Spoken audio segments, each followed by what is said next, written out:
you. So that means it's working. So very good morning, and I welcome you all to this workshop. I'm Dr. Neetu Jha from ICT Mumbai, Department of Physics. And I think I spoke to, right?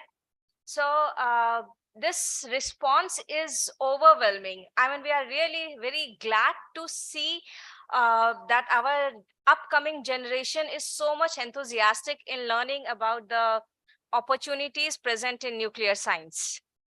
So this one day work, I welcome you all to this one day workshop, which is being jointly organized by INYAS. So this is Indian National Young Academy of Sciences, then INS, Indian Nuclear Society, and Nehru Science Center. And now to start with the proceedings, I would like to call our chief guest, Mr. Mukesh Singhal, and Dr. Mohit Tyagi, Vivek, Dr. Bansal, Dr. Manjula Yadav, and Dr. Santosh Gupta on the dais to proceed for the other for the program.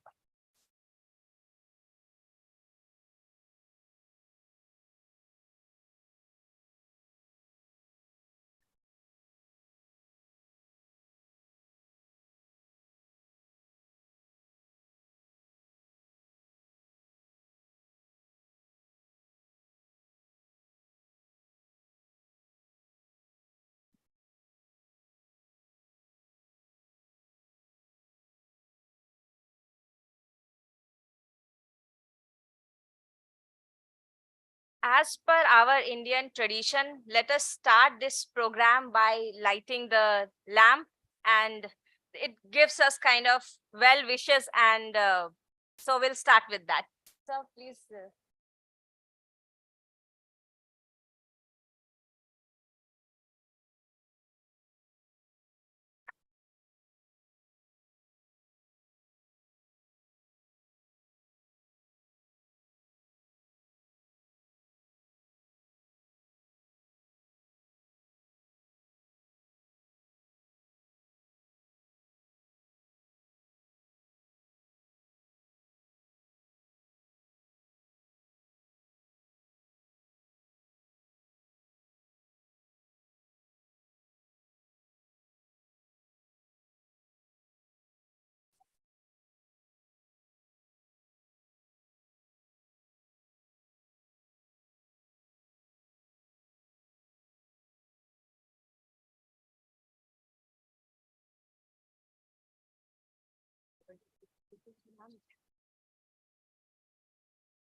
Thank you so much, sir.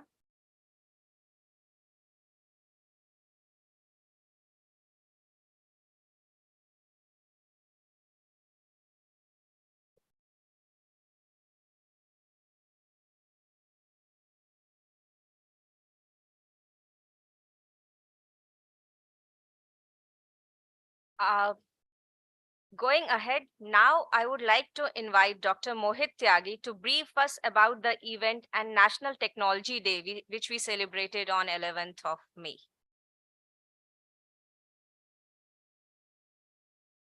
Thank you, Neetu. So, good morning all. So, respected dignitaries and my dear colleagues and students from all over part of India and joining offline and online also. Many students are joining online. So, on the very outset, let us first salute all the scientists, engineers, or military personnel and others who contributed in the successful completion of Operation Shakti. So that was basically the test of nuclear bombs by India, and starting from 11th May 1998. So 3 bombs were tested on 1998, 11th May, including one based on nuclear fusion, first time. and then 2 were tested on 13th May, just 25 years before today date, on 13th May 1998. So it was declared on 13th May 1998, India is a full-fledged nuclear state. After these 5 nuclear bomb tests, and then Operation Shakti was successfully completed on 13th May 1998. So we are basically celebrating this, and then on next year, 11th May 1999, it was declared to that 11th May will be celebrated as National Technology Day. So we are here to celebrate this and to see that what are the career opportunities in nuclear sciences.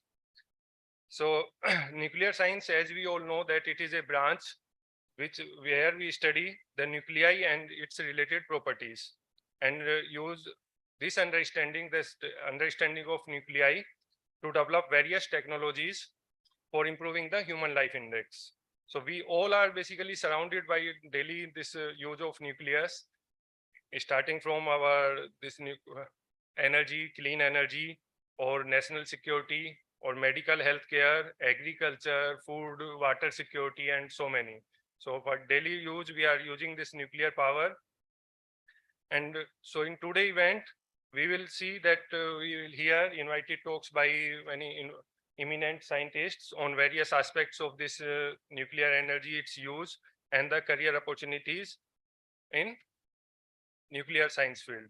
So with this, I welcome you all again for this event, combinedly organized by Indian Young Academy of Science, Indian Nuclear Society, and Nehru Science Centers. So with all this, Jai Hind, let's start this. Thank you.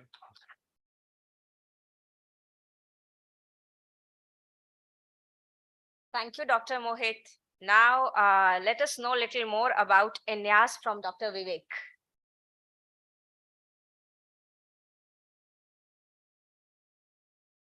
Very good morning to all the dignitaries on the dais. Mr. Mukesh Singhal, who is chief guest of today's program, Dr. Bansal from INS, Ms. Manjula Yadav from Nehru Science Center, my INYAS colleagues Mohit, Santosh, and Nitu, and all invited speakers for this workshop. Dr. Jagtap, who is the president of INS, who is also present here.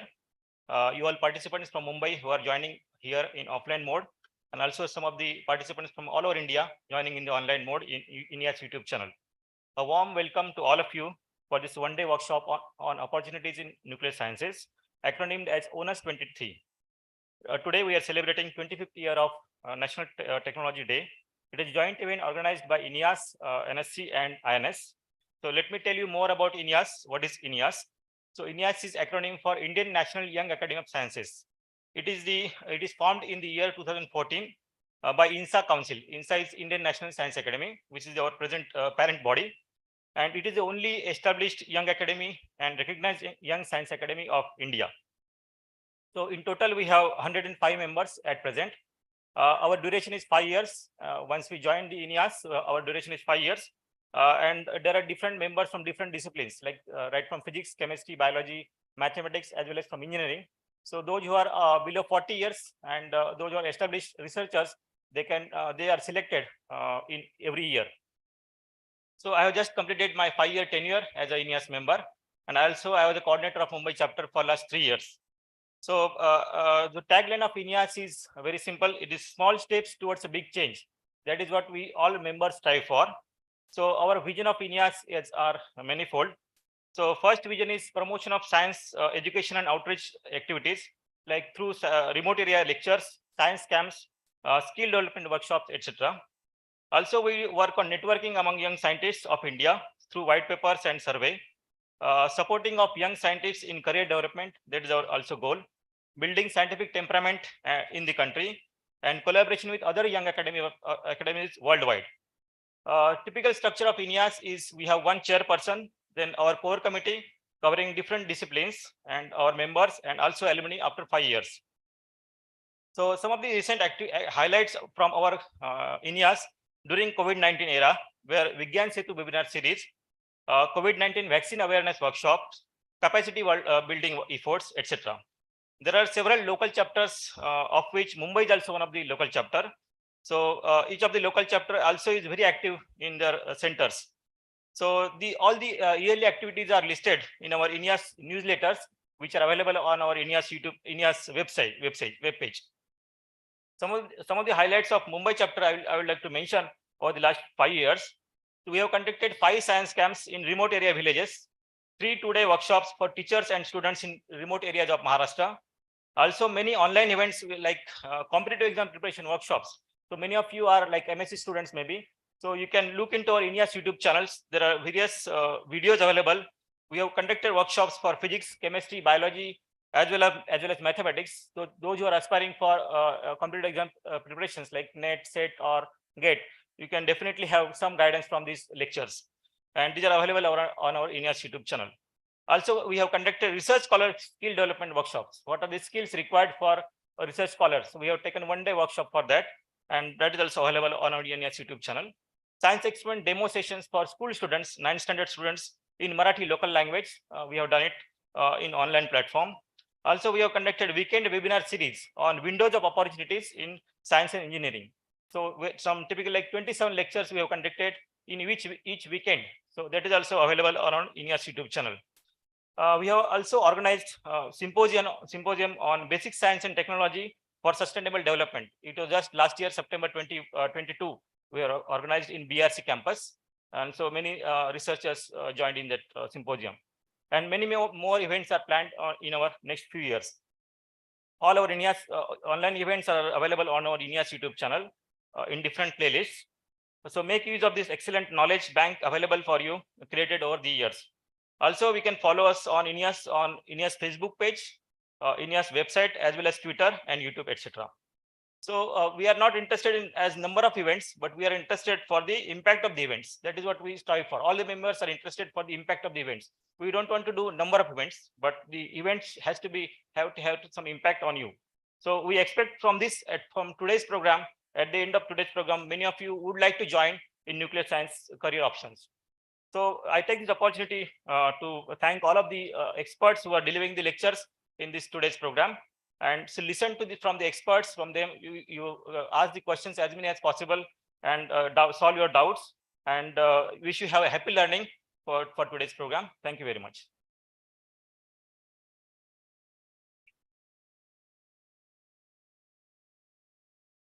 Thank you, Dr. Vivek. So now, after knowing briefly about INYAS, we would like to know more about Indian Nuclear Society, right? So I would like to call Dr. Bansal to brief us about INS.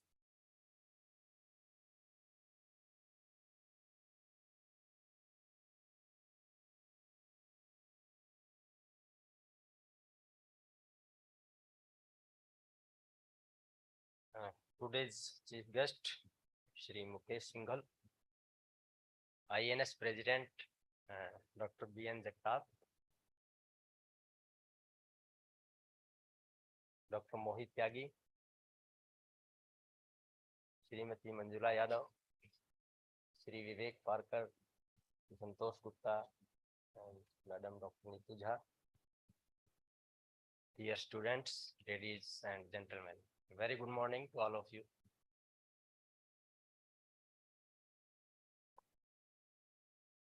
First of all, I give a very heartily welcome to this workshop.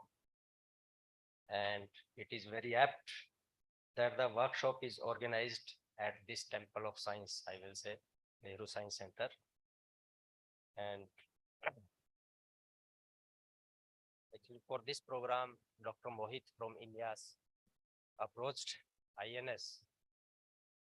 And I will say I am very thankful to him that he approached us. And from there on, actually, then we approached Nehru Science Center. The director Nehru Science Center was there, and Dr. Manjula Yadav madam was there. They wholeheartedly basically hosted us and provided the more than required support for the program. Madam, salute to you and the director, the kind of cooperation you gave. Then now it is my duty to briefly introduce the INS also. The Indian Nuclear Society is a registered professional body of nuclear scientists, engineers, and technologists in India, with its headquarters at Mumbai and branches at Hyderabad, Kalpakkam is in Tamil Nadu, Rawat that is in Rajasthan, then Mysore in Karnataka, and Narora in UP. It has more than 5,000 life members and 80 corporate members on its roll. The society was inaugurated by none other than late Sri J.R.D. Tata in January 1988. The registered office of INS is located at Anushakti Nagar within Mumbai, that is near to Chembur. The society aims to promote the advancement of nuclear science and the technology together with other sciences and arts, and to aid in the integration of the several disciplines constituting nuclear science, engineering, and technology. The society also aims to create awareness amongst general public about the benefits of atomic energy to mankind. The society has so far conducted 25 annual conferences, several seminars, and special lectures. Under its public awareness program, the INS and its branches have conducted several one-day seminars about nuclear energy and its applications. This activity, mainly organized for students and faculty of academic institutions, is conducted through lectures in English and regional languages by arranging visits to the nuclear power station also, and by organizing open sessions and exhibitions. INS also conducts technical workshops for industry. We also publish a quarterly newsletter, which is available on our website. The present executive committee of INS has taken charge from December 22. That is very only 6 months back. Since then, we have organized a 2-day program at Brijlal Biani College, Amravati, Maharashtra, during March 24 to 25 of this year, and a 2-day national seminar on nuclear energy, its generation and application was organized in association with UC College and Atomic Energy Retirees Association, Kerala. It was in Alua actually. Then 2 seminars were organized at Mumbai on small and modular reactors, SMR. Actually, this is the talk of the town today in the nuclear fraternity, small and modular reactors. Another seminar is planned next month also, and the speaker there will be Chairman Atomic Energy Regulatory Board, Shri D.K. Shukla. And we are also planning an international conference in December 2023. Lastly, I will say INS will always support the programs like this workshop for our youth, especially to make them aware about vast opportunities in the field of nuclear science. Thank you. Jai Hind.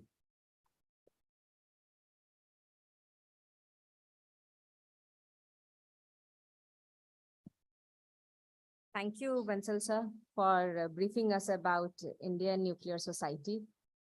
And now we would like to know a little more about Nehru Science Center, where we all are, right? So let me call Manjula ma'am to introduce us and brief us about Nehru Science Center.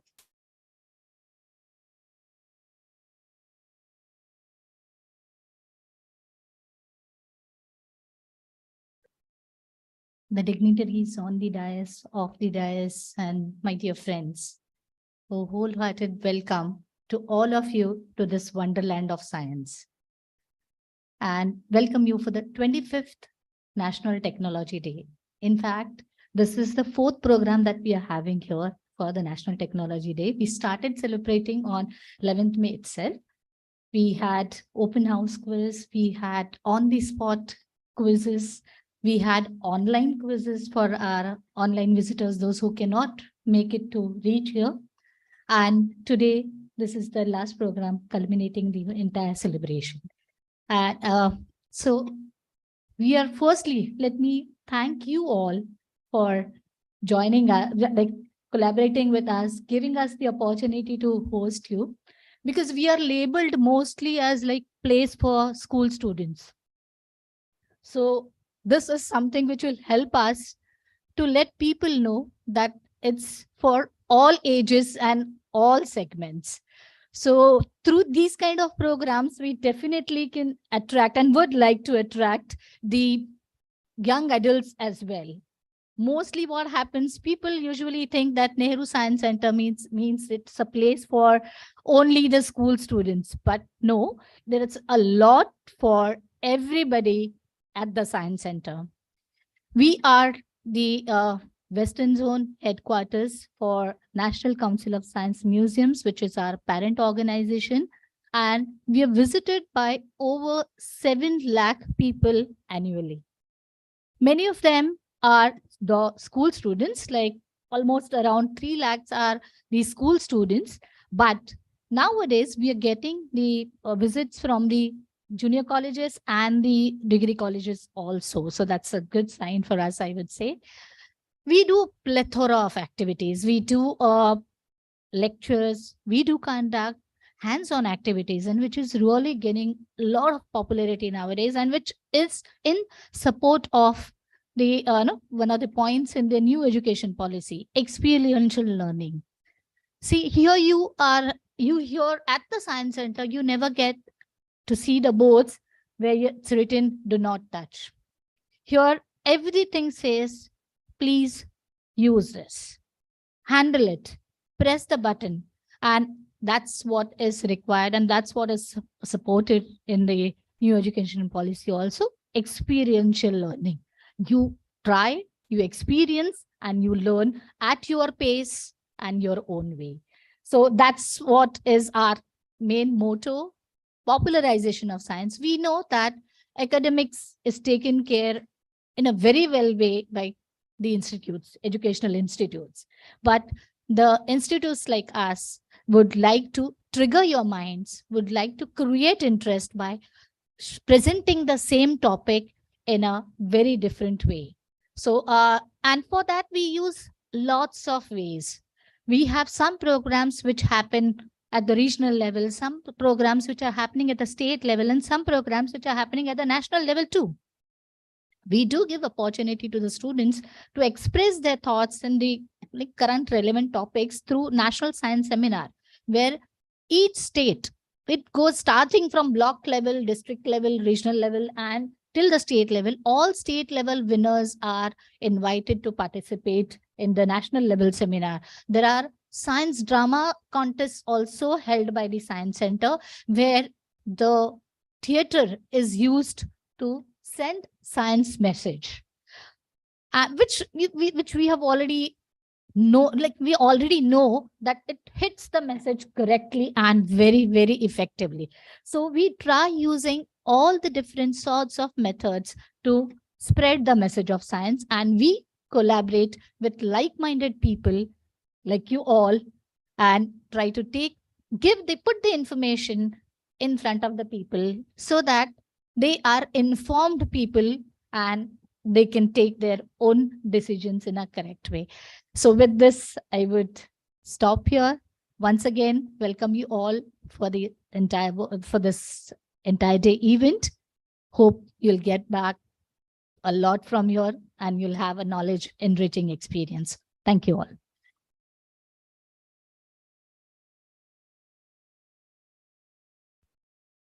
Thank you, Manjula ma'am, for letting us know that this is not only for school students, but whoever wants to learn science at any age, right? So we all are welcomed here to make any visits whenever we feel like learning something new. So with this, let me welcome our chief guest, Mr. Mukesh Singhal. And for that, I would like to invite two small kids, Avyan and Ishika, on the dais. And I would like them to welcome our chief guest with a floral bouquet. So both the small kids here.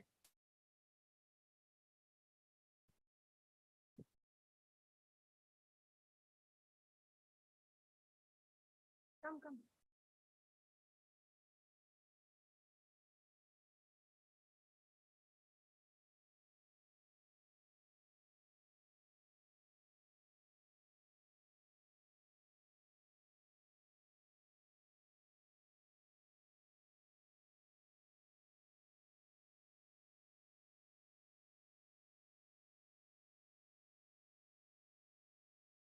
Thank you, Avyan and Ishika. And now I would like to call our chief guest, Mr. Mukesh Singhal. So he is highly accomplished, distinguished scientist of the Department of Atomic Energy.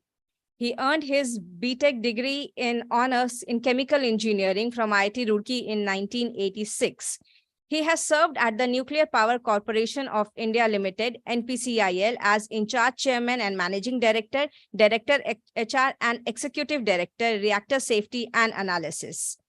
His work is, he has done significant contribution in the area of evolution of PHWR technology.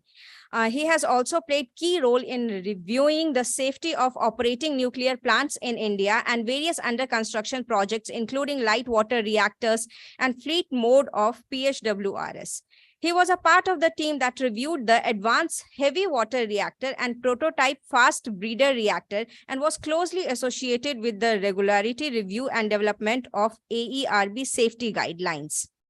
He has represented India at various international forums, including OECD, CANDU Owner Group, and IAEA Technical Working Group of Heavy Water Reactor. He has delivered numerous keynote and plenary talks and has authored more than 70 national and international publications. Shri Singhal has received several prestigious awards in the recognition of his outstanding contribution to the nuclear power program.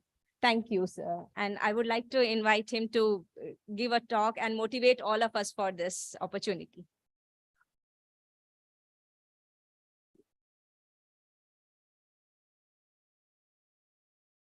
Thank you, Madam Neetu.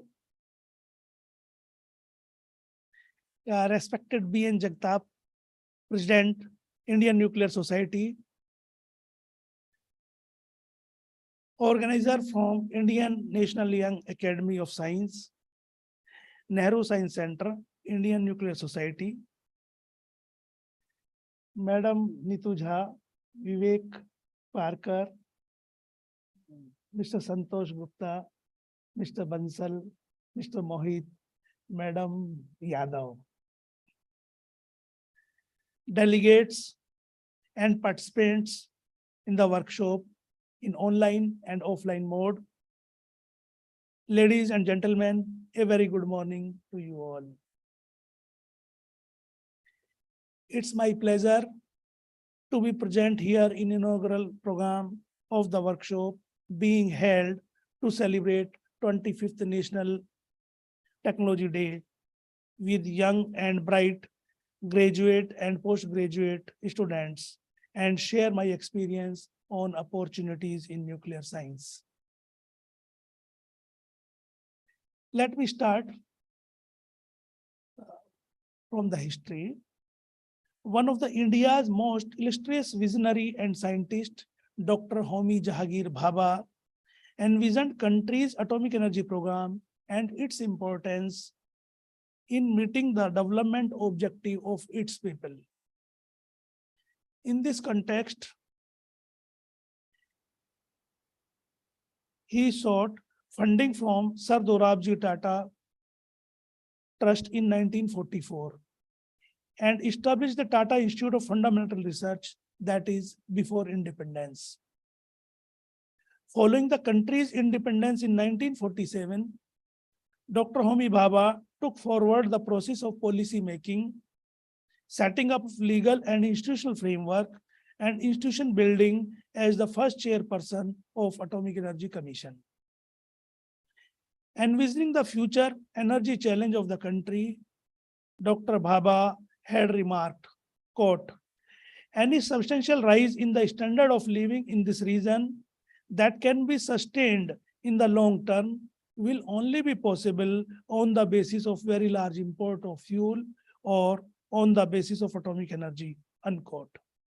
In this context, based on the country's nuclear resource profile of modest uranium and abundant thorium, a sequential three-stage nuclear power program was conceived and implemented to ensure self-reliance and long-term energy security.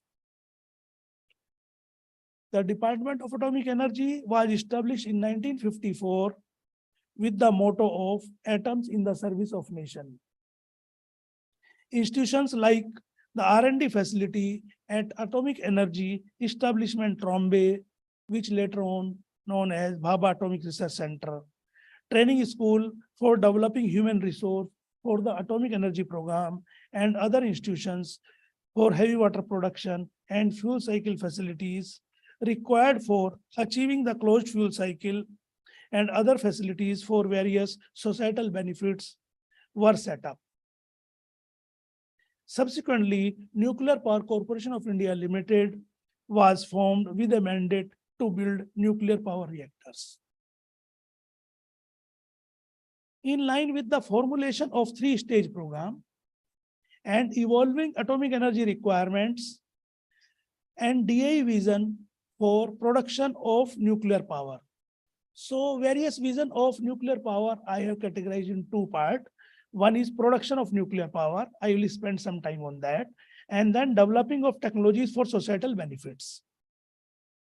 So DA established various constituent units comprising of R&D sector, such as Bhabha Atomic Research Center, Indira Gandhi Center for Advanced Research, Raja Ramanna Center for Advanced Technology, and others. Industries and mineral sector, Heavy Water Board, Nuclear Fuel Complex, Board of Radiation Isotope Technology, and some others. Power sector, Nuclear Power Corporation of India Limited, Bharatiya Navikiya Vidyut Nigam, Bhavini. Public sectors undertaking, Uranium Corporation of India Limited, Indian Rare Earths Limited, Electronic Corporation of India Limited, and services sector. Besides aided institutions and other organizations, namely Tata Memorial Center, Homi Bhabha National Institute, BRNS, and others, with the thrust of self-reliance in development of technology. So thrust of self-reliance in development of technology was from the beginning, from the inception of the Department of Atomic Energy and Atomic Energy Commission. Now let us look differently. Today, if we look the overall current scenario, we see a tremendous challenge how to provide the world with sustainable, clean, and reliable energy. As we know, the population is growing, and with it, the demand of energy is increasing. Also, being developing nation, our electricity need will grow with standard of life. At the same time, world is facing the threat of climate change, which is caused by emission of greenhouse gases that come largely from the burning of fossil fuel, a major part in our energy mix. Yes, it is true that major economies of developed world are mainly responsible for emission of greenhouse gases, which they have started from pre-industrial era, and still they are continuing, and per capita emission is still higher for them. In view of concern of climate change, 137 countries have already made submission on their net zero targets. At 26th Conference of Parties in Glasgow, popularly known as COP26, our Honorable Prime Minister Modi has declared that India will achieve the target of net zero emission by 2070. Yes, it is agreed that renewable has to play a major role, with solar and wind taking a larger role. India is endowed with abundant sunshine and must make full use of solar power. However, sun and wind are intermittent sources, and our need for power is not intermittent. As per MIT report, as well as Bill Gates in his book, How to Avoid a Climate Disaster, brought out that nuclear, a carbon-free, reliable technology, much more dense, has to play a significant role in achieving the target of net zero emission. Nuclear as a source of non-fossil, stable base load has to be a significant part of India's energy mix along with renewables. Major economies like US, UK, China, Japan, and France have already declared nuclear power as part of their pathway toward a low carbon economy. Thus, nuclear power, being clean and green, is inevitable for long-term energy security. In India, nuclear power has a good track record of smooth long-term reactor operation with very high capacity factor, more than 80%, maintaining high level of safety and reliability. In this background, let us now look India's nuclear power program, current status on three-phase program. The first stage of nuclear power program has reached commercial maturity with strong R&D, human resource and industry base, and rapid expansion is going on. In second stage, based on the R&D and pilot studies experience, prototype fast breed reactor is being set up for the breeding of unutilized uranium-238. In the first stage, we use natural uranium, and from that uranium-238, which is around 99.7%, so that remain unused. So that unused large portion is to be used. So second stage will utilize that effectively with the intent of gaining expertise in command before going into large scale deployment of the fast breed reactors. For the third stage, in parallel, R&D activities are pursued with research reactor in operation for effective utilization of vast resource of thorium, meeting the ultimate objective of long-term energy security. India has also acquired comprehensive capability in the front and back end of fuel cycle and is today recognized globally as a country with advanced nuclear technologies. Indian industry has also evolved to manufacture equipment and execute jobs to the exacting standards of nuclear power plants. In parallel with the indigenous three-stage program, reactor based on foreign cooperation have also been introduced as additionalities for faster capacity addition. Presently, there are 22 reactors in operation in the country with total capacity of 6,780 megawatt and operating with high capacity factor, setting world record one after another. One of the Kaiga unit has set the world record that time of 962 days. A large capacity expansion program is being implemented under which 11 reactors are under construction and 10 reactors are in planning phase, which got approval of Government of India in fleet mode to increase the installed capacity to 22,480 megawatt by 2031 progressively. Nuclear power is a clean source of base load electricity generation and has a vital role to play in achieving Panchamrit commitments, particularly net zero by 2070 made by Prime Minister in the COP26. In India, nuclear power technology has evolved on strong fundamentals based on rich experience of 5 decades from 220 megawatt to 540 megawatt through 700 megawatt and 1000 megawatts.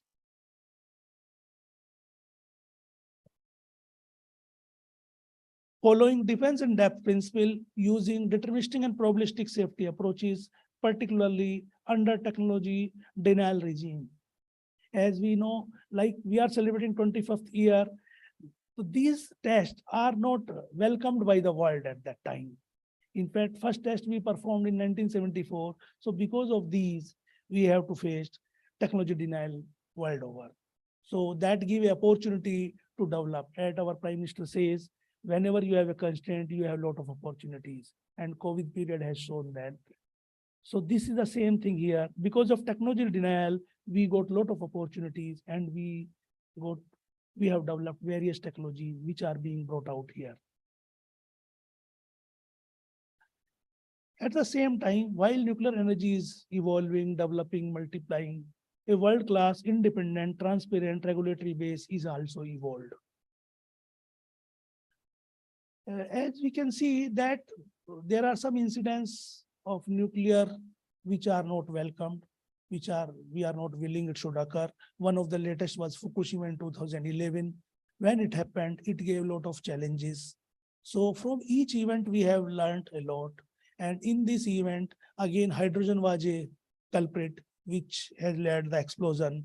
So therefore, based on the review, a new defense has been added in the reactors and passive catalytic recombinant device and containment filter venting systems, one incorporated. So these technologies, when we were trying to buy from abroad, we saw it is very costly and they are charging hefty money. So this gave opportunity to develop these techniques, and Indian scientists, particularly young scientists, had developed and took the challenge. They came out and the cost of these were around 1/5 or 1/6, and we installed in all the plants. So therefore, whenever challenge comes, we face it and we come on a stronger footing. Indian nuclear power reactors have an impeccable safety record. In over 5 decades of operation, there has not been a single incident of release of radioactivity beyond stipulated limit in public domain. The radiation dose around the nuclear power plant has been a negligible fraction of the natural background and within its variation. So in fact, whatever natural background is there in this room or outside the room, you can see after operation of nuclear power or around that, it remains the same value, there is no change. And the value of background at the general places are much lower. And we know in our land, India, in different places, particularly monazite sand in Kerala beach, values is relatively, background itself is much higher. So therefore, this reactor operation does not contribute and it remains a background, near to background. So in conclusion, the low carbon, reliable and safe nature of nuclear energy is supported by a significant body of data, while nuclear energy is not without its challenge. Careful planning, regulation, and technological innovation can help to overcome these challenges and enable nuclear energy to play a significant role in our efforts to combat climate change and provide sustainable, clean, and reliable energy. In addition to electricity generation, nuclear technologies have contributed to welfare of the society through their various applications. While doing research for nuclear or electricity production, we come across various spin-off technologies. These spin-off technologies are wonderful and can be used extensively in multiple platforms. Some of them I will be elaborating here, and details you will see in further lecture during the day in the seminar. In healthcare, radiation therapies have been used to cancer care. X-ray and CT scans using radiation have been used for diagnostics for long. Radiopharmaceuticals are being extensively used for diagnostics and treatment of various diseases, particularly cancers. A cancer grid comprising of hospitals with radiation facilities across the country has been established. New radioisotopes are being developed. One of them, ruthenium-106, which are used for eye cancer, is very wonderful gift for the patients.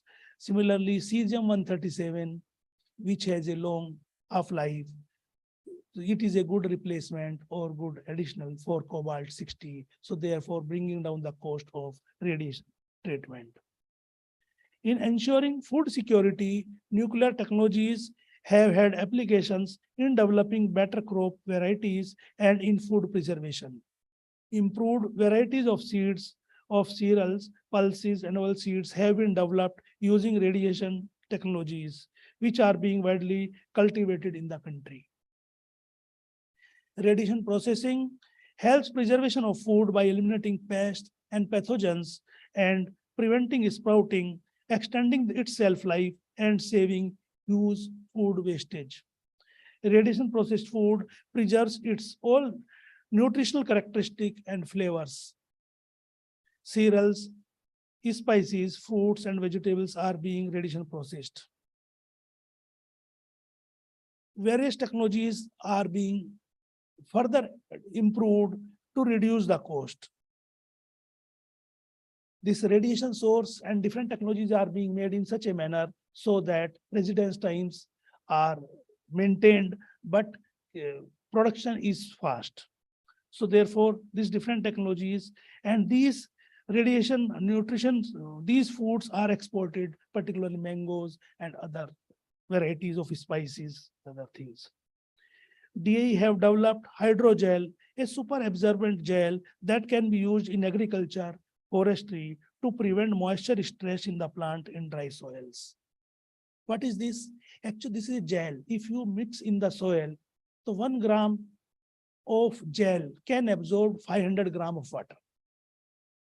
So once it absorbs, gradually it releases that water. So if you are not giving water to the plant for 2-3 months, then also it will sustain. So this is a wonderful gift for forests and multiplying the trees, plantation in the remote area where giving water is not easy. Similarly, DAE has also developed a super absorbent cotton that can be used to absorb oil from water in the sea, thus can control oil pollution. You read the incidents in the paper that there is a leakage of oil from the sea, or because of the sea accident, there is a oil spillage. So oil will remain in the water and causes a pollution, particularly fish are the bad affected. So therefore, a cotton, 1 gram cotton can absorb 50 gram of oil. And once it absorbs, you can remove that oil also and use it. So therefore, it is again a wonderful gift. Technologies developed by DAE are being used to produce clean drinking water across the country in villages. Our country is very big, and different area you will find different kind of water, and different water has different contaminants. So therefore, the technology developed here is a boon for that. In this context, desalination is one of the technology. Decontamination of harmful substance like arsenic, because some places it is arsenic, some places it is iron, some places it is iodine. So whatever contaminants are there in that local area, that water can be purified, particularly using that kind of membrane. Isotope hydrology technique for identification and regeneration of underground sources and springs, and identification of contaminants in groundwater are some of the application of these technologies. BRC developed membrane water purifiers which do not require electricity are widely in use, and some of them you would have also seen or used also in your house.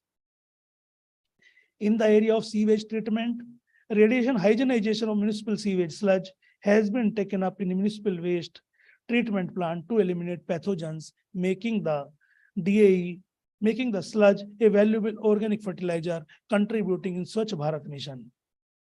This type of plant in major cities like Ahmedabad has already been set up. In Pune, it is going on, Indore, and some 10 more cities have been identified for this purpose.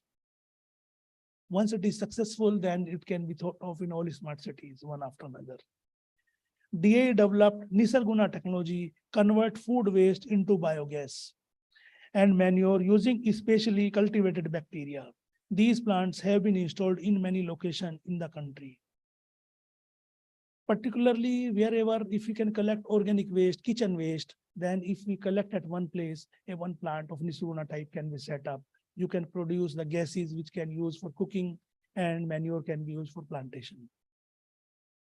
Technology developed by DAE labs are also being used in wide range of application like cargo scanner at ports.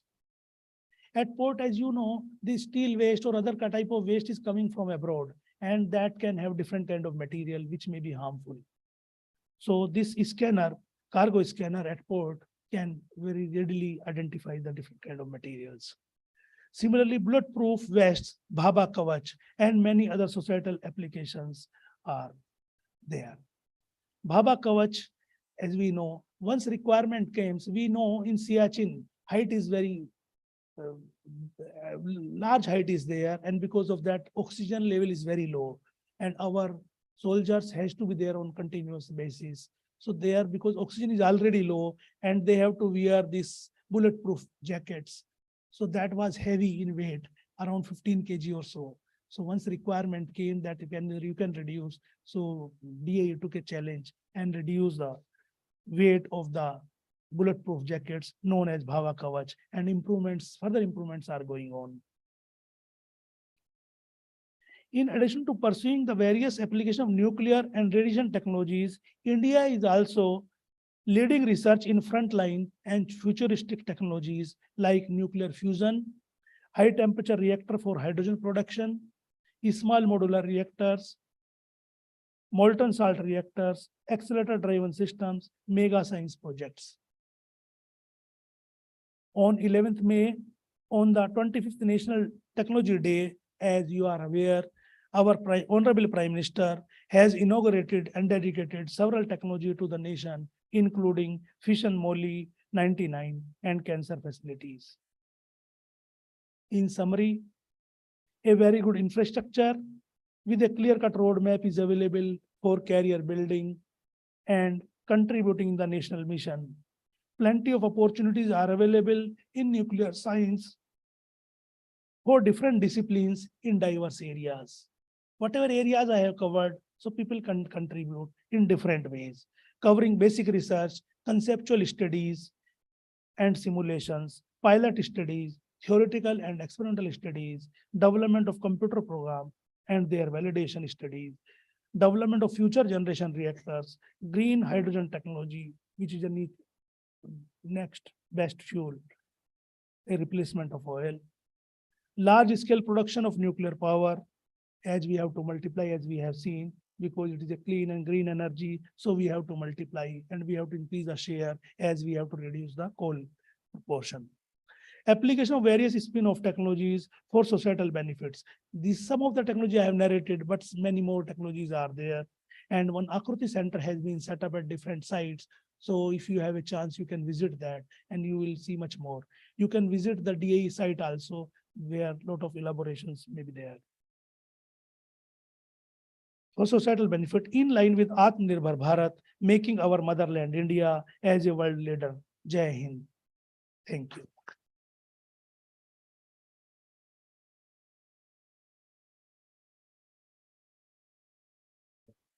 Thank you so much, sir, for educating all of us about the status of Indian nuclear sector and how useful this nuclear energy is in many societal applications.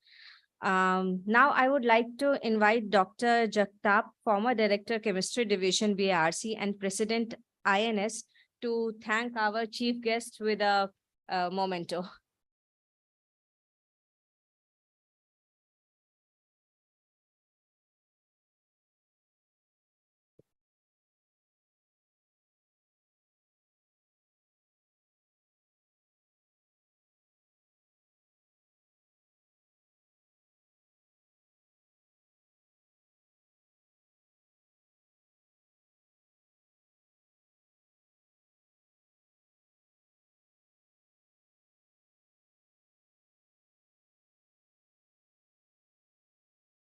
Thank you so much, sir.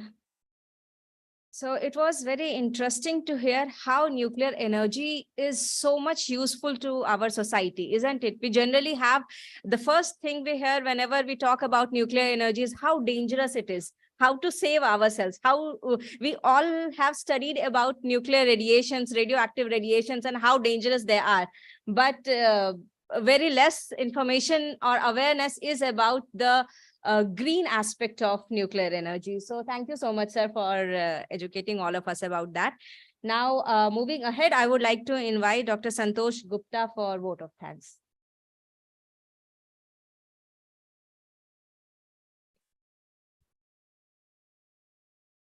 Good morning, one and all. Myself, Dr. Santosh Gupta from BARC, Mumbai.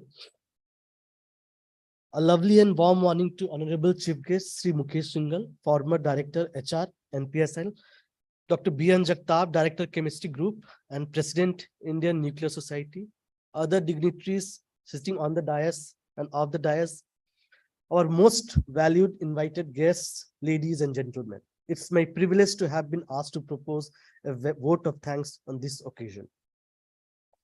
At the outset, I would like to express my profound gratitude to our Chief Guest, Sri Mukesh Singhal ji, former Director HR and PSL, for sparing his valuable time to inaugurate today's one-day workshop, ONuS-23, jointly organized by Indian National Young Academy of Science, Indian Nuclear Society, and Nehru Science Center, and address the gathering. Thank you, sir.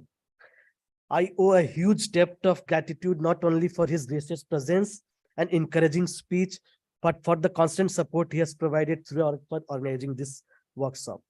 On behalf of organizing committee, I wish to place our sincerest thanks to Indian Nuclear Society and Indian National Young Academy of Sciences for supporting this workshop financially. I am greatly indebted to our chairperson INYAS, Dr. Rajendra Dhaka, who has been a solid force behind this workshop and for his help and encouragement throughout.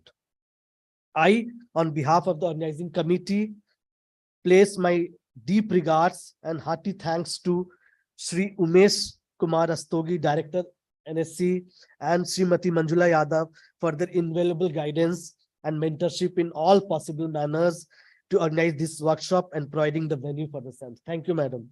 On behalf of the organizing committee, I express my sincere gratitude to Dr. B.N. Jagtap, President INS, and Dr. Bansal for their constant support and valuable suggestion for organizing this workshop.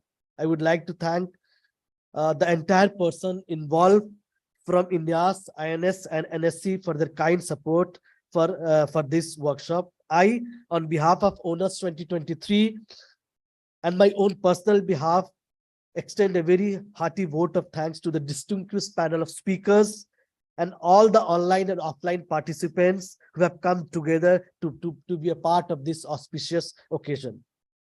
It is my privilege to thank the Nehru Science Center administrative personnel and other staff members for providing the venue for this conference. It is time also to thank the local organizing committee for their wonderful job. We deeply acknowledge Dr. Mohit Tyagi, Dr. Neetu Jha, Dr. Vivek Parker, Srimati Manjula Madam, Dr. S. Bansal for their untiring efforts in fulfilling the arrangement needed to organize the event. I must appreciate here the efforts of all the security personnel of NSC and canteen staff for food arrangement. Well, an event like this cannot happen overnight. The wheel starts rolling months ago. Event of this magnitude regards meticulous planning and execution and bird's eyes for details. I have been extremely fortunate to be able to draw upon the willing support of an able INYAS Mumbai chapter coordinator, Dr. Mohit Tyagi, Dr. Neetu Jha, my INYAS colleague and dear friend, and INYAS alumni, Dr. Vivek Parker, who have demonstrated the initiative and involvement at every step and made the task easier for me. Many thanks to you all. It is unfortunate that I cannot thank everyone by name for their involvement and their willingness to take on the completion of tasks beyond their comfort zone. But I must place on record appreciation to all the INYAS, INS, and NSC colleagues for their dedicated effort in organizing this workshop. We wish all the delegates and participants a very pleasant and a deliberating time at ONUS 2023 and a fruitful deliberation at this workshop. Thank you one and all the ladies and gentlemen for joining us on this occasion. Thank you all very much indeed. Jai Hind.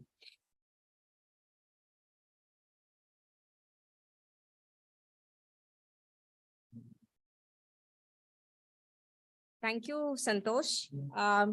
Now let's all gather outside for a group photograph and followed by tea. And we all will assemble here exactly at 11 for the invited talks. Thank you so much.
had tea and are energetic now, right? And also we have to be alert, attentive during the lecture. So after lecture, we all need to learn from the lecture. So it's important. Okay, 2 points before I go ahead with the program. First point, please keep all your mobile phones on silent mode. Make sure it's on silent mode, okay? And second point, your responsibility that you sign the attendance sheet. Everyone's responsibility, own responsibility, okay? So if you don't sign the attendance sheet, you might not get the certificate. So make sure you sign it. Okay, so now moving ahead to the first talk of our workshop. Our speaker is Dr. Adarsh Kumar Dureja. He is Head Human Resource Development Division. And he's basically a mechanical engineer and joined BARC Training School in 1992 in the 36th batch. Yeah, joined Reactor Mechanical Division of Reactor Design and Development Group of BARC. He joined this division in 93. He worked in the area of structural design and analysis for nuclear reactor core components. His expertise is in the field of modeling and simulation of linear, nonlinear structural problems using finite element analysis technique. And he has over 30 years of experience in solving structural problems using FE simulation. He is also involved in life estimation and management of reactor structural components using tailor-made computer codes and its implementation for real-life scenarios. He has developed an experimental facility for the determination of thermal contact conductance. He is a life member of Indian Nuclear Society. He has guided many MTech and PhD students. He is teaching a course on finite element methods to trainees at BARC Training School. His course coordinator and lecturer for INS National Workshop on Application of Finite Element Technique in Industrial Problems. He also holds the charge of Associate Dean in Homi Bhabha National Institute, Mumbai, and looks after engineering and mathematical sciences. So I welcome Dr. Dureja to give this talk.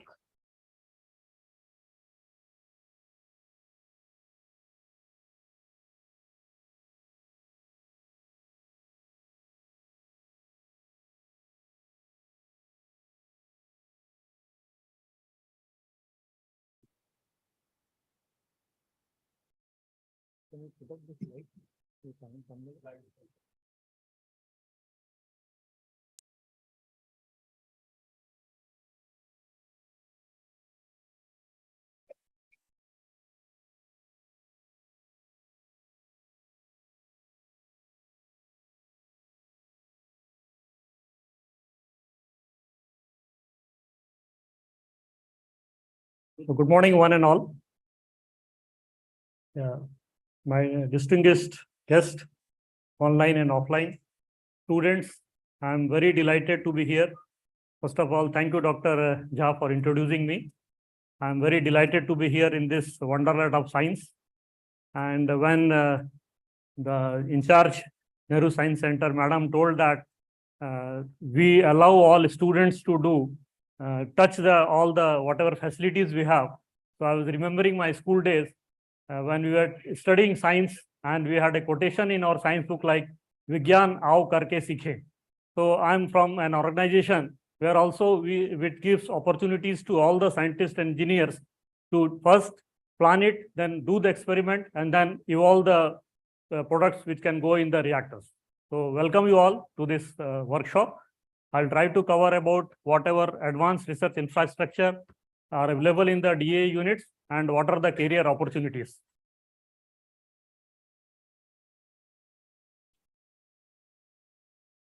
Presentation.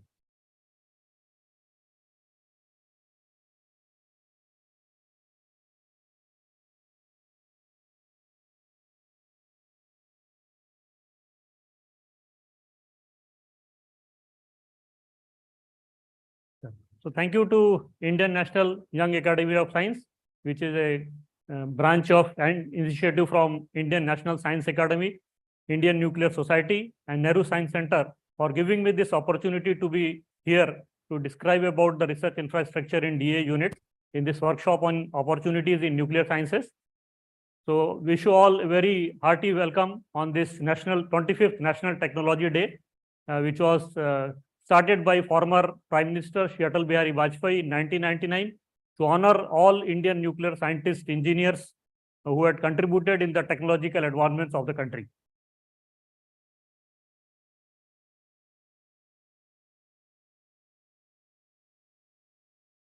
This is the cue, right? Moving.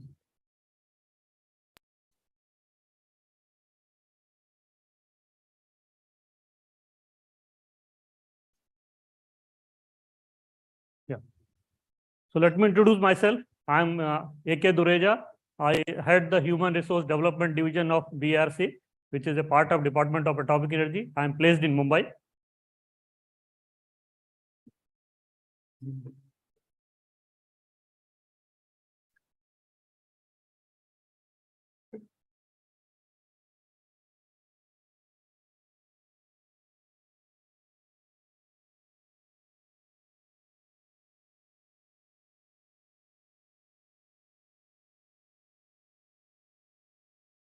So the way I have planned my presentation is I'll talk about career planning, DAE mandate and deliverables, DAE centers of excellence, and what are the career opportunities available in the Department of Atomic Energy. So various sectors where career opportunities are available are energy and utilities, finance, information technology and information science services, teaching and education, sales, marketing and advertising, construction, health and social care, recruitment and human resource development, charities and social work, armed forces, etc., right? So when you are thinking of a career, you have many more options, and I think one should follow their passion, right? So the priorities you think when you are deciding your career is what are your job interests, how the job is going to fulfill your aspirations, what are innovation and creative material in the job, what is being offered to you, what are rewards, what are personal achievements, what kind of recognition you are looking for, what kind of autonomy it is going to give you, what is the job security you are getting, what is the leadership role you are getting, what is the power and influence of the job profile, what is the status, whether it is a satisfying relationship job, location, family, health, learning and development, hobbies and social life, social service, variety, flexible hours, travel. So there are many more parameters which helps you to decide what kind of career you should look for. So it requires various skill sets. Like by definition, you can call a skill is the ability to do something well. In general, there are three primary skills like knowledge skills, core skills like knowledge base, personality traits or attitude. These are also known as soft skills, and communication skills. So these skills are important to get you a perfect job, what you are looking for. As far as technical skills and mathematical skills are concerned, it comes through education, and your employment profile gets improved by your previous job or work experience or other internship. Nowadays, most of your graduate and postgraduate programs require that you should do some kind of an internship or you should get some kind of a hands-on experience. And then ability to adapt to changing technology like self-taught skills or those taught by current role models or your mentors. And soft skills are concerned like self-confidence, critical thinking, creative thinking, interpersonal skills, leadership skills, experience with real-world problems, ethics, and professionalism. So these are some of the skills which helps you to get a better kind of job where you can perform better. As far as communication skill is concerned, this is very, very important to communicate to the audience or public, like your listening skills, speaking skills, and writing skills. So even if you have domain knowledge, your other skill sets are okay, but you should be able to communicate also to the community by writing papers, by filing patents, or whatever, doing experiments, whatever. So if you communicate to the audience, then your visibility increases. So as far as work profile is concerned, take up a job where you love the work and you will not have to work a single day in your life. What I mean by writing this is, if you are loving your job, you did not think that I am doing a job. Since morning till night, how it goes, you will never come to know. And even if somebody at night also tells you that what is the answer of this, you will be able to tell because you are loving your job, you are following your passion. Now coming back to the nuclear energy. Department of Atomic Energy. Department of Atomic Energy, DAE, was established in 1948 by the visionary Indian nuclear scientist, Dr. Homi Jahangir Bhabha, who envisioned it as hub for the development of nuclear science and technology and their applications. So this was the vision of Dr. Homi Jahangir Bhabha, that he established an institution like Department of Atomic Energy. This is the office, head office at old yacht club close to Gateway of India. Is Dr. Homi Jahangir Bhabha, and he is interacting with his colleagues here. So main objectives of the department. The objectives of the DAE are multifold, namely to create know-how for harnessing atomic energy for power generation. That is the most important objective for the country, to get atomic energy power. Then using radiation technology for societal application for agriculture, healthcare, and industry, while carrying out basic research in a variety of domains of mathematics, science, engineering, and medicine. So if you look at any domains of science, engineering, or medicine, Department of Atomic Energy will have some experts working in some of the institutions of Department of Atomic Energy. Some of the applications which I'm tried getting through photographs. This is some kind of a research reactor, Cyrus reactor, and Dhruva reactor inside the campus of Bhabha Atomic Research Center. These are some of the nuclear power plants situated at the sites of NPCIL. These are some of the products which are being irradiated to increase the shelf life. This is some of the fundamental basic research going on in some of the institutions. And this is some of the medical, in the domain of medical research, people are using this equipments developed at various units of DAE. So mandate is, as I told, that there are 5 mandates. First is nuclear power, then advanced technology like lasers, accelerators, and supercomputers. Then you have directed research like all science and engineering disciplines. Then you are working on national security, and then you are developing radioisotopes for medical applications. So as far as Bhabaji's quote is concerned, there is no power as costly as no power. This is one of his vision at that point of time, that even if it is at that time technology was costly to develop, but it is better to have a methodology to develop that power instead of having no power, because energy drives the economy and economy drives the human development. So if you look at the energy is an enabler of development. As I said, energy drives the economy and economy drives the development. So energy is an enabler of development. It leads to economy and it leads to lifestyle. So per capita energy consumption and human development index can be correlated. If you look at this graph, this is the human development index, how it is progressing for our country. In 1990, it was around 0.429. And it has come to 0.645. And if you look at the energy requirement of the country, that is also growing with the human development index. So there are parameters which you can relate with human development index, like some of the parameters like life expectancy, literacy, education, standard of living of the country. So these are some of the things which defines human development index. So when the energy requirement goes up, it means their economy is progressing and people are becoming more and more comfortable with the lifestyle, their skill set, and many other things which can make your life more comfortable and more enjoyable. So from where the energy is coming, if you look at this pie chart, you have coming from fissile sources like coal and lignite, gases, then you have diesel, then you have nuclear, then you have hydro, and you have renewable energy sources. So these are the various sources of energy, and totally we have an installed capacity of 370 gigawatt in March 2020. And if you look at the total generation, most of the energy is coming from the fossil fuels as on date. This is the renewable energy, this is the hydro energy, this is the nuclear energy, and this is from diesel and gases. Okay. So total capacity, or total energy generated was 1599 billion units in 1920. So fossil fuel contributes around 78% of the electricity generation, and renewable energy generates 9% against installed capacity of 23.5%. It is because the source itself is not available for the 24 hours. We are talking about solar or wind, but the source is not available for 24 hours. So although your installed capacity is 23.5%, you get energy only 9%. So when you are using fossil fuels, it is creating a lot of climate changes. So some of the climate changes, we all have faced this in the life of Mumbai. A lot of roads are getting filled with water. There are many towns which are getting filled with monsoon and all those waterlogging, and there are landslides, there are fires in the jungles. So these are some of the climate change effects which you would like to avoid in the future.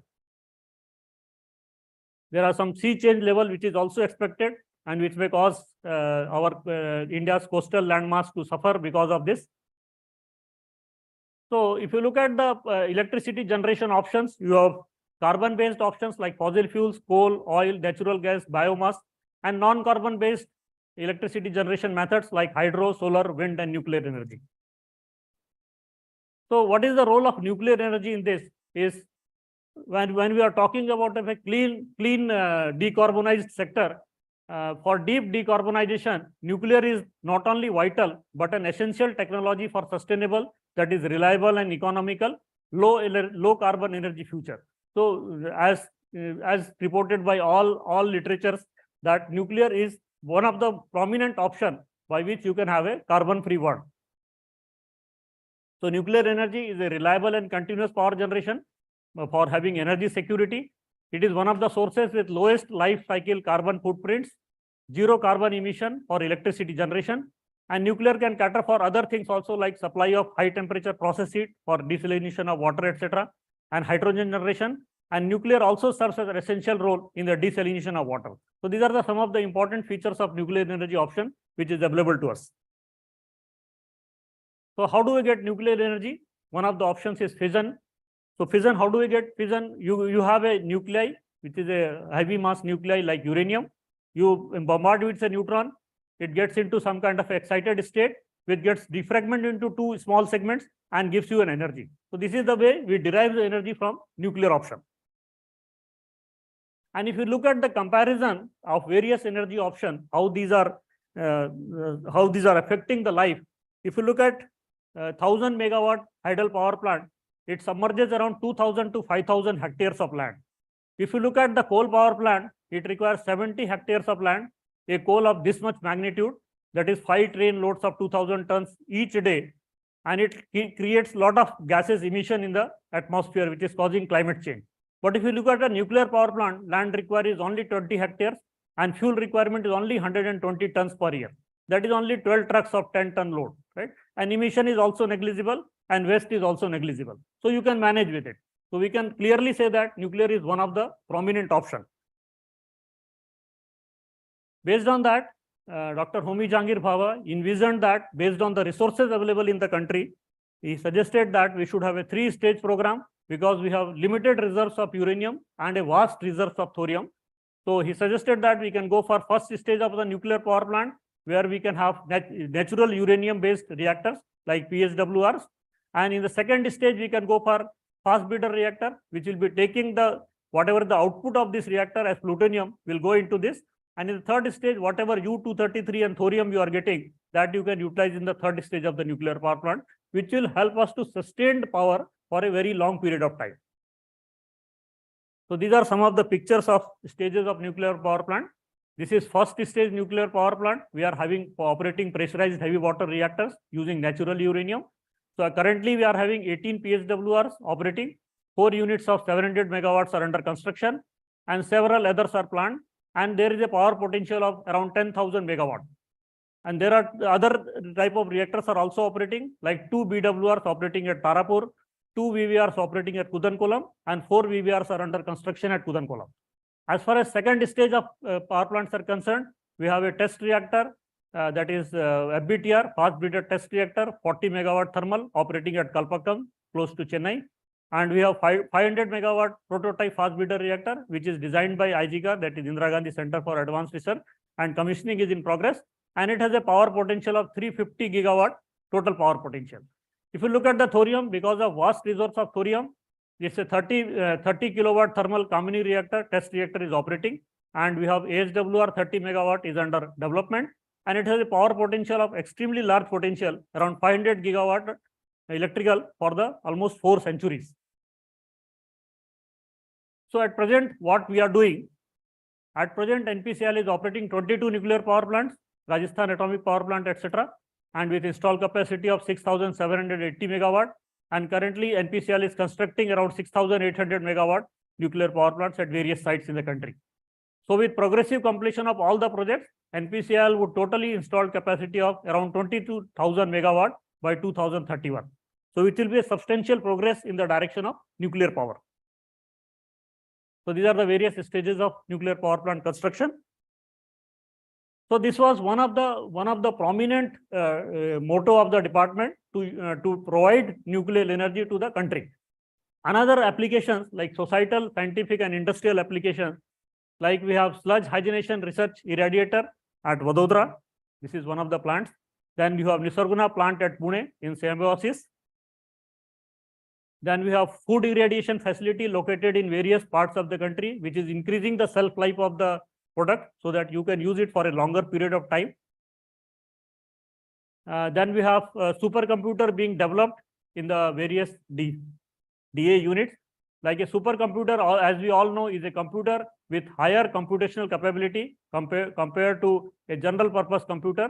Performance of a supercomputer is measured in floating point operations, that is flops. BRC has been developing Anupam series of supercomputers for almost last 25 years. So we have various computational facilities available in the department so that you can simulate any kind of whatever you are thinking can go in an experiment. Like you cannot do all the experiments, right? So what you can do is you can make the model, numerical model, do the analysis, and maybe out of 100 numerical models, you can select 4 or 5 numerical models, which may give you the outcome. Those things you can make some experiments and test it and then deploy the technology in the real field. So in this field, a lot of computational activities are being done. Then there are, as far as some indigenously developed pipeline inspection gauges for different sizes, like around 40,000 kilometer pipeline network is existing in India to transport petroleum products. So for that, gauges have been developed so that you can take the gauge inside of the pipeline and think that and find out that what is the erosion or corrosion in the inside of the pipeline, what is the residual wall thickness, so that you can find out at what point of time maintenance is required to a particular area of the pipeline. So these are various spin-off developments of other developments. Then like shipborne this terminal for ISRO, BRC and ECIL. ECIL is Electronic Corporation of India Limited. It's a part of DAE. Have developed an indigenous shipborne antenna terminal to support ISRO mission, which includes tracing of recent re-entry of vehicles for future Indian manned mission to space. So here also DAE has contributed. Then as far as plant biotechnology is concerned, there are various ways where people are working in this domain also to help the agriculture industry so that you can get more output from the your plantation. Then IDNS-32, Indian Deep Sea Space Antenna Network Antenna. So deep sea network terminals are used in TTC, that is tracking, telemetry and command and payload data for space vehicles in the deep space region. So there also DAE has contributed. Then as far as body composition analysis in field of medical sciences, BRC has developed a portable body composition analyzer for measuring 12 parameters. Various parameters are listed here so that these can be traced for a particular person. So measurement of bone mineral content for early detection of osteoporosis, body fat mass index, protein for awareness of protein energy malnutrition. So various parameters you can track for a particular person. Then you have antenna platform for LCA multi-mode radar. So the antenna platform unit APL is presently the only indigenously developed component of the LCA MMR, that is light combat aircraft multi-mode radar. BRC is responsible for the design, development and qualification of the APL's control electronics, which includes the controller hardware, software and firmware. So people are working in the domain of electronics, hardware as well as software. Then as far as mass spectrometers are concerned, magnetic sector mass spectrometer for isotope ratio analysis in strategic materials. So there are like thermal ionization MS for solid samples, and for the liquid samples, there are various equipments have been developed for this purpose. Now, as far as food radiation processing of food commodities are concerned, these technologies have been transferred to various companies, and there are radiation processing plant in Vashi in Mumbai, as well as in somewhere in Nasik, Nasalgaon, Nasik also, so that you can preserve the food for a longer period of time. This is one of the developments in the field of medical domain, like Bhavatron 2 is an isocentric external beam radiation therapy machine designed for the treatment of cancer patients. It uses radioactive cobalt-60 isotope as the source of radiation. It is a computer-controlled system to deliver planned amount of radiation exposure to the designated target safely and accurately. So for that, a device has been developed so that this cancer therapy can be given to a particular segment of the body. Then this is 12-channel tele-ECG, a Make in India approach towards digital India. So there is an acute shortage of doctors and other medical practitioners in India, especially in rural areas where a majority of our population resides. In view of this, BRC has developed a low-cost handled 12-channel tele-ECG machine for providing cardiac care, mainly for the less serviced rural population. With a rise in the use of mobile device, this tele-ECG has a potential to cover the entire target population. Importantly, the instrument records all 12 ECG channels simultaneously and generates reports in the form of an image, that is PDF, which can easily send to the mobile phone of a technician so that some analysis can be done that what is the health issue with the person who is going for this kind of a recording. Then peripheral pulse analyzer. This is also another technology which has been developed in BRC so that we can do some like in Ayurveda we say Nadi Pariksha. So some kind of a data can be derived for using this peripheral pulse analyzer also. Then robot-based neuro investigation and stereotactic neurosurgery. There are also some kind of a, you can say mechatronics, like mechanical plus electronics plus medical domain. This is a multidisciplinary research where people from various disciplines are joining hands and finding out the solution where robots can be helpful in doing the neurosurgery. This is Trombe BRC crop varieties released for commercial cultivation. So increasing the productivity of some of the varieties people have worked so that we can find out what kind of crop varieties can give you more output. These are also some of the pictures of where rice varieties have been developed. These are some of the varieties for groundnuts. So this is being done at various locations in the units of Department of Atomic Energy, and our centers of excellence are as far as atomic energy is commissioned. Atomic Energy has Department of Atomic Energy is having one Atomic Energy Commission where we have, this is the Department of Atomic Energy. It has got various R&D centers like Bhabha Atomic Research Center, Indira Gandhi Center for Atomic Research, Center for Advanced Technology, Indore. We have public center undertaking like Nuclear Power Corporation. We have industrial organizations like High Water Board, Nuclear Fuel Complex, etc. We have service organizations like DPS and DCSEM, like they look after the construction and services management. We have grant-in-hand institutions where Government of India gives grant through the Department of Atomic Energy. So they are like Tata Institute of Fundamental Research, Tata Memorial Center at Parel, Mumbai, which looks after the radiation sources. Then Saha Institute of Nuclear Physics, then Institute of Physics, Institute of Plasma Research in Gandhinagar, which basically deals with the fusion energy. So Institute of Plasma Research. Then NISER Bhubaneswar, which leads with the academic institution. Then Harishchand Research Institute in Allahabad, Prayagraj. Then Institute of Mathematical Sciences in Chennai, which deals with the basic mathematics and physics. And Atomic Energy Education Society, which deals with the school education. And this is all regulated by Atomic Energy Regulated Board. All the atomic energy, wherever we are using radiation, are regulated by Atomic Energy Regulatory Board in the country. So atomic energy establishments are available all across the country. You can see that one of the institutions is available in Gulmarg. So this is the northmost area of India. And we have power plants in Kudankolam. Then we have institutions like BRC, TIFR in Mumbai.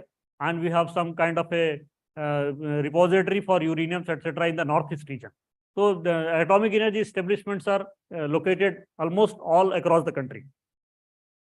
So these are some of the important centers of excellence. I told like BRC, Bhabha Atomic Research Center in Mumbai, Indira Gandhi Center for Advanced Research in Kalpakkam, RR CAT in Indore, Raja Ramana Center for Advanced Technology, Nuclear Fuel Complex in Hyderabad, Variable Energy Cyclotron Center in Calcutta, NPCL headquartered in Mumbai.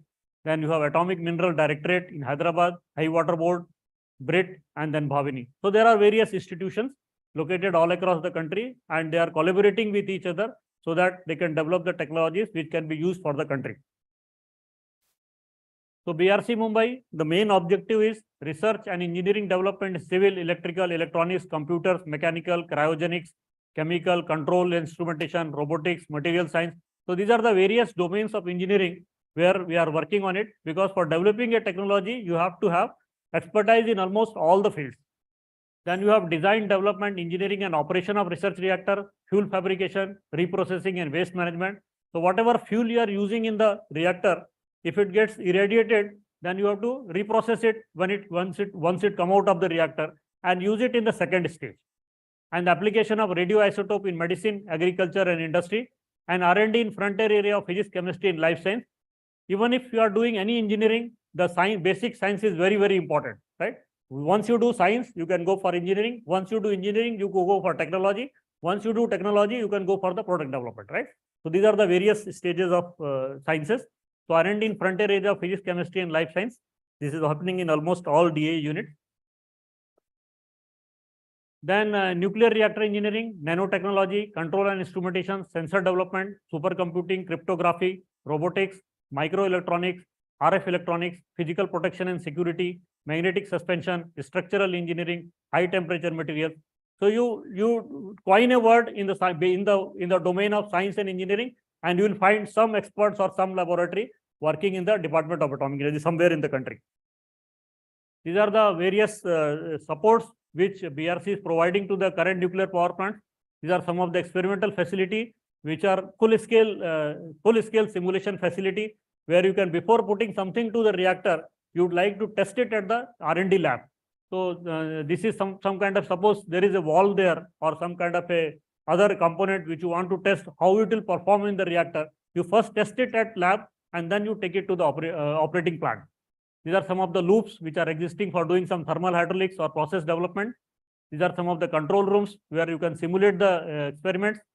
These are some of the reactor fueling machine side, where you can see that how the tools will develop and all that. These are some of the tools which are required for the maintenance of the reactor.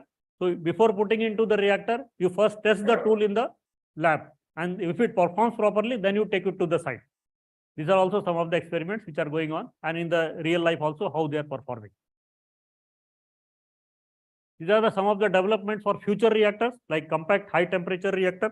People are talking about operating at a high temperature like 1000 degrees centigrade. It is compact, it is lead cooled, it has got long life, it is passive heat removal. Nowadays, people want all the things should, in case of an emergency, it should come automatically. And if it can come automatically if you are using some kind of a natural force. Like we can have an active component, but for that you need a power. Like Fukushima accident happened because some of the things required power or some other things to come up, right? But if you give a thing like, if it should come automatically by natural convection, which can happen if the temperature rises, hot water has to go up, right? So if you can devise a component which operates naturally or by gravity will be there anyway. Whatever accident happens, gravity is not going to go anywhere, right? So if you design a component of safety device which works on natural convection or works on gravity, it will work automatically without human intervention, right? So people are working on passive regulation, passive heat removal systems. So these are some of the developments which are happening for the next generation reactors. As far as reactor design and development group of BRC is concerned, they are designing and development of advanced high water reactor, design and development of isotope production reactor, and various other high temperature reactors. Technology development and R&D support for Indian pressurized high water reactor, which are operating but requires R&D support at times.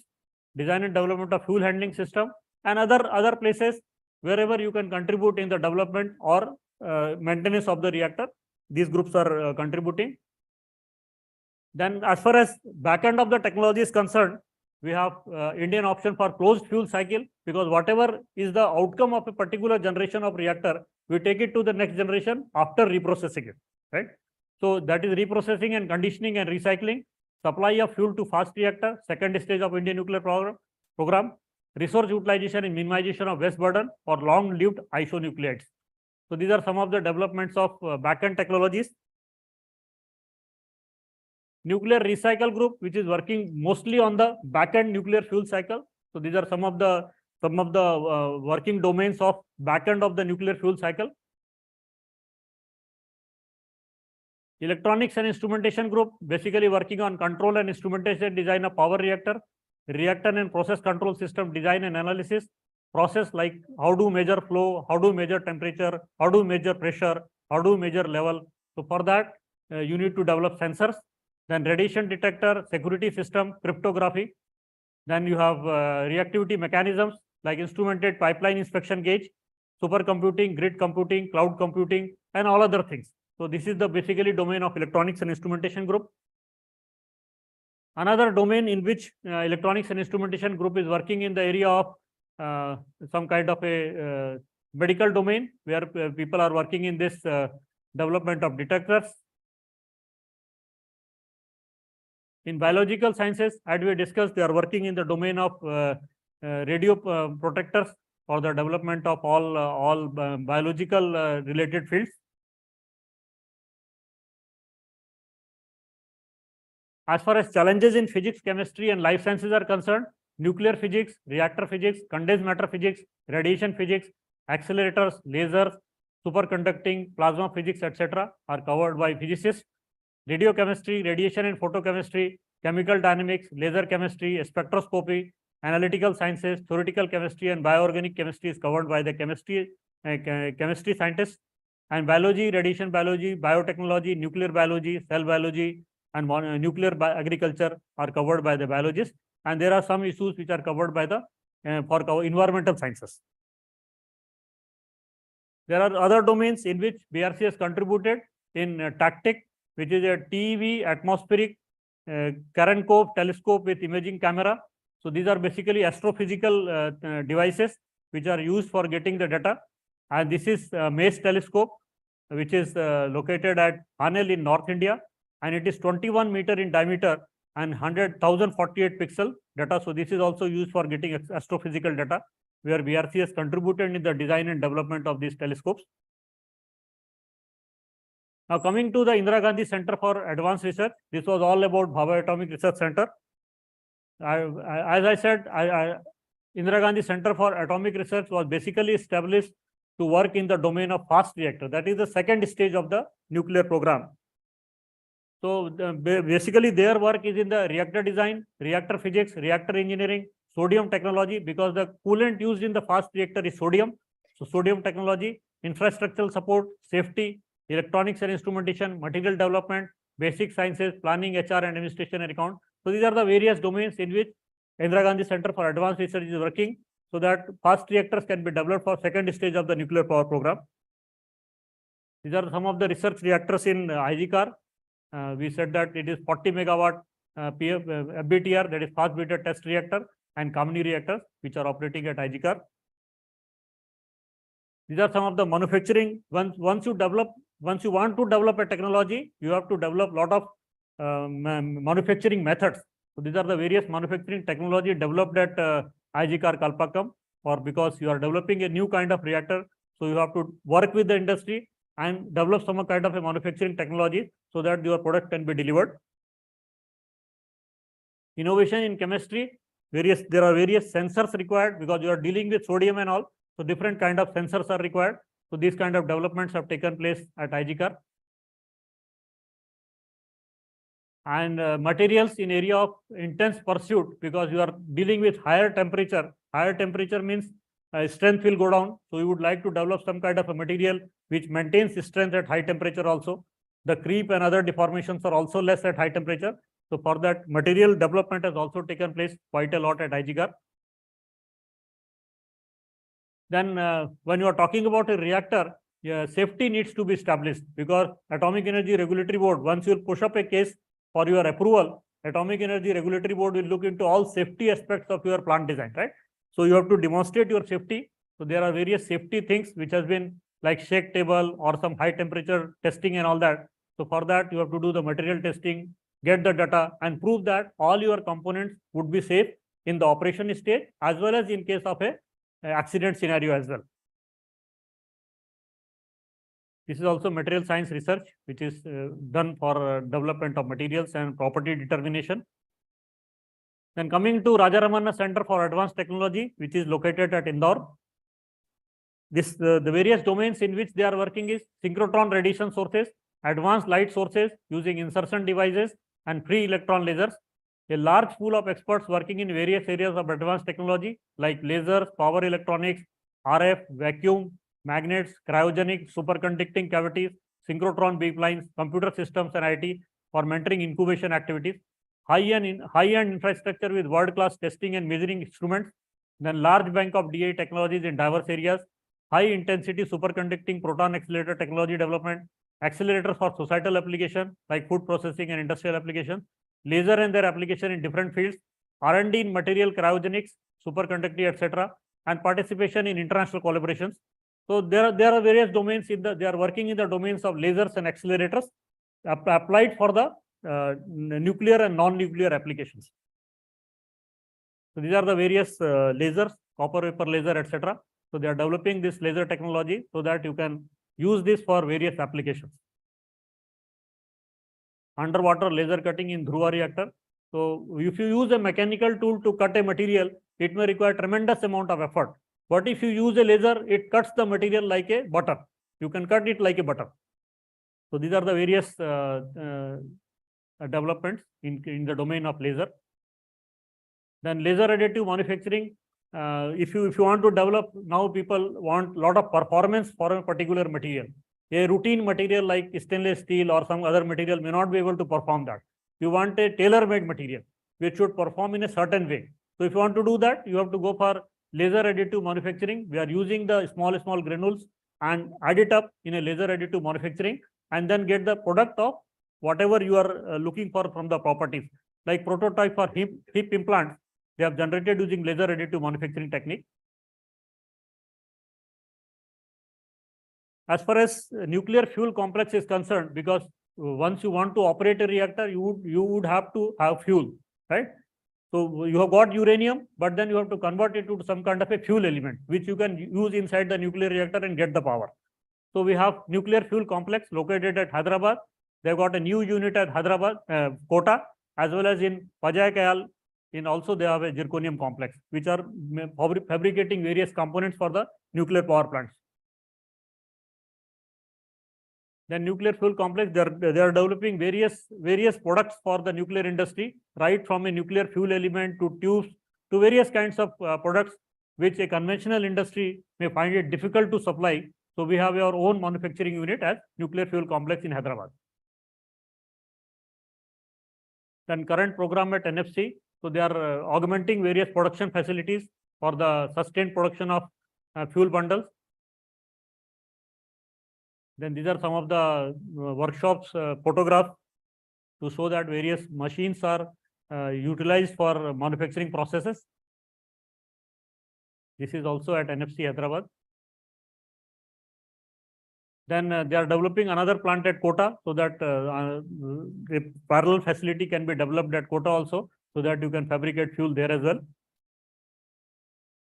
As far as Atomic Mineral Directorate and Exploration for Research is concerned, they are also present all across the country, right from north region to southern region to western region to the northeast region for exploring the nuclear materials, where is rare earth material like uranium, etc. is available, so that they need to explore. These are basically geologists. So they have various units located at various locations of the country. So their main motto is exploration and evaluation, survey, post-processing and resource development of uranium, thorium, niobium and other materials. Then assessment, evaluation and categorization of uranium ore reserves, evaluation of reserves of monazite, etc. Then handing over the evaluated uranium deposits to UCIL so that they can convert it into some kind of other products. These are the various exploration sites. As far as heavy water board is concerned, because we need heavy water board as coolant for the pressurized heavy water reactor. So various units of heavy water board are also located all across the country so that you can make heavy water for your nuclear reactors. So basically they work in the high water or boron 10 material.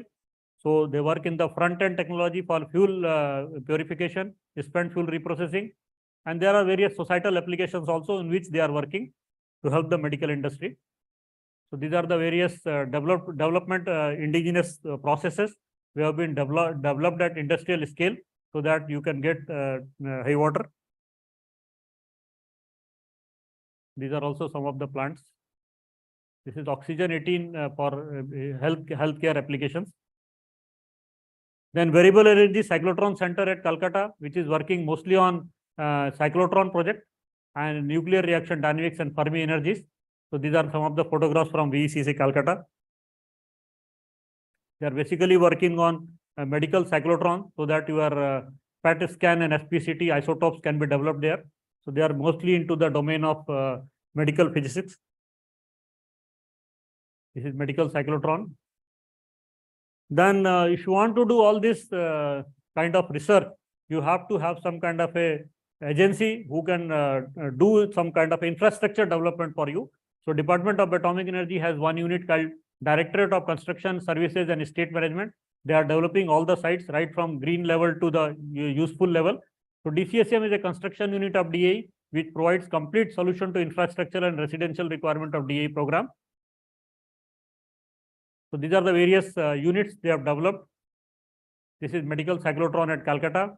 This is one unit of DAE which is working in the domain of academics, right from the 12th level student, they take it for integrated MSc and PhD in the domain of physics, chemistry, life science, computational science, and all those areas.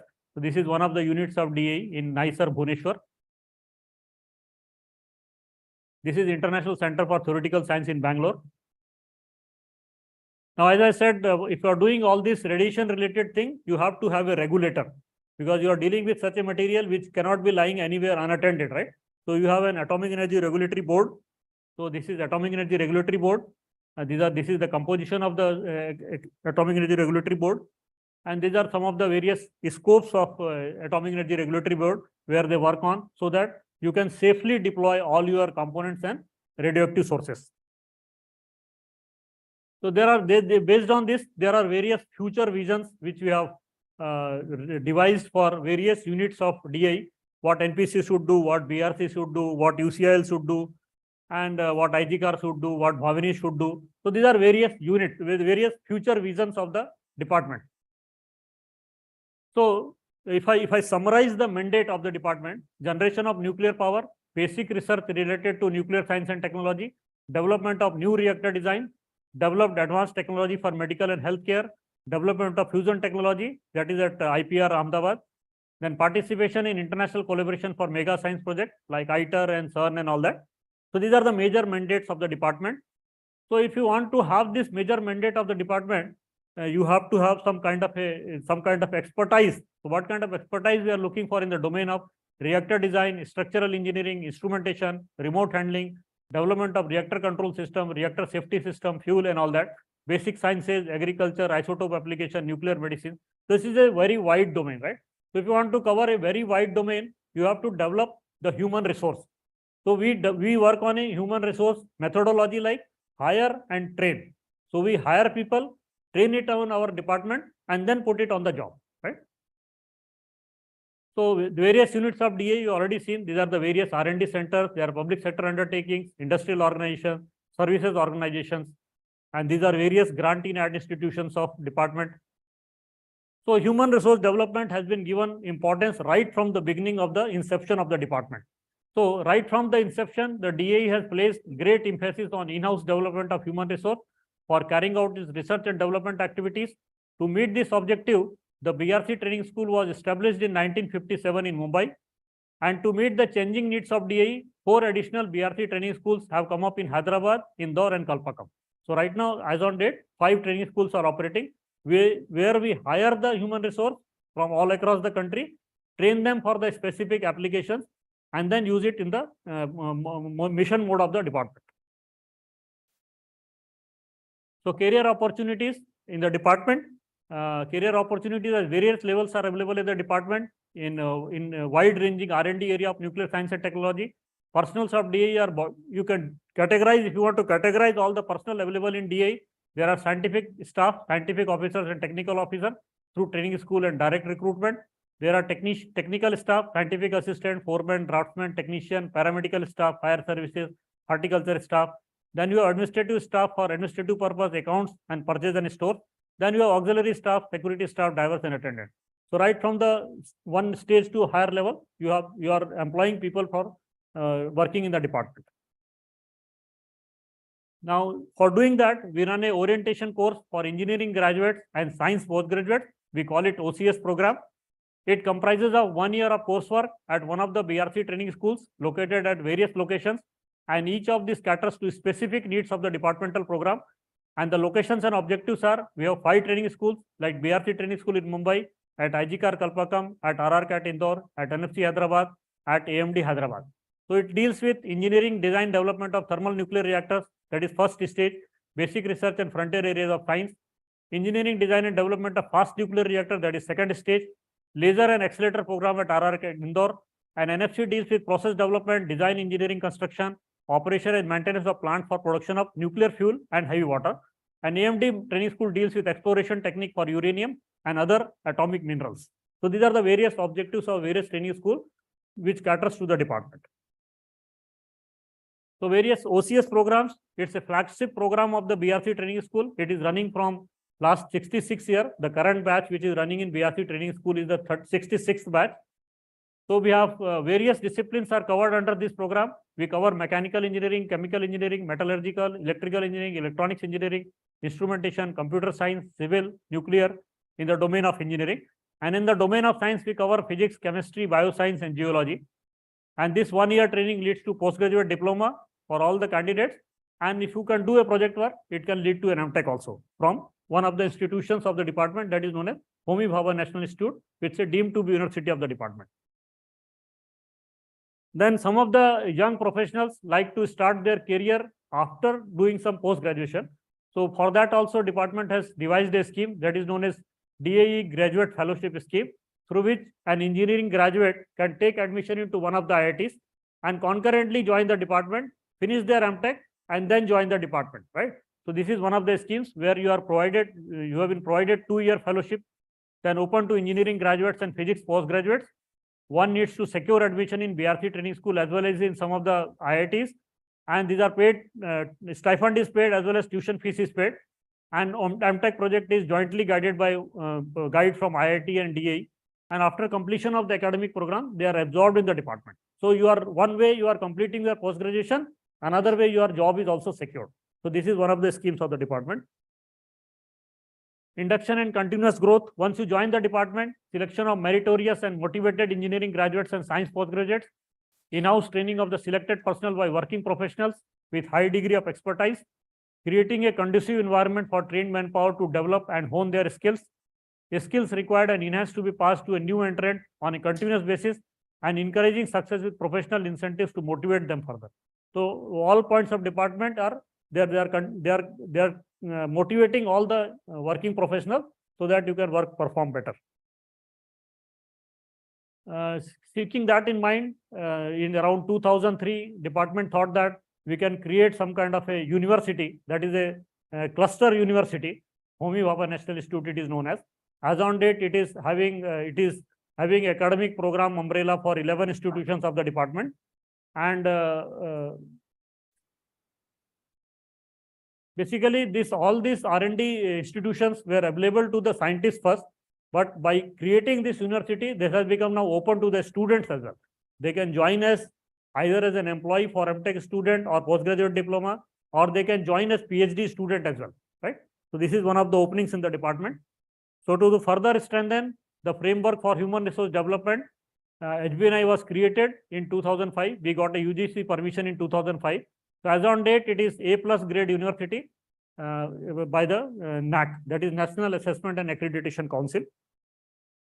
So objectives of HBNI were to encourage pursuit of excellence in indigenous nuclear science and technology, covering complete range of nuclear technologies based on indigenous efforts, to provide academic framework for integrating basic research and technology so that a person who is working in a multidisciplinary domain like science and technology can also pursue their PhD and work from the basic science, lead to some kind of engineering and development, and come out with some kind of patent or technology. To attract and nurture high quality manpower, to make available the excellent faculty pool and the strong infrastructure of DA to outside student for research program, and to provide a window to institute from India and abroad to participate in academic programs of DA. So these are some of the objectives of HBNI. And we have various institutions in the of DA. Their academic programs are governed by HBNI now. So we run a PhD program, MTech program, MSc engineering program, and like in I said, Tata Memorial Center at Parel, Mumbai is also academic programs are governed by HBNI. So we run programs like MD program, DM program, MCH programs, MSc nursing, MSc clinical research, and there are various diploma programs are also covered under HBNI. In I think 2015, this government initiated that all academic institutions in India should participate in national institutional ranking framework, so that we can rank the institution where they stand. So HBNI also participated right from 2015-16. So in 2022, when this rank was released, HBNI was standing at 11th position in the country as research institution, 17th position in the country as university, and 33 positions in the overall rank. So this is one of the very good ranks for an institution which is almost just 15 years old. As far as number of PhDs are concerned, this is evolving every year. Last year we had around 253 PhDs. There was a dip because of pandemic. And these are some of the MTech degrees which HBNI has given in last few years. So we maintain robust quality assurance for our PhD program. We involve all scientists to a doctoral committee, giving them exposure to lab, computational facility, and maintain the quality of PhD. And for that, we collaborate with various institutions of national and international importance. So various institutions we are collaborating for training a student, for getting a co-guide, for allowing all our students to do some coursework, etc. These are some of the Foundation Day picture for celebration of Foundation Day, 3rd June 2022. We conduct cultural programs also.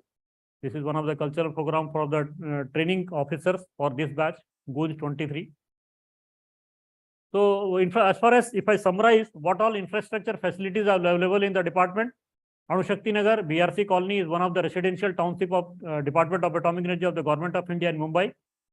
These are all well-planned, self-contained community. The complexes have in general abundant green nature environment with hills, lakes, flowers, trees, etc. Educational facilities having excellent school facilities for children, child daycare facility, sports facilities, community hall, food corner, post office, banks, medical facilities, etc. All are available in DA township. If you go to any DA township, you will find all these basic infrastructure. This is some of the pictures of Anushakti Nagar, which is one of the, I think, the greenest colony of the Mumbai.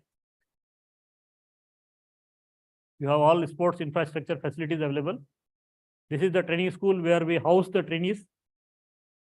So main attraction of joining Department of Atomic Energy is it is intellectually challenging career in wide-ranging research and development areas, including setting up of research using mega science, including supercomputing facilities, design, construction, operation, and maintenance of nuclear reactors and facilities, huge pool of technical knowledge base and expertise, ideal working environment, prospects of ample growth as an engineer or scientist, aided by merit-based promotions, opportunities for award of internationally prestigious fellowships, opportunity to capture a PG diploma, MTech degree from Homi Bhabha National Institute, along with the employment, opportunities to pursue PhD program and to apply for postgraduate doctoral program outside, and Green Township having medical schooling and recreational facilities, opportunities to serve the nation, right?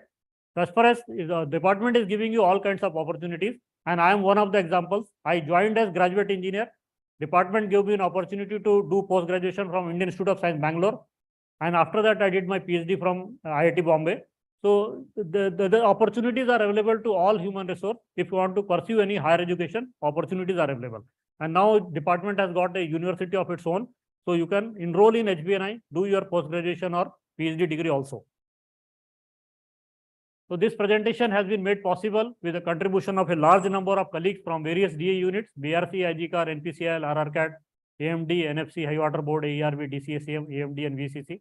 I gratefully acknowledge their support and preparation of this presentation. We have various DAE websites like DAE, BRC, IGCAR, and all other websites we have. So all other related information, if you want to secure, you can find in those websites. So thank you one and all. Thank you.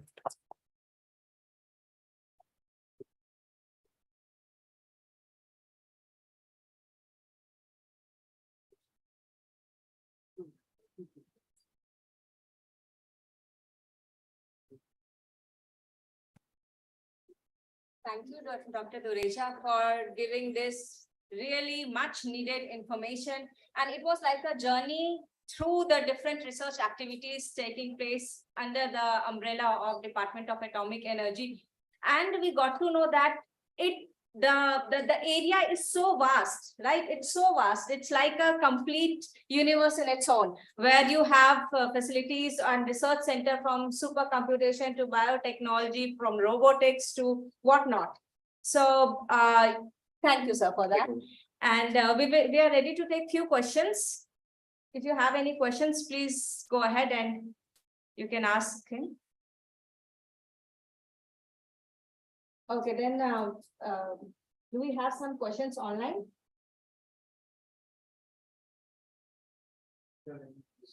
Any query? This is a great opportunity to ask anything you wanted to get any information on Department of Atomic Energy, anything you wanted to know, please come forward and ask. Yeah, please.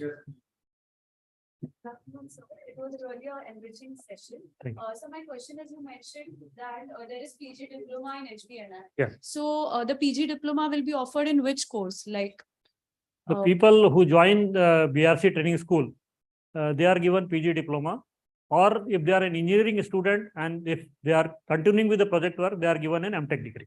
okay, sir. Thank you. Sir. Thank you. Any other question? Okay, Dr. Dureja is available for discussions for some more time. So you all can approach him. So now I would like to request Bansal sir to please thank our speaker and with a token of appreciation.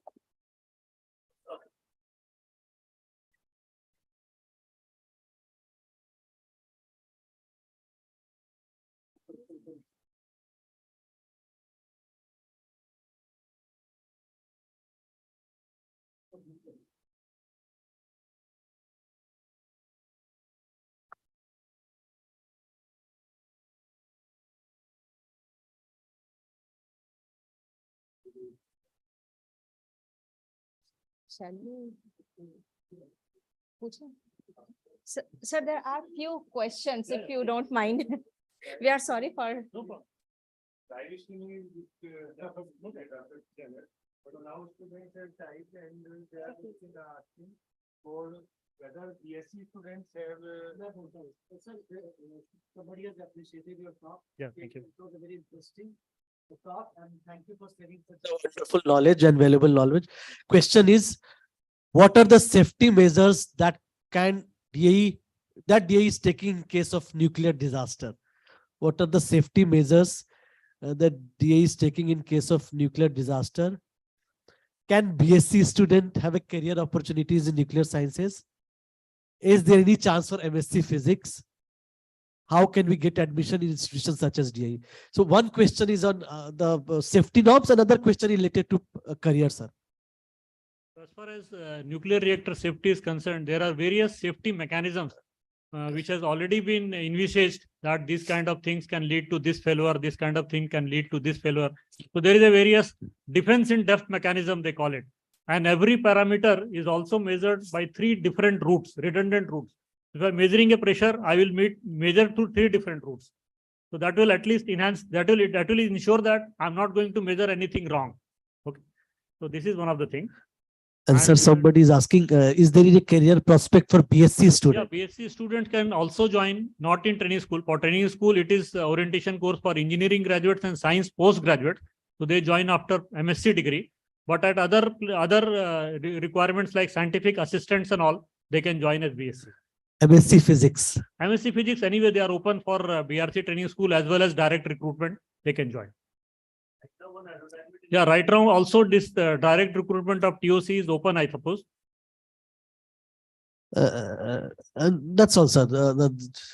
Yeah. Thank you, Ras. Thank you. Thank you. Thank you so much, sir, for answering these queries. Now let us move ahead to the second talk. And our second speaker is Mr. Surendra Kumar Yadav. He is working as Additional Chief Engineer in Reactor Safety and Analysis, Directorate of NPCIL. He joined NPCIL in the year 2002 after completion of BARC Training School of OCEP 11th batch. He has been mainly involved in the thermal hydraulic analysis, particularly loss of coolant accident analysis, and development of computer codes for the safety analysis of Indian PHWR reactor. He is responsible for various activities related to deterministic safety analysis of Indian PHWR and their regulatory clearances. I would like to invite him to give this talk today.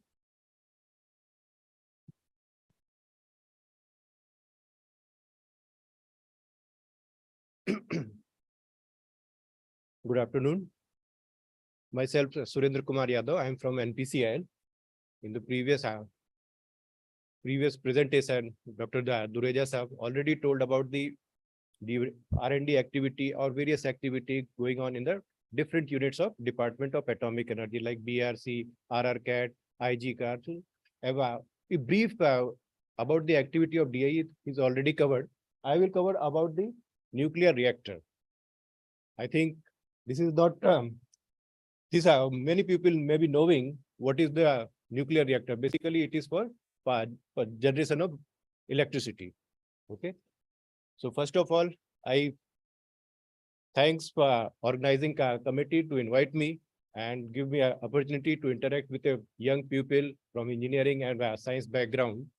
And it will be a great interaction with you, and it will be useful for us and useful for you also. And let's start nuclear reactor generation 1 to generation 4. Normally in the use day-to-day life, we say 3G mobile, 4G mobile. Just like this technology, we have also categorized the nuclear reactor technology in terms of generation 1, generation 2, generation 3, and generation 4. Okay.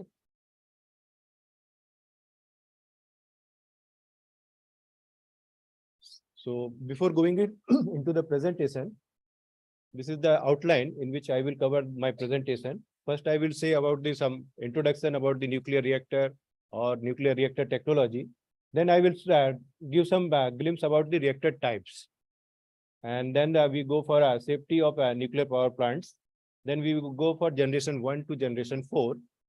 Then I will give some brief about the 700 megawatt Indian PSWR, because this is the indigenous reactor that is already in the advanced stage of construction, advanced stage of commissioning also.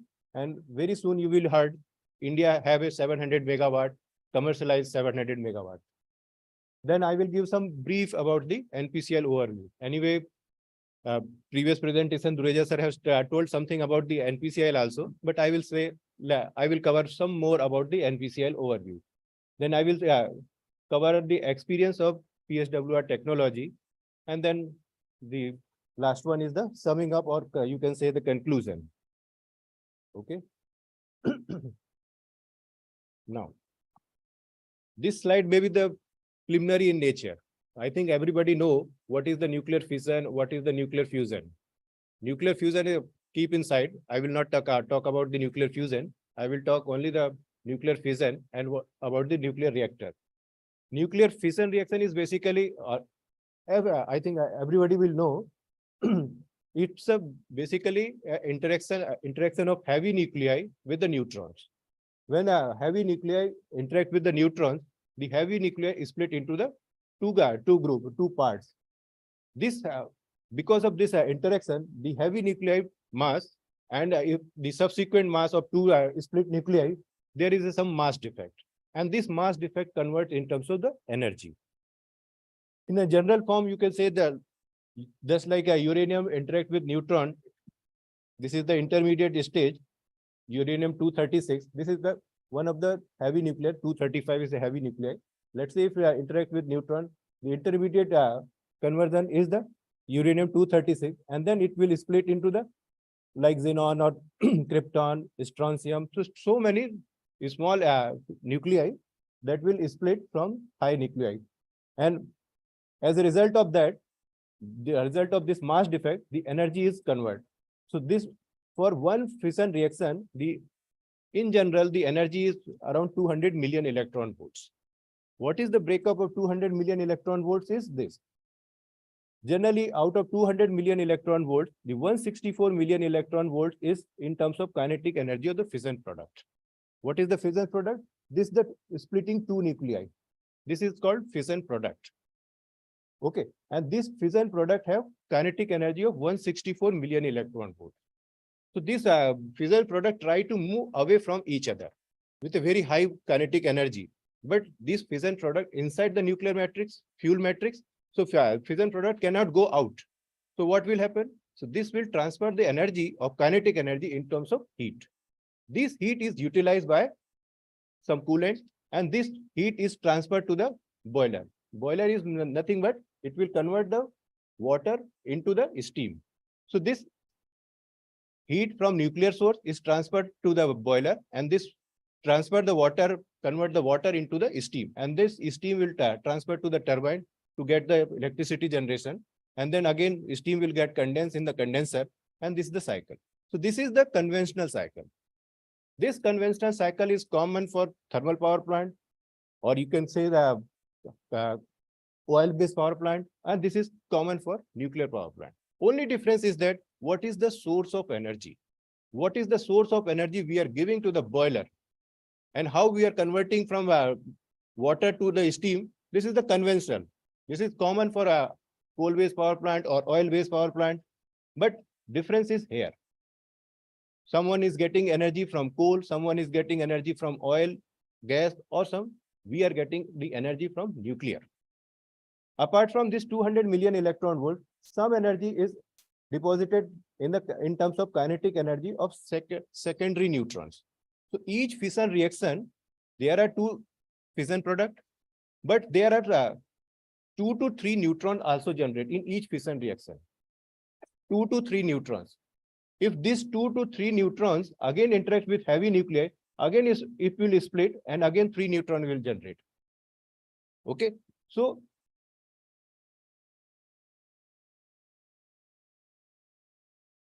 again 3 neutrons will generate. So this neutron will continuously, this is called chain reaction. And nuclear reactor is a system in which the nuclear chain reaction is controlled, and the nuclear energy is utilized for the civil application like generation of electricity. Okay, some energy in terms of gamma or radiation source like gamma rays, beta particle that is generated from the fission product. Fission product further get decay, and it will generate in terms of energy. So this is the contribution.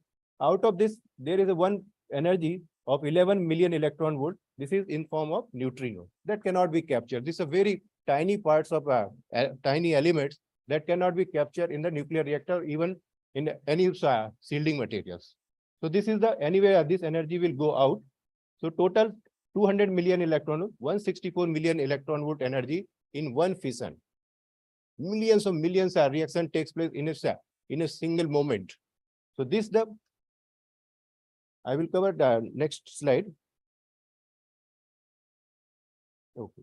So basic component or basic system that is required for sustained chain reaction, for controlling of the chain reaction is, one is requirement is fuel, second is coolant. Fuel is basically what? Fuel is, we can say the fuel is uranium. Generally, you may be knowing from the college books, the uranium has number of isotopes, uranium-235, 236, 238, but all are not fissile elements. Out of this uranium isotope, uranium-235 is considered as a fissile element. When the uranium-235 interact with the neutrons, it will go for the fission reaction. There are many other possibility of interaction of neutron and nuclei. There may be chances the neutron get captured also. It may be chances that neutron does not go for fission, but scattered also. It may be transferred also from the nuclei. So there are maybe another chances, but if it is interact, it go for fission reaction. So this element is generally 235, uranium 235. So fuel is basically a uranium. In nuclear reactor, we can make some pellets of uranium dioxide, UO2, and that are arranged in a tube that is called clad tubes. Okay, and these clad tube are a set of fuel element, that is clad tube, and associated component which are loaded into and subsequently removed from the reactor core as a single unit called fuel bundle or called fuel assembly. Okay, so basically fuel bundle is nothing but is a cluster of fuel elements. Each element have some uranium pellets, uranium dioxide pellets. Okay, fuel may be natural uranium, fuel may be slightly enriched uranium. Natural uranium means when you get uranium from mines, you will find the 99.3% is uranium 238, 0.7% is uranium 235. 238 doesn't go for the fission reaction, but very minimal. But 235 always when interact with the neutron, there is very high chances that it will go for the fission reaction. So 235 is a required element for the nuclear sustaining of fission reaction. So if the naturally uranium contribution is uranium 230 is 99.3%, 0.7 is uranium 235. If this is the combination is that we called as a natural uranium. If we increase the percentage of uranium 235, let's say from 2% or 4%, that is called slight enriched uranium. As you increase the percentage of uranium 235, that means you have a more fissile content. Higher the fissile content means higher the chances of neutron to interact, freely interact. So higher the population of neutron will increase. So slight enriched uranium. Once this interact fission reaction takes place, and it will generate heat, and that heat has to be transferred from fuel to some utilization source like a steam generator. So coolant is the media which transfers the heat that is generated in the fission reaction to the steam generator. And reactor coolant system include those component or associated system with the flow of the coolant, such as coolant pump, pressurizer, or some many associated systems are required. I will come some details also. Generally, coolant are light water reactor or maybe heavy water reactor. Well, hydrogen also have three isotopes: hydrogen, deuterium, and tritium. So light water means H2O, heavy water means D2O. Another coolant is graphite, air, or you can say some reactor use carbon dioxide as a coolant. Moderator. Moderator means moderator is a medium in which large number of neutrons are slowed down. Because in general, neutron interact with the heavy nuclear. Neutron have a high energy also or maybe low energy also. The probability of neutron interaction and go for the fission reaction, it depends on what is the energy of the neutrons. Higher the energy, lower the chances. Lower energy of the neutron is the higher chances of the interaction will go for fission reaction. So depending on that, so our motto is to reduce the energy of neutron. This moderator will reduce the energy of neutron. So that's why moderator is a medium in which large number of neutrons are slowed down from higher energy to low energy. Slowing down of neutron below 1 electron volts. Below 1 electron volt is referred as thermalization. Okay. And most common example of moderator is light water, heavy water, or graphite. And then reflector. Reflector is basically a large body that is surrounded by in the reactor core, which job is to reflect the neutron which is supposed to going out of the reactor boundary. So it is scattered the neutron back to the core, thereby minimize the loss of neutrons. Okay.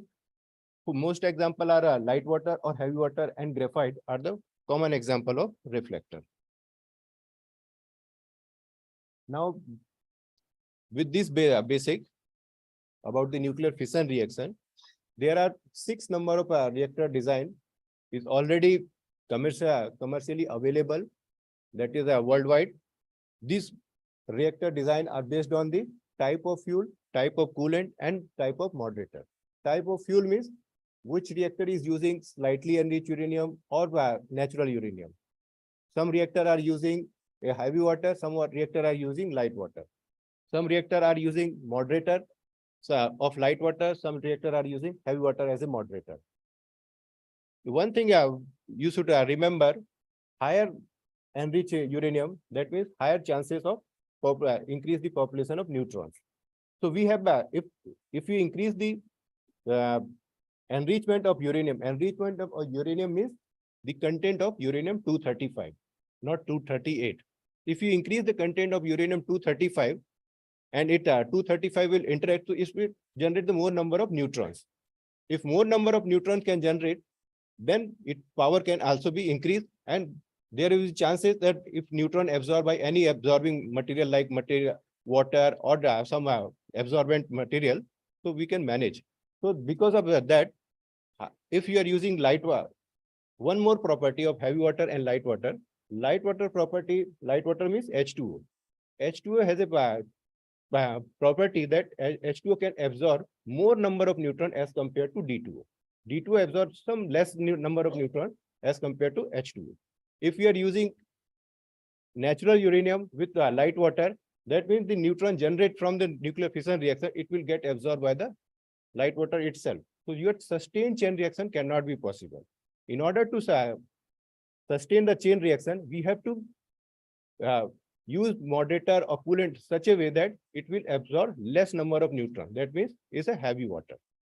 So whenever the light water, whenever the natural uranium is used to sustain the chain reaction, we have to use heavy water. Okay. So there are 6 number of reactor that is commercially available. One is called pressurized water reactor, then boiling water reactor. Third type of reactor, this is pressurized heavy water reactor, then gas cooled reactor, then liquid graphite reactor, and sixth one is liquid metal fast breeder reactor. These reactors are based on, you can distinguish based on type of fuel, coolant, moderator. Okay. This is the schematic of PWR or pressurized water reactor. Pressurized water reactor is basically a pressure vessel. This is the, you can say, the fuel where the fission reaction takes place. Coolant come from this bottom, and that get heat of the nuclear fission, and that high amount of temperature of coolant will increase, and accordingly high temperature coolant will pass through the steam generator, where it will transfer the heat to the secondary side of water. Okay, so where there steam is generated. In general, this PWR used slightly enriched uranium of the order of 2 to 4% higher content of uranium-235. This use light water as a coolant and moderator. The pressure inside is around 15 megapascal, very high pressure. That is called this pressure vessel type reactor. Okay, this is boiling water reactor. Similarly, boiling water reactor, here the coolant get heat, but the coolant itself get heat such a way that the quality of this water is at the exit may be order of 15 to 20%. That is the saturated steam. This saturated steam, there is a separator. This separator distinguish the part of steam will transfer from this tops, and the saturated water come back into the reactor core again. So this is the concept of boiling water reactor. Here the pressure is around 7 megapascal, where here pressure is 150 bar, higher pressure. Only difference is that here the water which is used come across the fuel is passed to the steam generator, but here the steam is directly utilized into the turbine. If any fuel defect or any fuel failure is there, this water is in contact with the fuel, and it will have higher chances of radioactivity in case of BWR. But in PWR, there is a 2-loop system. Okay. This is a schematic of PHWR reactor. PHWR reactor or pressurized heavy water reactor. In the pressurized heavy water reactor, there are 392 channels. Inside this channel, the coolant pass, and inside this channel, there are fuel bundles. 12 number of fuel bundles are placed inside this channel. And the cold water come here and then get heat from the fuel, and this will transfer to the steam generator, and then a same process as in PWR reactor. So this is the concept of PHWR. PHWR use natural uranium as a fuel, heavy water as a coolant, and heavy water as a moderator. This is called pressure tube type of reactor, whereas earlier was called a pressure vessel type of reactor. This is gas cooled reactor. Here the coolant is maybe the air, maybe carbon dioxide, or maybe helium. Okay.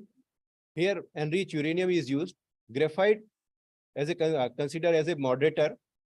The graphite has a large number of holes is there. Inside the hole, the fuel element is placed, and surrounding their coolant will pass. Coolant means the air, carbon dioxide, or helium.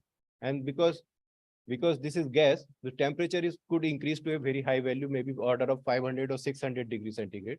And by utilizing this high temperature of gas or coolant, this can produce superheated steam. PHWR reactor, PWR reactor, and BWR reactor. The water are converted into the steam, and steam is in saturation state, not in the superheated steam. So here in gas cooled reactor, steam would be in a superheated condition. That's the difference.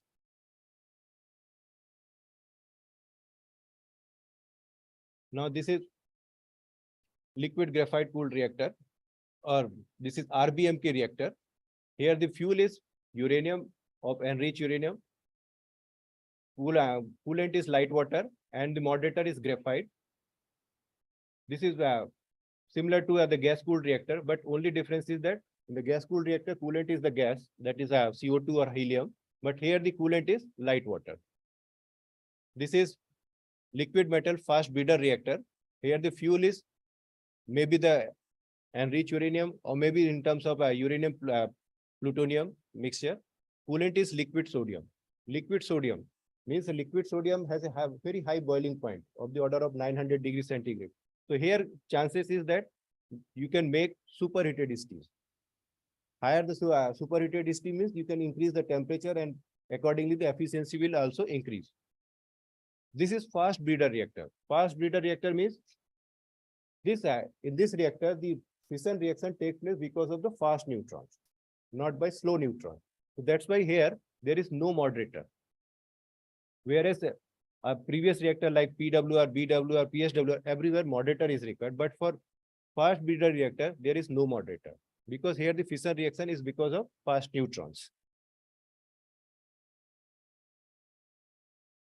So this is some brief about the various reactor technology available worldwide: PWR, BWR, and PHWR, and other 3 are. Out total 435 reactors are operating in the world. 435, and total generating capacity around 390 gigawatts. Okay. Out of this 435, majority of the reactor are PWR type of 265 by numbers. BWR are second, and PHWR. Okay. So this is some brief about, and around 60 reactors are under construction. 60 reactor means it's a capacity maybe around 65 gigawatts. So there is very high number of reactors are going to be built in the different countries, particularly India. I will cover that part, how many reactors we have and how many reactors we are under construction stage and in the project stage. Now coming to the safety. Safety is in nuclear industry, the prime safety objective is to protect the plant, protect the each individual person, society, and the environment from undue radiological hazard. This is our safety.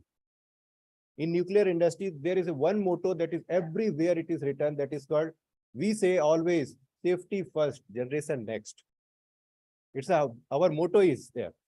Every time you will enter into a nuclear power plant, you will see a board, safety first, generation next. Generation can be there, can be taken up the next day or later on, but the safety first every time. So safety is basically to protect the plant personnel or individuals, society, and the environment from undue radiological hazard, so that NPP does not significantly add to the health risk to which individual and society already exposed.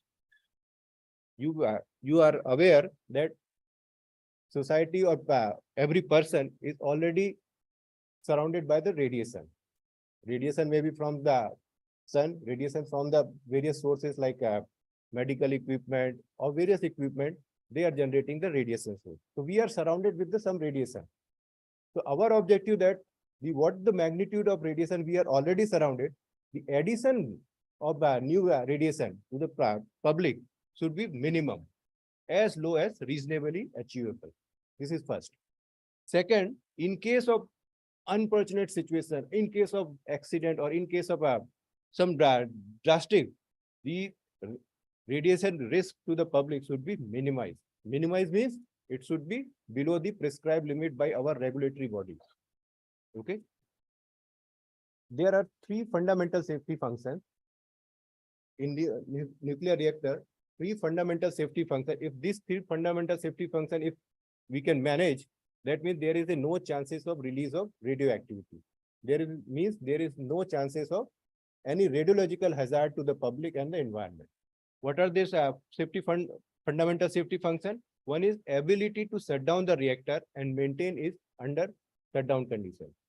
This is first fundamental safety function. Means if you are able to shut down the reactor in any situation, in unlikely situation, if you are able to shut down the reactor, that means the reactor will shut down, release of radioactivity you have confined. Second, cool the reactor core. If we are able to cool the reactor core, that means there is no chances of fuel failure. There is no chances of release of radioactivity from fuel to other environment. Then contain the radioactivity. Contain the radioactivity of fission product inside a containment, or you can contain somewhere. So this is three function. Sometimes it is called 3C function. 3C means three control. One is control of reactivity, control of cooling, control of radioactivity, or contain the radioactivity. So this 3C function is called. In order to meet the safety of nuclear power plant, we generally follow defense in depth philosophy. Defense in defense philosophy means there are multiple layers of defense. If one layer of defense is failed, means another layer will come that will perform the same function. If second layer fails, the third layer will come. So there are 5 layers of defense we have provided in the nuclear power plant or in the nuclear industries. First layer say prevention of abnormal operation and failure. Prevention of abnormal operation means any deviation from normal operation has to be prevented in the design itself, in the construction itself, in the commissioning itself. How this achieved? By designing the reactor or reactor system in a conservative way with a high quality of construction and operation. If this is if you are certain to maintain, then my first level of defense will be available. If first level of defense is there, there is no chance of release of radioactivity. If this first level of defense fails, then second level of defense. Second level of defense say control of abnormal operation. And control of abnormal operation means if any deviation from normal operation, then there should be an instrument which could detect and control the change of the deviation of nuclear power reactor operation. Okay, so this is second level of defense. Third level of defense is control of accident. If any time, suppose the defense is increases from 1, 2, and then it coming into the third level, that is control of accident. If any accident is happened, there should be a safety system. There should be a system should be provided into the reactor that is engineered. If it happen, this will act and control the feature of core cooling, the feature of shutdown, feature of contain the radioactivity. So these third level. If further accident progress, this accident, then control of severe plant condition, complementary measure, or you can say accident management system are provided to control the release of radioactivity. This is fourth level of defense. And then if further accident progress, then fifth level of defense, that is the mitigation of radiological consequence of significant release of radioactivity. That is offsite emergency. So these 5 level of defense we have provided in our nuclear system. Okay. Now coming to the generation 1 to generation 4.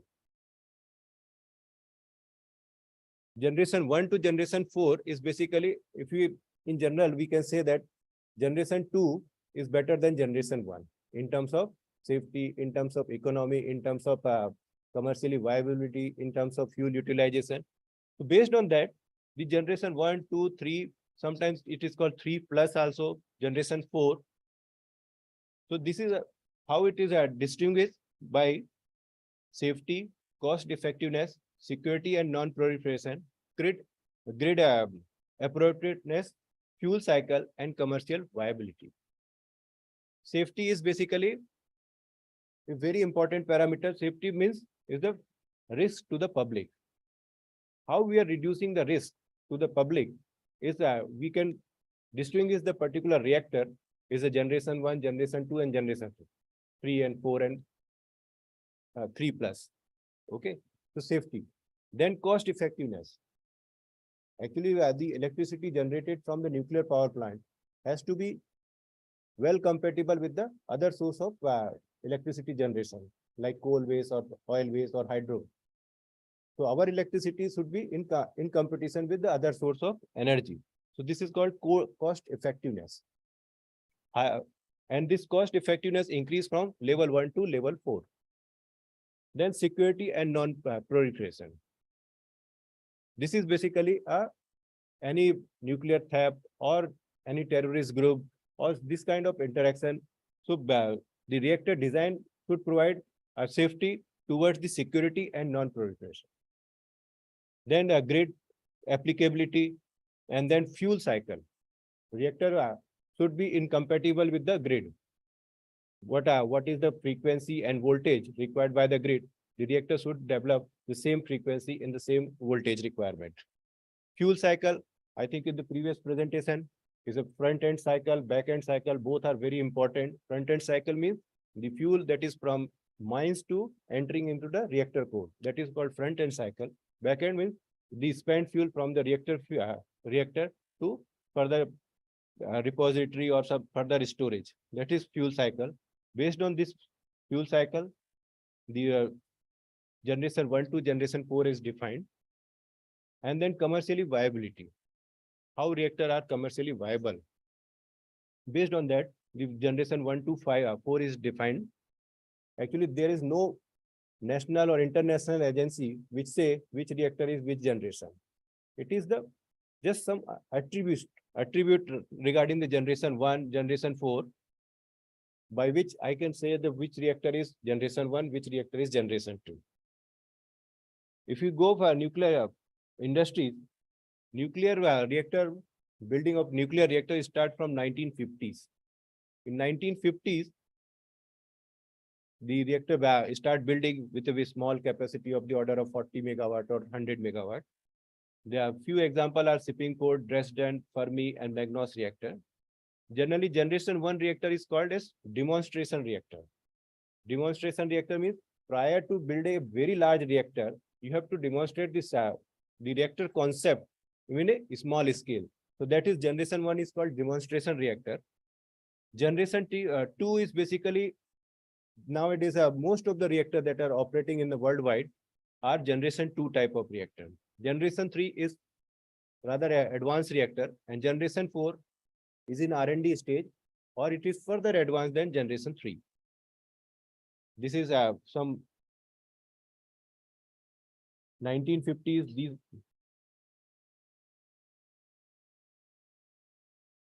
so some attributes of generation 1 reactor. Generation 1 reactor was developed in the period of 1950 and to 1960. Practically, these reactors are nowadays are in shutdown condition. Few countries are operating generation 1 reactor. Generation 1 reactor also named as early prototype reactor. Generation 1 reactor was built to demonstrate the proof of concept. In 1950, people were thinking that kind of 1000 megawatt of reactor, if prior to building of 1000 megawatt, they built 100 megawatt reactor or 50 megawatt reactor to demonstrate the technology. Like shipping port, this was the PWR type of reactor of 60 megawatt. Once they demonstrate the concept, the technology, the safety features, then they multiply in the design and they go for 1000 megawatt. Then Dresden, BWR type of reactor, Magnos is gas cooled reactor, Douglas Point is PSWR type of reactor, Fermi is FBR reactor, and very small capacity of 69 to 60 to 200 megawatt. Once the people get confidence, then they go for generation 2 type of reactor. Generation 2 is basically most of the reactor that is operating in the world, that PWR, BWR, or PSWR are generation 2 type of reactor. Okay. This is evaluation from generation 1. In the generation 2 reactor, more emphasis was given to the safety. Safety of the public, safety of the plant also. They have used most passive system. Passive system is that does not require some motive power. So passive system has provided. The design life of the plant in the generation 2 reactor is 40 years. Core damage frequency. Core damage frequency means generally in layman, you can say that what is the chances of core or reactor accident.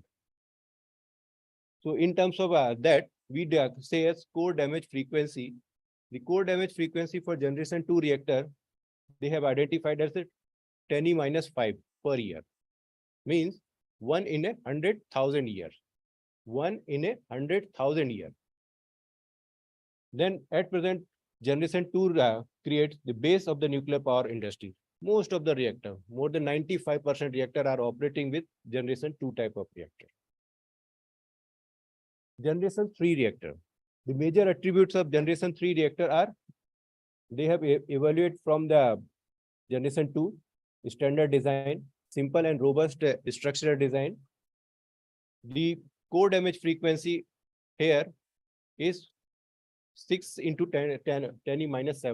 6 into 10⁻⁷ means once in a 15 to 20 million years. The accident could happen 10 to 15 million years. So very low probability to occur. So this is the core damage. India is building 700 megawatt. For that reactor, the core damage frequency is 7.8 10⁻⁸. Very low frequency that core can damage. That means it's the indirectly reflection that what is the safety measure we have taken? What is the safety feature we have provided? If we reduce the safety feature, this core damage frequency will increase. Okay. Core damage frequency is low only because that instead of requirement of 1 pump, we have provided 4 pumps. Instead of requirement of 1 shutdown system, we have provided 2 shutdown systems. That means how more and more safety we have provided. And because of higher safety measures is taken in the reactor system, definitely the cost will increase, but same time, your safety will also increase. These are further some attributes of generation 3. Generation 3 reactor can use MOX fuel also. MOX means mixed oxide fuel. It may be the oxide of uranium, it may be oxide of plutonium. Generation 3 guarantees that no evacuation of pupil needed in case of accident. Generation 3, that means there are some safety features, there are some contemporary measures are there. In case of accident, no public is required to be evacuated in case of accident. This is generation 3 feature. Better utilization of uranium. That means in this reactor, the uranium is utilized in a better way. That is the technical term called burn up. Comparable with national contribution like other energy source.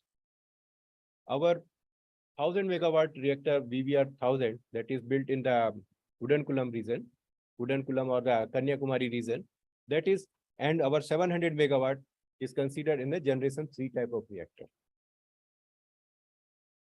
Now, some people going advance of generation 3, that is called generation 3 plus. 3 plus and 3, very small difference. 3+ is basically a simplified structural design. Further, lower the capital cost.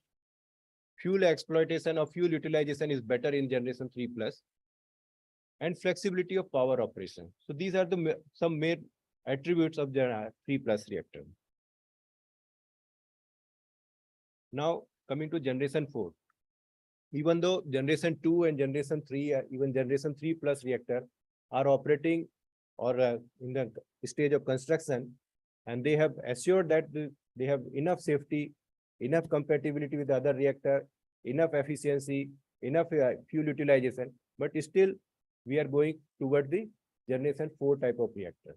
Generation 4 type of reactor will provide a better than generation 3 also, but it will assure the better utilization of nuclear technology. That's why the people are going for generation 4 reactor. And the basic attributes of generation 4 reactor is sustainability, safety and reliability, economic, proliferation resistance, and physical protection. So these 4 are the basic attributes of generation 4 reactor. And these 6 reactors are considered as a generation 4 reactor. Sodium cooled fast reactor, gas cooled fast reactor. Generally, in the generation 4, most of the reactor are fast reactor. Fast reactor means there is no moderator. Means the nuclear fission reaction is because of fast neutron, not by slow neutrons. Okay, so these 6 reactor. The prime motto of generation 4 reactor is not only generation of electricity, but the generation of hydrogen also.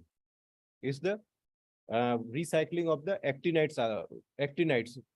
Actinides means the fission product that is generated from present reactor like PSWR, PWR, BWR. Their fuel contains some fission product which have very half-life. Half-life means that it will go on activated for many years. In order to reduce their half-life, they have to change from one state to other state. So that reactor may be utilized for that purpose also. Then hydrogen production. So these are the use, and all these reactor can generate a steam of very high temperature, superheated steam. So efficiency will be higher as compared to generation 3 reactor, and capacity will also be higher than generation 3 reactor. So these are the major attributes about generation 1 to 4. Now coming to 700 megawatt. I think people are not getting interest with this presentation. It's a very general presentation about the generation 1 to generation 4 reactor, just like mobile 2G, 3G, and 4G. The general presentation about the type of reactor. And now I am coming to the some details about the 700 megawatt reactor. This is the 700 megawatt reactor. We are under the commissioning stage, under the construction stage, or this is many reactors are going to be built in the India or Indian history. Okay, so 700 megawatt, we have 540 megawatt.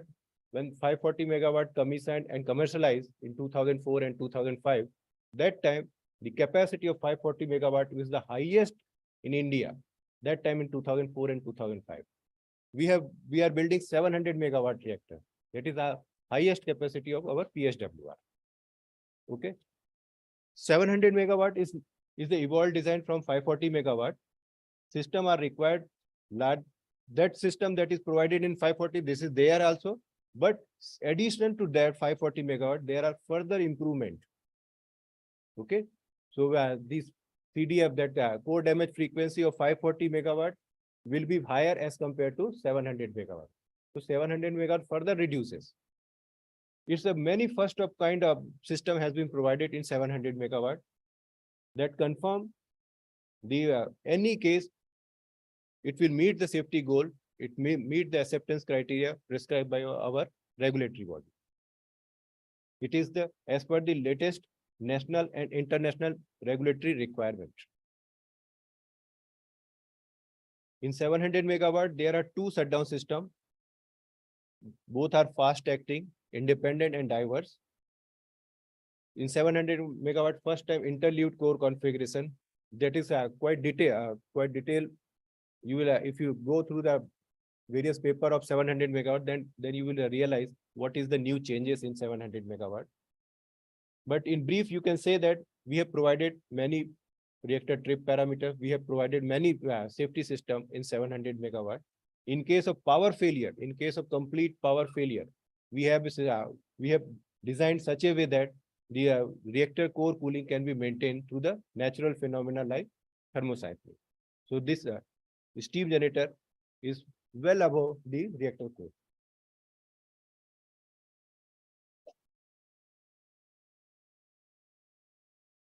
This is feeders, or you can say the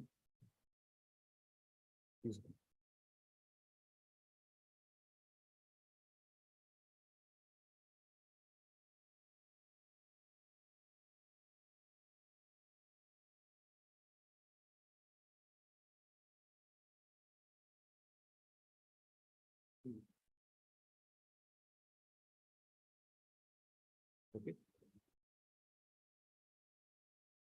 In 700 megawatt, we have provided many system for core cooling, many system for containment protection, accident management in case of DID level 4 and 5. DID means defense in depth level 4 and 5. So these are many system we have provided. Now we are operating 22 reactors as on today. Out of 22, 18 are pressurized heavy water reactor, 2 are boiling water reactor, 2 are pressurized water reactor, and this capacity is total capacity 6,780 megawatt, and we have a experience of more than 580 years. Very high operating experience with the safe operating experience. You can say safe first. These are the reactor under construction, total capacity of 9,600 megawatt.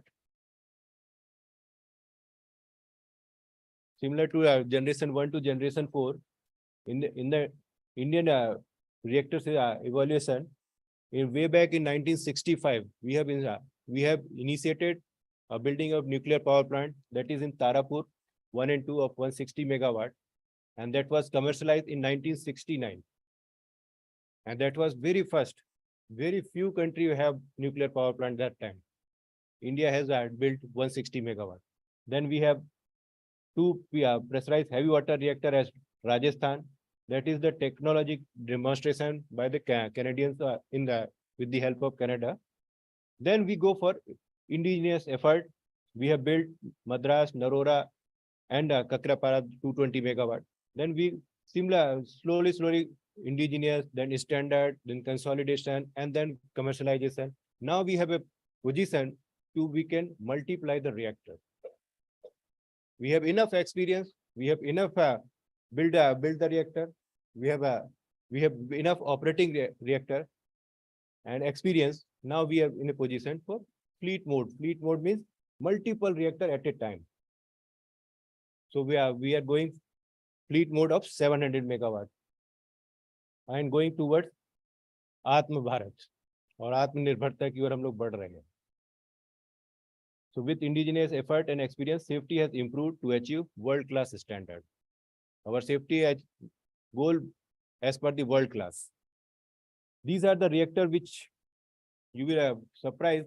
More than 40 reactors of NPCIL has registered continuous operation more than 1 year. एक साल से लगातार चल रहा है reactor. ऐसे 40 times हो चुका है. We have built a world record also that time of continuous operation of more than 900 days, more than roughly 3 years. Now these are the availability factor and generation. We are generating roughly around 40,000 million units every year. Nuclear power plant, INPCIL, from where I belong. So we are involved in the deciding, designing, construction. In one words, I can say that we have a mastery in pressurized heavy water reactor technology. Okay. Rather than going details of this slide, I can say that this. Experience in PSWR. We have 220, 540, and 700 megawatt. Total number I already told. Demonstrated the capability to build nuclear power plant within 5 years expertise in plant life management. We have changes major component like feeders or boilers. That is a very crucial to change or overhaul of the reactor system, that we have a great expertise also. Continuous operation of 962 to 962 days of one of our nuclear power plant. That was the world record at that time, but now this record is break by some other reactor of other countries. We have 580 years of operation, and out of this 580 years of operation, we have found no incident or no accident. How safe we are operating the nuclear power plant. You can imagine that radioactivity in public domain well within the regulatory acceptance criteria or limits. Now coming to summing up, I can say that all reactor of current generation, that is generation 2 and generation 3 of PSWR, PWR or BWR, you can say that economically viable, efficient, technically and practically acceptable. It is acceptable by the regulatory body, it is acceptable by the public also. Still, some people have doubt about the nuclear technology with the other intention or other knowledge. But I can say that nuclear technology, which we are operating, we have enough experience, and that we can safely say that our safety measures are sufficient. Further enhancement in the reactor system as an objective of generation 4 reactor definitely will increase the effective utilization of nuclear energy. PSWR technology comprehensive expertise, experience exists within NPCIL, within Department of Atomic Energy and Indian industries. That is ultimate single words. I can say that we are Atmanirbhar. 700 PSWR is a state of art design, meeting latest regulatory requirement, safety requirement. And that 700 megawatt we are building, many 700 megawatt reactor we are building advanced stage of construction. And recently one of the 700 megawatt achieved 80% power in the commissioning stage. So very soon you will heard a 700 megawatt is commercialized in India also. Okay. So a design is an outcome of vast experience of PSWR technology. Rapid capacity addition in fleet mode. Fleet mode means number of reactor in a one time. Provide great opportunity for the Indian industries. With this, I can say that nuclear power plant is safe, and if anything is required or anything new requirement came from the regulatory body, we are eager to add, or we can compensate the further add of safety. Thank you.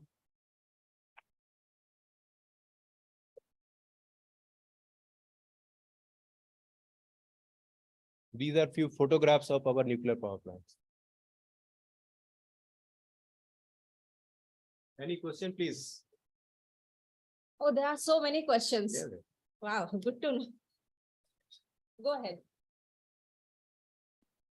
Yeah, we can start from. Hello, good afternoon sir.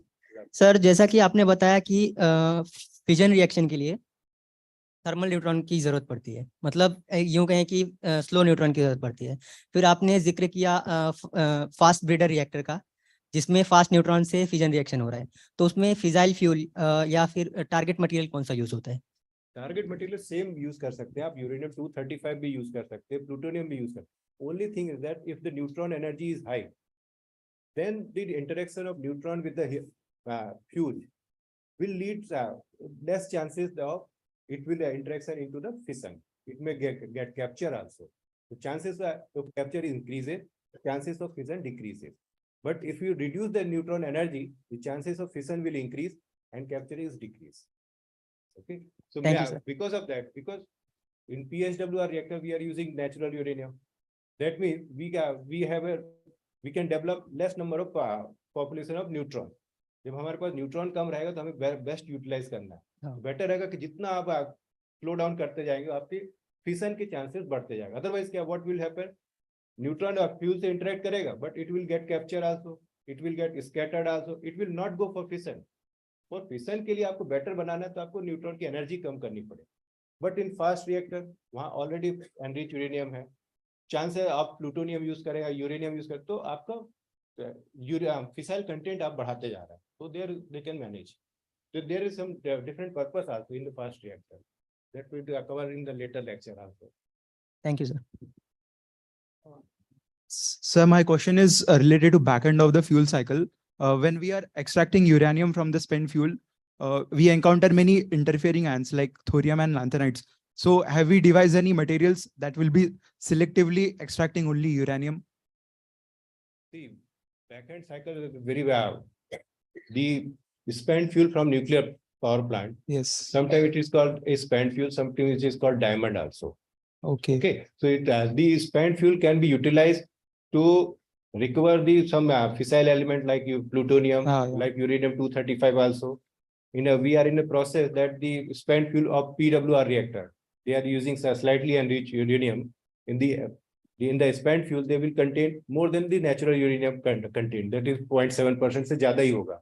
That we can utilize. But हम लोग कोई ऐसा material ये किए है क्या कि वो बस यूरेनियम को ये करेगा? बाकी great technology is there. Okay, okay, and okay. अच्छा, okay.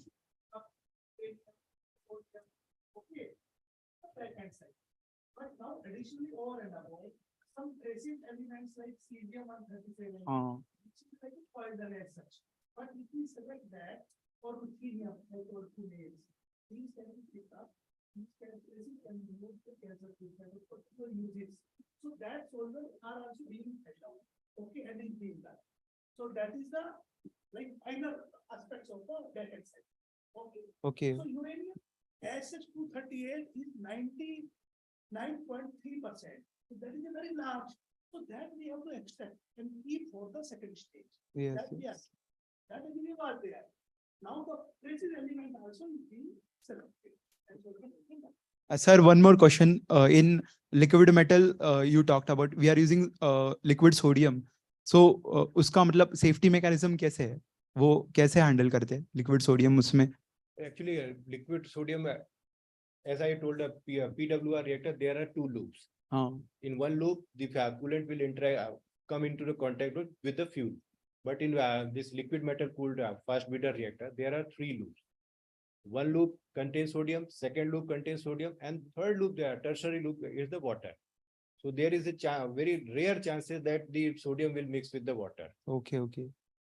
Very rare chance. If it is mixed, there is a safety system are there. They will detect and they will intercept, and then the corrective action will take place. Yes, yes. Thank you, sir.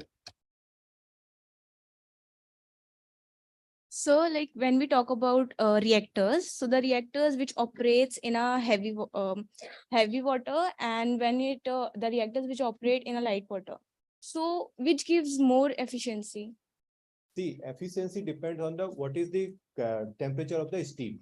Okay. Ultimately, higher the temperature of steam, higher the efficiency. Okay. So that is the temperature of heavy water reactor, temperature of steam get by pressurized water reactor are more or less same temperature. Okay.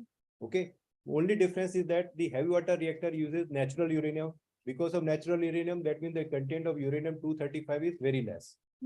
So we have to manage the neutron, or we have to reduce the absorbing material like light water. Light water will absorb more number of neutron as compared to D2.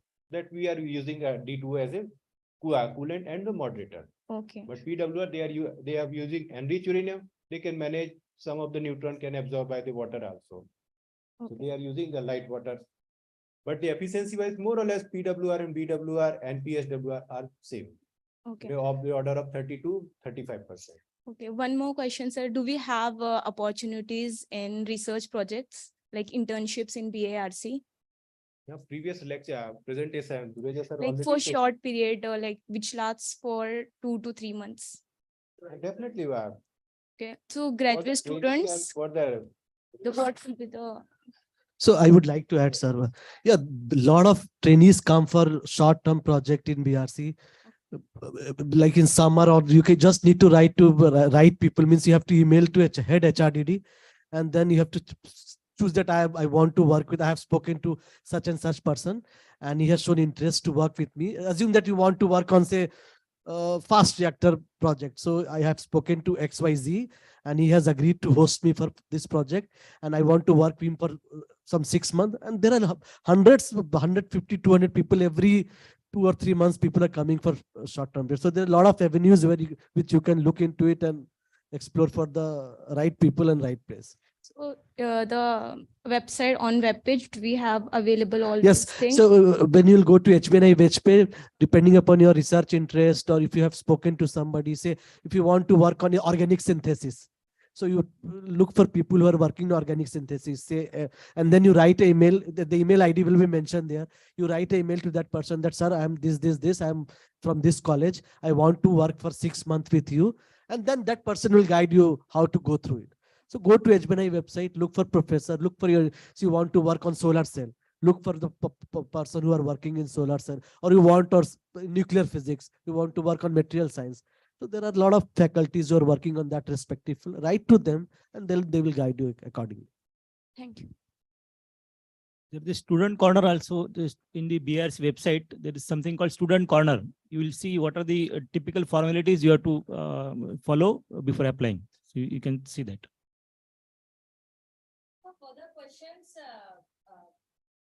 Good afternoon, sir. I have a question. So you said that after the spent fuel, which is taken out from the core, there is a nuclear waste, and basically it consists of the long-lived fission fragments. And you said, I think, that we have to reduce the half-life. So do you have any strategy for like waste management for the long-lived fission fragments? Till then, the nuclear spent fuel, the quantity of nuclear spent fuel is quite less. But the technology are under the development stage to convert the spent fuel or reduce the half-life of some of the elements that have very high half-life. That technology are under development, or many technology already developed, but maybe some cost effective, that is under the development, you can say. But BRC people can answer better way.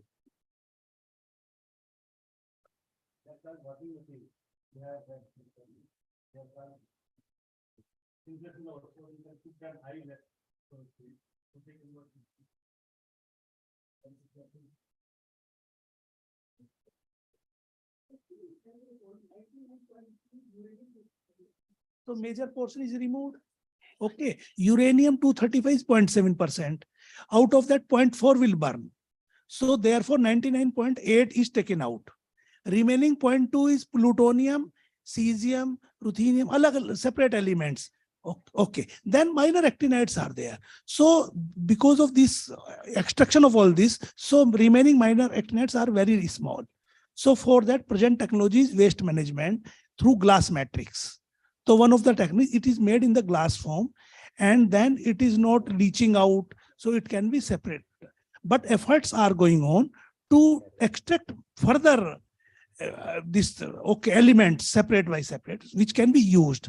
And when it is not used, they are separate. But future technology in like cyclotron or in the fast breeder reactor, so we can burn there, because then it is not a penalty. In thermal reactor, it is a penalty. So as on today, we are not killing. But in later future reactors, we can kill them also. We will keep in the core and will remove that. Okay, they will absorb whatever neutron they want to make a stable or burnout. Okay. But this quantum is very small. First point is that quantum is very small. As on today, technology is there for waste management. Glass matrix in the form of that. Okay. Yeah. In yeah, correct. So these technologies are there and research are going on, and various method will come out. Okay, thank you.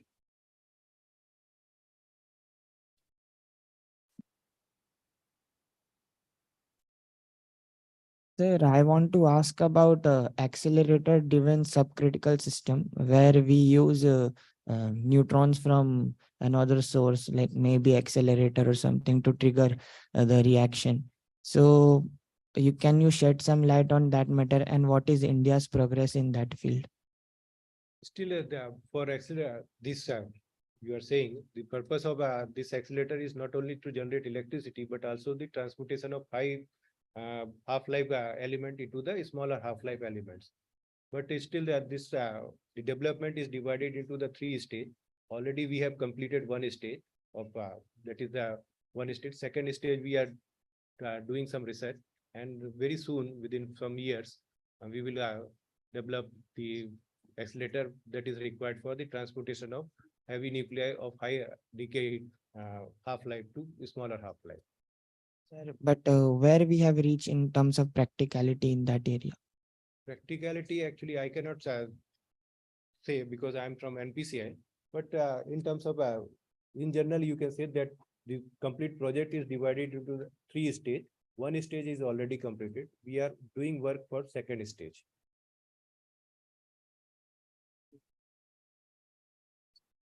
Okay, there are some few questions from the online platform. Nikki Kumari is asking about, please tell something about Apsara U reactor.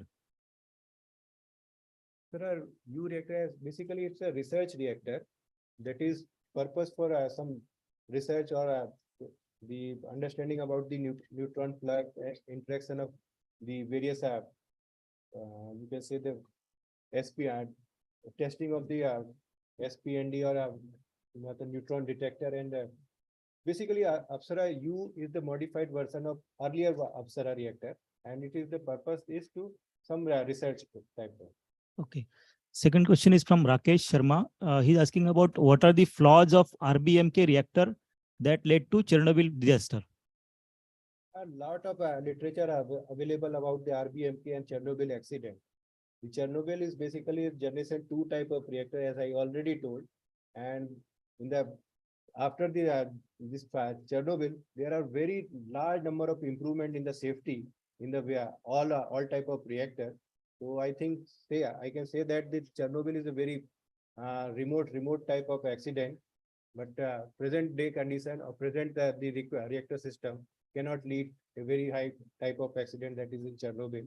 But the Chernobyl is still the public casualty or public death because of the radiation is very less as compared to the conventional energy source. Okay, last question from Nikki Kumari. She's asking about why there is a less percentage of production of electricity than the generation using coal or other non-renewable source. In general, you can say that nuclear technology is not only for the generation of electricity, but this technology is for other purpose also. Like we have in we are in the research field also. We are developing some strategic element, strategic components or strategic system. So we are partly we are working towards the generation of electricity. Now, after 2010 or 2012, we are more emphasizing toward the generation of electricity or civil utilization of the nuclear fuel. So very soon, within 5 or 6 years, you will come across the nuclear power. The contribution is more than the present day, or a contribution you will see a very high contribution going to be increased in India.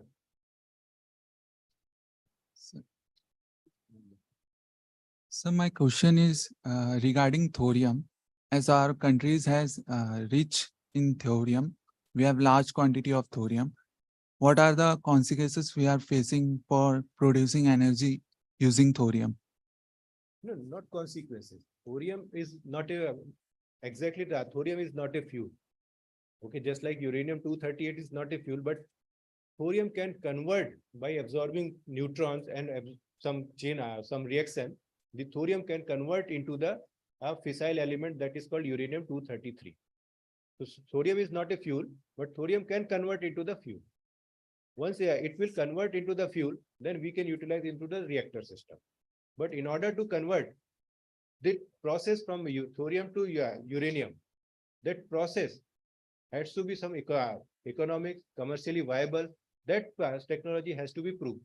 To prove that technology, we are building fast breeder reactor at Kalpakka of 500 megawatt. We have research reactor also. We have operated for last 40 years. We have experience with the fast breeder reactor research reactor, and we are building a fast breeder reactor of 500 megawatt. That is still in prototype. So once we get the experience, we will provide enough other measures how to convert commercially viable. then we will multiply the reactor based on the thorium also. That is our agenda. First agenda of 1950s that the Bhabha has developed three-stage program. That is the three-stage program itself say that we have to utilize the thorium only. This uranium and plutonium is the first and second stage job. Ultimate job is that we have to utilize the thorium. But it will take taking some time because we have to prove that this is commercially viable first. It should be the electricity generated from thorium has to be competitive with the other source of energy. Nowadays, the other source of energy is available. Once other source of energy get declined and our technology get matured, then we will go for the thorium also. But for research reactor, we have.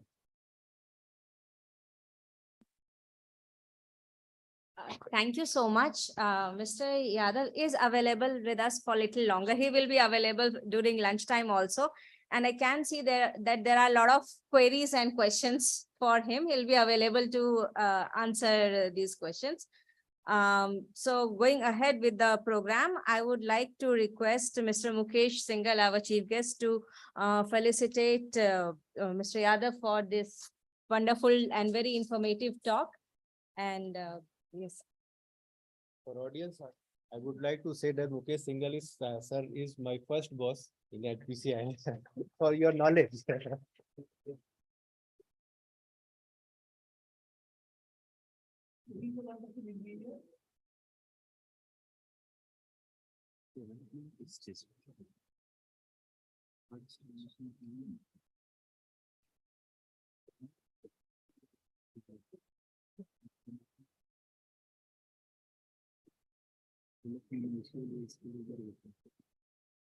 Thank you so much, sir.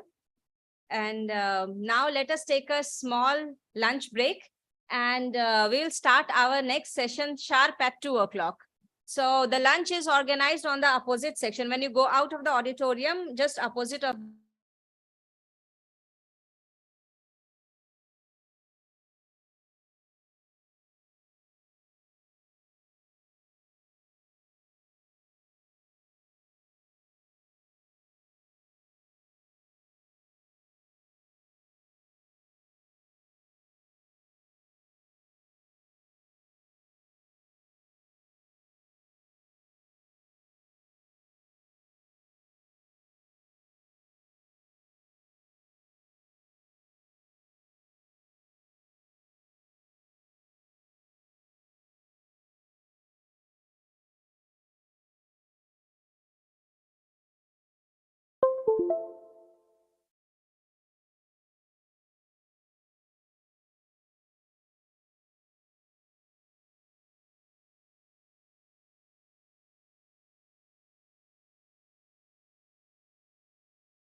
Good afternoon, everyone. I hope you had a very nice lunch and you have settled after the lunch.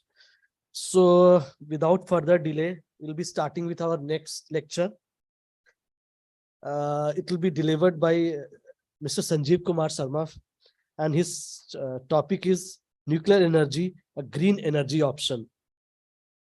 Let me have the pleasure of introducing him. Shri Sanjeev Kumar Sharma has done his ME in chemical engineering from Punjab University, Chandigarh in 2000, and he has joined NPCIL in 2002 after successfully completion of 11th batch of OCEP BRC training school.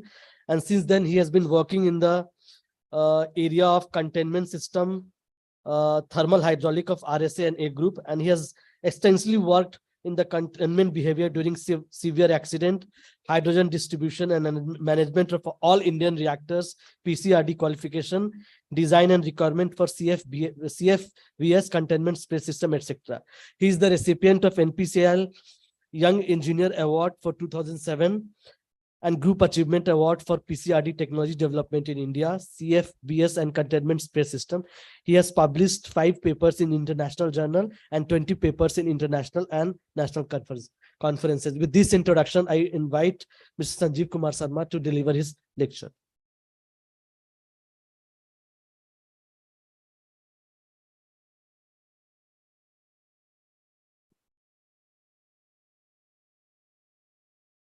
Well, thank you for the introduction. And thanks to the organizer for inviting me to this talk. And I'm having this opportunity around 25 years back. Earlier, I used to be a faculty for 2.5 years. So I am also feeling the same way. Well, as the topic suggests, I had to justify or had to make it that this is the one of the best available options, that the green energy. And from the morning, Singhal Saab, then Dureja ji, and my friend Yadav, they had covered many topics. In fact, Singhal Saab has covered all together. So we will be covering topic by topic. I will try to do the justice with this topic.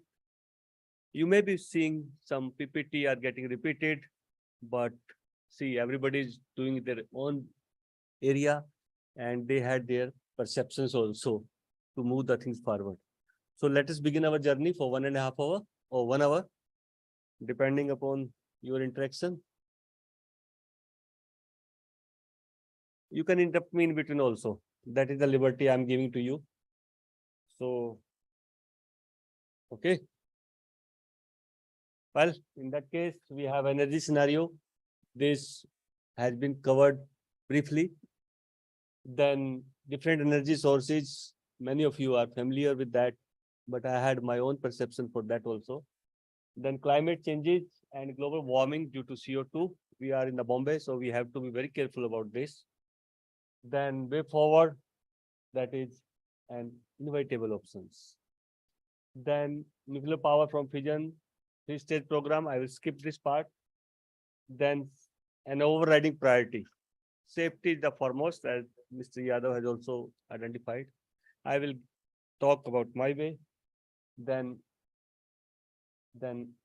NPCIL, body responsible for operation, construction, and design for all the reactors.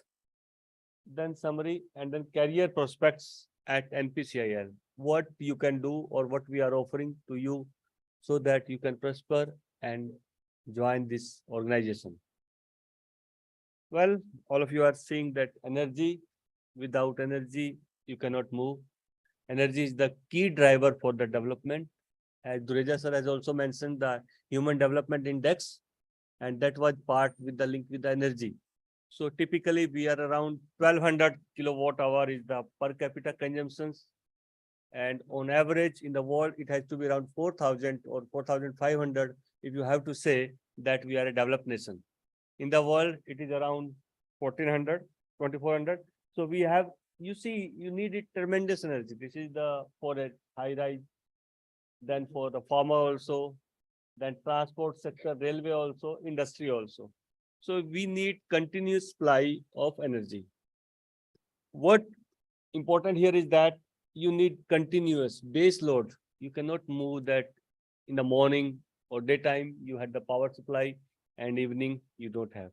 So you need constant power supply that can be either from the coal-based or hydel or nuclear energy. So this is the gap. Currently, some gap is there. Though few states like Maharashtra and Gujarat, they have excess energy. But if you see local overall together in the summer, there is always some gap. And this gap is increasing. And as per the commitment of COP, we have to reduce many of our coal-based stations are going to be phased out maybe in next 5-10 years. Coal shortage is also there. You might be hearing that coal is purchased at 2,400 ton or something like that, or Indian coal is very cheap. So coal is not going to lead us anywhere. And for the energy, that is gas pipelines also are in between. So we are not go through that part also. If we can assure a continuous gas supply, that is another option. But future, who knows? Who knows that we will get the cheap oil from Russia? So maybe we can get the pipeline from Iran. So that could be another option. Then we have to go for all this. This we say it is a wind, solar. So all these had their own problems. That's what I was talking to you people. India around, this is at latest 31st/3/2023, around 12:55. We have to be here 4,000 plus. Brazil world average is this one. So there is a lot of gap is there. Now energy supply, energy demand is increasing every day. If you can see yourself, you can assess in your vicinity, maybe 5 years back, how many ACs were there. When I come to Bombay in 2000, there were hardly any AC. Now each and every household had 2 AC or 1 AC depending upon the people. So that way you see how much energy consumption is required. Bombay don't use to people. See ना, आप parents से पूछो कभी AC की जरूरत नहीं थी पहले. आप पिछले 10 साल में ही देखो अपना. You self assess these things. So that's how the installed capacity is going on. 11, 12, it was 220 gigawatt or 22,20,000 megawatt. Right now, we are around 4,16,000. That is installed, including everything, but the actual is quite low. But at per current understanding, by 31, 32, it's around 8,20,000. Our earlier estimate also say that we may go up to 62,000 megawatt from the nuclear. But right now, many factors are there. And my seniors also had identified this factor here. But at least 4 reactor in the next 2 years, that is 3,000 megawatt. And 2 reactor in the next further 2 years, that is 2,000 megawatt. So around 6,000 megawatt by 2028, we are going to add. Our power supply is not that we are installing 2,000 and availability is 1,000. No, if you see that table, one sir was showing, installed capacity was 1.9%, but production was 3%. So once reactor is running, it's giving continuous power supply. One factor is availability factor also, that was shown by Sri Yadav in his presentation. We all know which are the non-renewable energy sources. That is fossil, coal, oil, natural gas, hydel, nuclear fuel. Renewable, there is a debate on this part, but sometime it we keep here or here depending upon situations. They had different thought also. Renewable is the solar, wind, biomass, ocean, tidal. These are just small capacity work going on. Biomass is not going to help in my industry. Wind is coming up nicely, but the pattern, that is localized power supply is there. If you go to coastal of Tamil Nadu, or if you go from this Nasik road, Sirdi, you will see large number of windmill are there. But that depend upon local supply. You cannot keep on feeding the grid with that. You need constant supply. So these are localized. Maybe in the Kutch, some windmills are there. Basically, this is the source, that is you are feeding coal. This was the first presentation in Sri Yadav, that you need energy For energy generation, you need to move turbine. For electricity generation, for moving the turbine, you need some driving force. That driving force could be steam or could be gas also. So those are called gas turbine. That can be done at higher pressure. So for that steam generation, you need some energy source. That could be from the boiler. Boiler could be put from the coal, or you can burn the diesel also, or you can have a gas also. So that's the difference here. For that steam, we need nuclear energy. That is covered quite extensively. So these are the three parts there, that is burning, steam generation, then steam compressor. So that's how. But thermal power, major contributor of the power generation, around 70-75%. Mostly it is in the government sector, and some unit has their CPP also. You might see captive power plant. Earlier days, industry cannot run. Now the grid are quite stable. You hardly hear northern grid fail ho gaya, yeah, southern grid fail ho gaya. Pehle this was very quite frequent, but right now that is also stable. So if you see the industry, steel plant है, अगर आपका कोई reactor चल रहा है, अगर आपका कोई कमिश्निंग हो रहा है, कोई प्रोसेस हो रहा है और मटेरियल है, पावर एक बार ट्रिप हो गया तो गड़बड़ हो गया. So all these big industries, they have their CPP, captive power plant. So that is also a big contributor. So they use that part.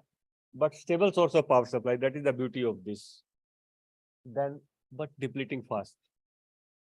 I will cover that how many, typically a 220 megawatt, you need 4 rack of coal. Then depend upon importing. अभी हम लोग import भी काफी coal कर रहे हैं. Then global warming and greenhouse effect, that is the major contributor. That's why people are eliminating this part. In India also, we are thinking, a thought process is also there, that those small CPP, that is small unit of thermal, can we replace them nuclear reactor, small reactor? Those are called small modular reactor. Typically आप देखोगे, अब आप अगर thermal station जाओगे या कहीं पढ़ोगे तो सब 220 मेगावाट के होंगे, या यूएमपीपी तो अभी बड़े हैं, टिपिकली 220 मेगावाट के सब हैं. तो उनकी जगह क्या हम छोटा रिएक्टर लगा सकते हैं बाकी सब रिसोर्सेज को यूज करके? That thought is going on in India. People are working on that part also, and I will cover that, why we can do that and why we cannot do that. That will cover little later. And then we have a transportation issue. Though right now we had a freight corridor for railways, but this used to be an issue in the long time. Then hydel, it is a clean. Then cost effective, that is also.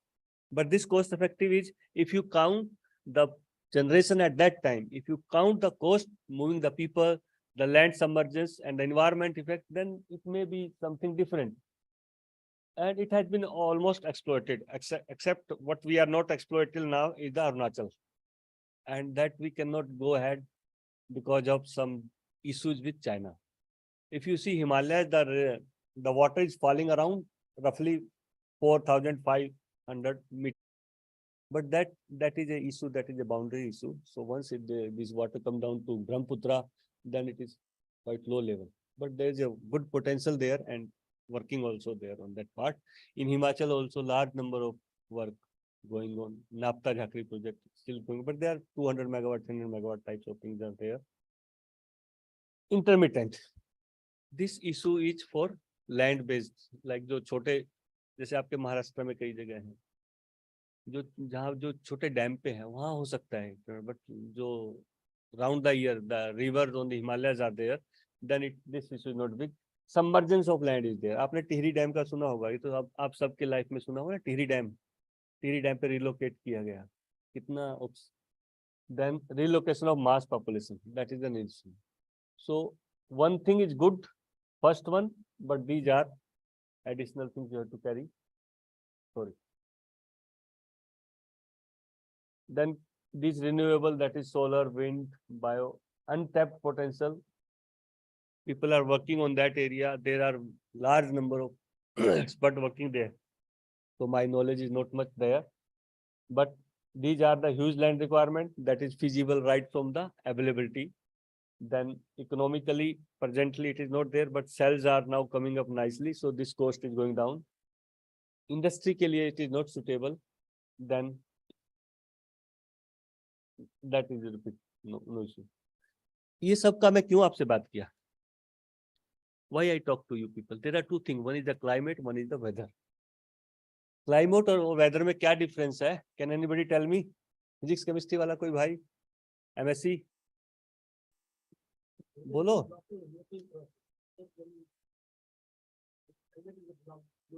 Yeah. So weather could be different. Form is that concept is applicable here. So weather, what is say, the state of atmosphere at a particular place and time as regard heat, cloudness. But climate is prevailing in area in general over a long period of time. So weather को तो हम कुछ कर भी सकते हैं, but climate को तो हम नहीं कर सकते. Weather you can change in your house with AC. गर्मी है, humidity है, control कर सकते हैं. So we have to look for here. What are the factors which are affecting this? What we can do? Global warming referred to the long-term increase in the Earth's average temperature.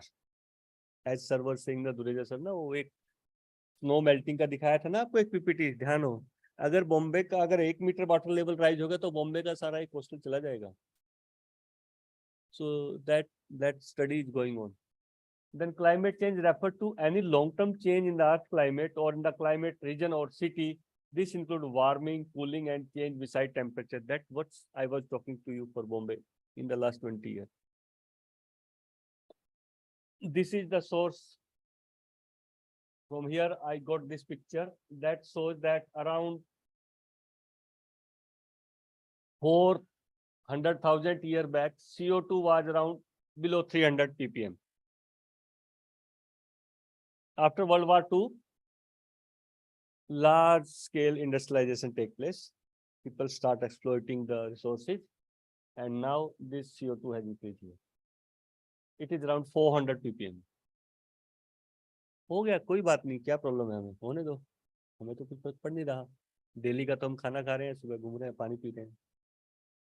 But what we have to see here, the greenhouse gases, a layer of greenhouse gases act as a thermal blanket for the earth, absorbing heat and warming the surface to a life supporting average of 15. अब यहाँ issue हो गया, क्या हो गया? Sunlight passes through the atmosphere and warm the earth's surface. This heat is reflected back. But picture start here. Most of the outgoing heat is absorbed by greenhouse gases and molecules and re-emitted in the all the direction, warming the surface.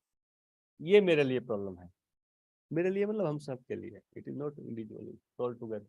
Now greenhouse gases क्या है? ये मेरे friend जो सारे BSc MSc वाले हैं उनके लिए, बाकी एक्सपर्ट को सब पता है.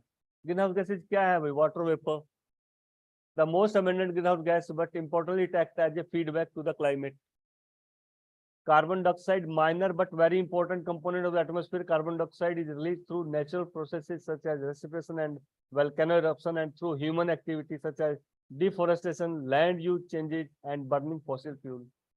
Then methane, on a molecule, 4-molecule basis, methane is far more active greenhouse gas than carbon dioxide. Then nitrous oxide, that is from the fuel, burning of the fuel. Then CFC, chlorofluorocarbon. अब आप देखोगे ना नए जिनके fridge आ रहे हैं उन पे लिखो ना फ्री फ्रॉम CFC, वो इसी से है. Then systematic synthetic compound entirely of industrial region used in a number of applications and released to the atmosphere by international agreement for their ability to contribute destruction of the ozone layer. तो हमें करना क्या है? Global CO2 emission, energy supplies, ये देखिए आप यहाँ आप अटैक कर सकते हैं. Here also you can attack other transport system. अभी बसेज, बॉम्बे की बसेज ज्यादातर इलेक्ट्रिक हो गई है ना, ज्यादातर बसेज इलेक्ट्रिक हो गई. This is coming up in the metro cities quite. इसके लिए भी इलेक्ट्रिसिटी चाहिए. इंडस्ट्री हम कुछ बहुत ज्यादा नहीं कर सकते, पावर सप्लाई उनको चाहिए. अगर आपने पावर सप्लाई का अल्टरनेट सोर्स दिया, that can be manage. Agriculture, forestry, buildings, aviation. So major attack अगर हम यहाँ कर सकते हैं, then we can have reduce it quite big. होता क्या है? जंगल की आग. आप देखोगे कभी अगर आप घूमने जाओ बाहर, जंगल में आग बहुत लगता है. अभी तो न्यूज में भी दिखाते हैं. और जब ये आता है ना दिसंबर के करीब फोग आता है, तो दिल्ली के आसपास की न्यूज शुरू हो जाती है ना, किसानों ने अपने खेत जला दिए. वो क्या है? That lead to this, that जो पहले क्या होता था, पहले इतने फास्ट लेवल पे नहीं था। Then what it lead, floods. आपने देखोगे फ्लड का पैटर्न भी चेंज हो गया है। इस बार का तो मई का वेदर, मेरे फ्रेंड जो वेदर फोरकास्ट वाले वही बता पाएंगे, नॉर्थ इंडिया में तो मई में गर्मी पड़ा ही नहीं। लास्ट टू लास्ट वीक में वहां था, फैन की भी चलाने की जरूरत नहीं थी। सो lot of changes in the pattern. Then these are disappearing coral reef, then glacier melting. क्या आप इसको थोड़ा जूम कर सकते हैं, ये पार्ट मेरे साथियों के लिए? नहीं, can you read it for me? मेरा भी चश्मे के साथ में पढ़ नहीं पा रहा। Basically it tell us how CO2 is there. 1 unit of electricity generation from coal production, typically मेरे को रफ याद है, कोयले से 1 kg होता है और ऑयल से ½ kg है। या please, 1 unit of electricity generated using coal produces 1 kg of carbon. या For coal 1 kg, 3-4 kg of carbon. yes, And gas produces half kg. and Nuclear power plant does not do. मैं इसमें क्या neglect कर रहा हूं, मैं इसमें pre processing में, जैसे आपने और निकाला UCIL, उसने और को प्रोसेसिंग किया, उसको मैंने, उसके प्रोसेसिंग में ट्रक ढो रहे हैं, उसको मैं नेग्लेक्ट कर रहा हूं। मैं आपको जनरेशन में कर, उसको थोड़ा भी पार्ट आएगा, but that is also negligible. So you see here what you are doing now, way forward, why nuclear power, no contribution toward global warming due to low release of CO2। हम उसमें contribute ही नहीं कर रहे, तो भाई इसी पे चलते हैं। Then possible to generate high amount of electricity energy. अभी सुबह से जो बताया कि FBR fast breeder reactor route से 500 गीगावाट एंड थोरियम रूट से तो आप 4 सेंचुरी तक चल सकते हैं। रिपीटेड थोरियम को कन्वर्ट करो, उसको दोबारा रिसाइकल यूज करो, so it's a continuous supply of power, so that's how you have to move ahead. Then fuel required to generate 1 million of electricity, 700 ton of indigenous coal, और fuel के bundle 2 bundle 27 kg, आप हाथ में लेके भी जा सकते हो। वहां आपको चाहिए 700 टन। अब इसका सोचो, I think in between I use some Hindi word, it's okay ना, समझ रहे ना बात?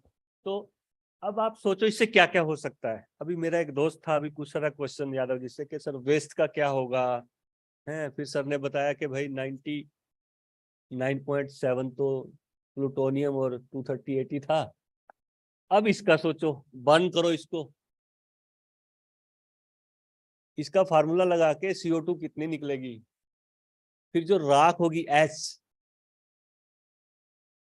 वो उसको क्या करेंगे, और इस फ्यूल को, ये फ्यूल है जो अभी, ये फ्यूल का पिक्चर है ना जो अभी आपको बताने की कोशिश कर रहे थे, यादव जी ने बताया था, एक फ्यूल के पैलेट्स हैं, ये ट्यूब है, इसको क्लैड भी बोलते हैं, इसके अंदर छोटे छोटे पैलेट हैं, ऐसे 220 मेगावाट रिएक्टर में 27 और डिफरेंट यूनिट के हिसाब से 220 या 540 के फ्यूल बंडल अलग अलग रहते हैं, बट यही है कंज्यूम।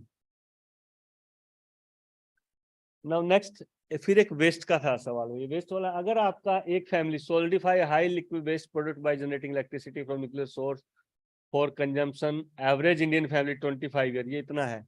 ये हाथ का रेफरेंस क्यों दिया, ताकि आपको समझ आ जाए। तो जब भी आप एक्सपेरिमेंट करो या कुछ करो आप लैब में, जब भी आप कोई चीज हाईलाइट करना चाहते हो, आपके प्रोफेसर ने बताया होगा स्केल रख के करो, बताया होगा ना, या कोई ऐसा रेफरेंस मेजर करो, या ड्रॉपलेट का साइज है साथ में, ये इसी रेफरेंस के लिए किया है। Can you please click on that? So this much is the only waste and we are, ऐसा नहीं है, मैं ये नहीं कह रहा हूं कि भाई यही है तो हम जा रहे हैं, हम इसके ऊपर भी काम कर रहे हैं, इसको भी कम करने की कोशिश कर रहे हैं, इसके ऊपर भी पूरा ग्रुप है, dedicated peoples are there to reduce it further. So if you see, please see here, that's what I was asked. एस कितना होगा अगर आप देखो comparison between waste from nuclear and coal, 3,22,000 ton राख, 6.5 million ton CO2, SO2 44,000, NO2 22,000। ये तो हिसाब किताब करते ही थक जाएंगे। न्यूक्लियर से high level waste 27 ton spent fuel और 3 cubic meter after reprocessing and vitrification. Intermediate level waste, actually हम लोग, ये भी एक क्वेश्चन आ गया है, पता नहीं नेक्स्ट में कवर होगा। हम लोग जो भी वेस्ट होता है उसको क्वांटिफाई करते हैं, low level, medium level, high level. Liquid waste अलग रहता है, सॉलिड वेस्ट अलग रहता है। तो डिपेंडिंग अपॉन कि वो किस लेवल की एक्टिविटी है उसके अंदर, उसको हम अलग अलग करते हैं। जो हाई लिक्विड वेस्ट है उसको पिट्स में बना के बरीज करते हैं, उसको रिएक्टर, हर रिएक्टर की साइड पे ही वो सब का इंतजाम है, बाहर कुछ नहीं भेजते। फिर जो लिक्विड वेस्ट है बहुत ही लो लेवल है, उसको डाइल्यूशन कर देते हैं। So see this type of things are there. Now one person was asking nuclear fuel cycle back end, ये हमारी फैसिलिटीज है जो ये सब काम कर रही है। ये शायद शेयर कर सकते हैं ना, हम आपको देंगे ना PPT. Okay, so you can have a read on this part also. Can you please come back?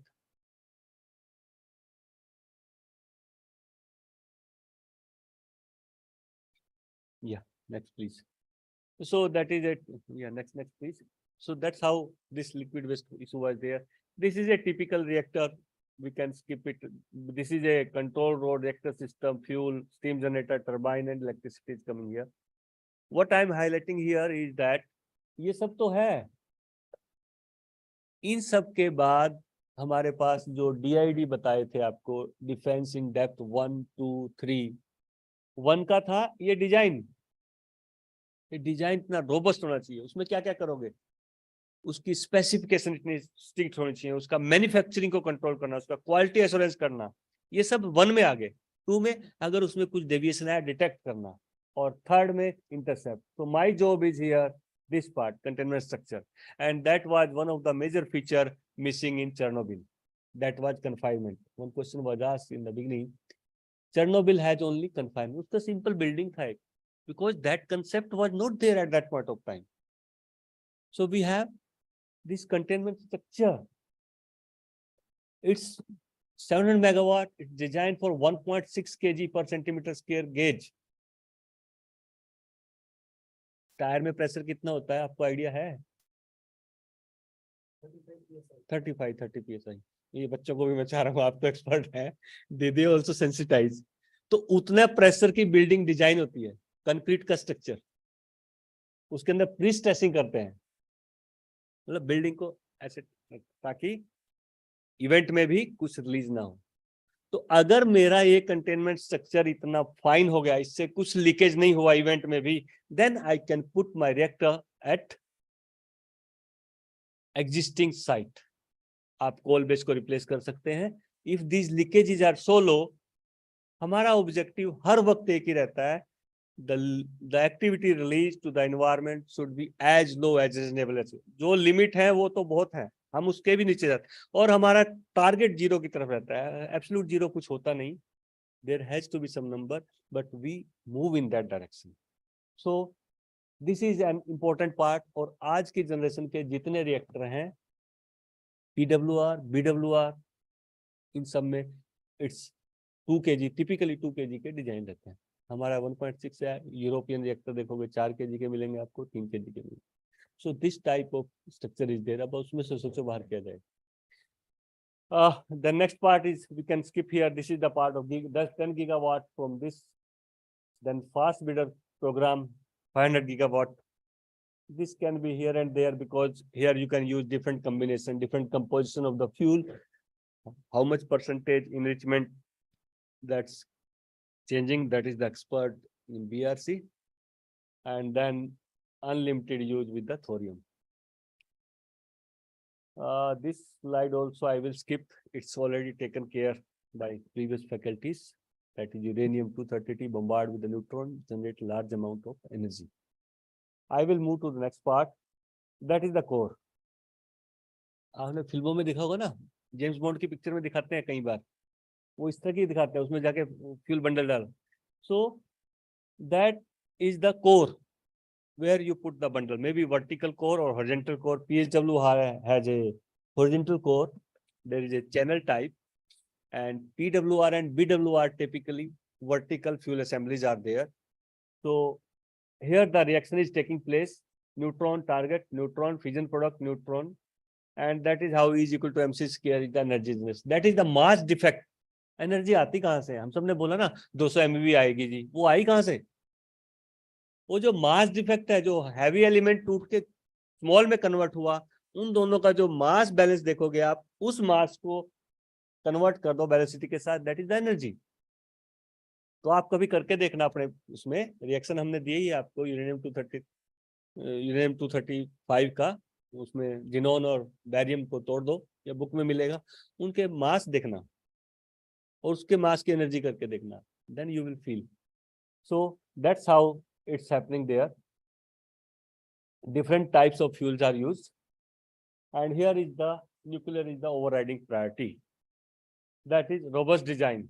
Design बढ़िया किया हमने, ठीक है जी, बहुत बढ़िया किया आपने, इसमें गड़बड़ होगी तो क्या भाई, हम उसको डिटेक्ट करेंगे। उसके डिफरेंट प्रिंसिपल हैं, डाइवर्सिटी है, रिडंडेंसी है। सर ब्रेजर सर ने भी कह रहे हैं, जैसे प्रेशर से क्वेश्चन पूछा था कि कोई भी डिटेक्शन के 3 हैं, 3 चैनल का हम डिटेक्ट करके तब बोलेंगे कि हाँ जी ये तो हो गया। इसी तरह जो हमने 3C का कवर किया था मेरे से पहले यादव जी ने, उसमें 3C का मतलब था कंट्रोल, कूल, कन्फाइन। कंट्रोल के भी 2 डिफरेंट मैकेनिज्म है।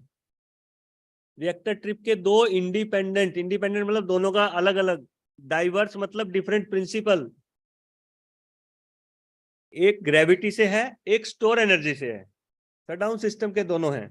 चेरनोबिल में एक ही सिस्टम था और वो भी बड़ा कॉम्प्लेक्स था। There were 144 rods and reactor was unstable below 44. During the power rise, they remove all the rods, so they cannot control. That is called conditionally stable reactor. It was not stable at all power level. हमारे reactor ऐसे नहीं है। हमारे दोनों independent shutdown system and one is sufficient to trip the reactor. फिर core cooling के लिए भी हमारे पास डिफरेंट मैकेनिज्म्स हैं। आइदर फोर्स फ्लो, कोई कूलिंग है, ठंडा करना क्या चाहिए हमको, या तो वहां से कोई आके लेके चला जाए, दैट इज फोर्स फ्लो, या वहां पे आप बैठे हो गर्म होके ऊपर चला जाए, that is the natural convection. So both mechanisms are there, that's why reactor building height is so large.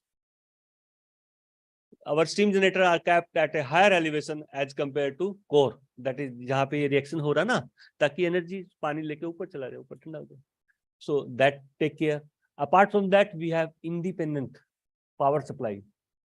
DG, diesel generator रहते हैं। जो नॉर्मल है उसको हम क्लास 4 पावर सप्लाई बोलते हैं। एक पावर सप्लाई आ रही है, वो 2 इंडिपेंडेंट सोर्स से आ रहा है। फिर एक इमरजेंसी डीजी रहते हैं जो अकेला ही सफिशिएंट है। फिर मेरे से, मैं जैसे ऐसे बोल रहा था, किसी ने बोला सर एक चला गया तो क्या करोगे, मैंने बोला 2 लगाएंगे। फिर एक और इंटेलिजेंट बैठा था, बोला सर एक मेंटेनेंस में होया, तो मैंने बोला 3 रखते हैं। फिर बोला सर एक ऐसा भी हो सकता है कि खराब हो जाए, मैंने कहा भाई 4 रखते हैं। तो वी हैव 4 into 100%, ठीक है। सो दैट ये कॉस्ट वहां से आती है, एक एक सिस्टम की कॉस्ट नहीं आती। So we had 400% capacity emergency DG in 700 megawatt. That's how you give the confidence कि पावर सप्लाई की प्रॉब्लम आएगी तो मेरे पास है। उसके बावजूद भी दूसरी यूनिट के साथ भी शेयर कर सकते हैं, पड़ोसी से भी ले सकते हैं, घर में चीनी खत्म होगी ना, वो भी इंतजाम किया हुआ है। So you have to understand that way. That's why we can say confidence. Then fail safe system, मतलब अगर मुझे रिएक्टर ट्रिप करना है, it has from the gravity, मतलब आपने शटडाउन रोड छोड़ दिया तो वो नीचे ही जाएगा। फेल सेफ का मतलब है डायरेक्शन में जाएगा। So gravity always do that part, that type of system has to be there.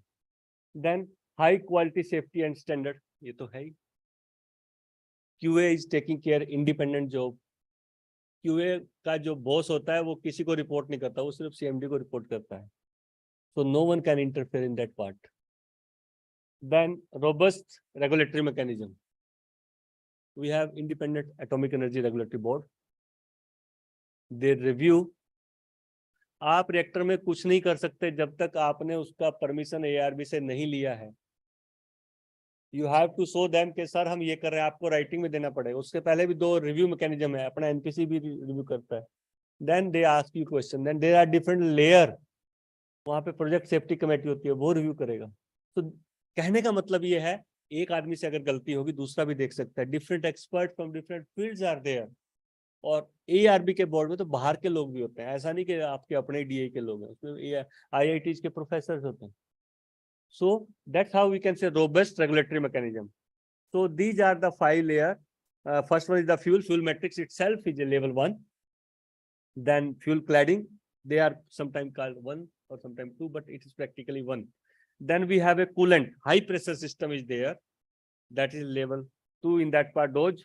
Then containment, primary containment. Containment भी हमारे double हैं. Double containment philosophy in Indian PHWR. जो हमारा पहला रिएक्टर आया था कनाडा से, राजस्थान 1 और 2, दोज वर 220 मेगावाट, वो सिंगल कंटेनमेंट थे। उनकी वॉल की थिकनेस कितना हो सकता है?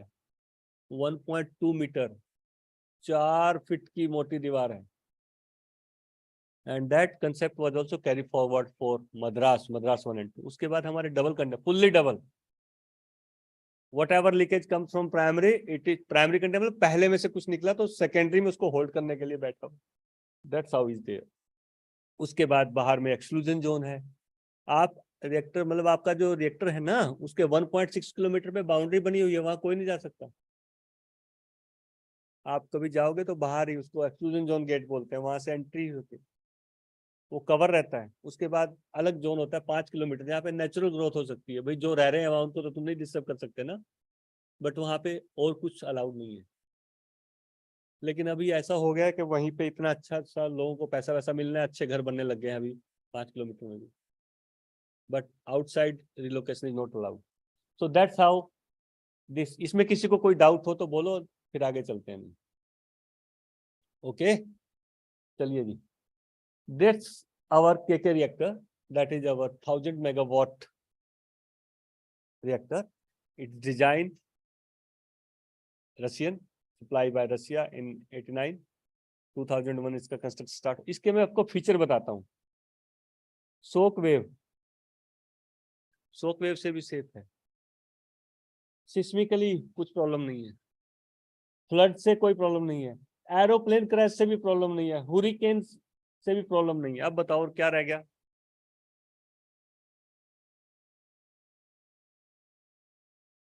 ये हमारा 700 मेगावाट का है। इसके फीचर है डबल कंटेनमेंट। डबल कंटेनमेंट जब मैंने बोला तो मैं ये बोल रहा हूँ आपको, कोई ऐसी इवेंट हो गई जब आपका रिएक्टिविटी फ्यूल मैट्रिक्स से बाहर आया, क्लैड से भी बाहर आ गया, PHT से भी बाहर आ गया, मतलब 3 बैरियर आप ब्रीच कर चुके हो, उसके बावजूद भी आपके पास कंटेनमेंट बैठा। Then we have containment spray system. अब कोई लीकेज कब होगा? अगर प्रेशर ज्यादा होगा, उस प्रेशर को अरेस्ट करने के लिए स्प्रे कर दिया हमने, दैट इज अनदर फीचर। ये पहले रिएक्टर में नहीं था इसमें। Then passive decay heat removal system, अगर वो जो मैंने आपको बताया ना 4x100% पावर सप्लाई, वो भी अगर चली गई, चारों ही चली गई, उसके बावजूद भी हमारे पास ऊपर एक वाटर के टैंक रखे हुए हैं 150 मीटर क्यूब के, 150 मीटर क्यूब, उसमें से कोर से थर्मोसाइक्लिंग से टर्सरी सर्कल से बनेगा और आपका रिमूव हो जाएगा। Then we have shutdown system 1, shutdown system 2.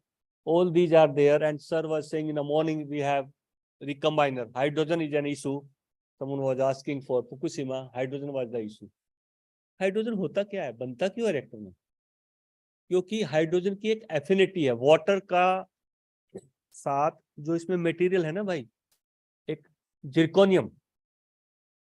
Zirconium is low absorber for thermal neutron.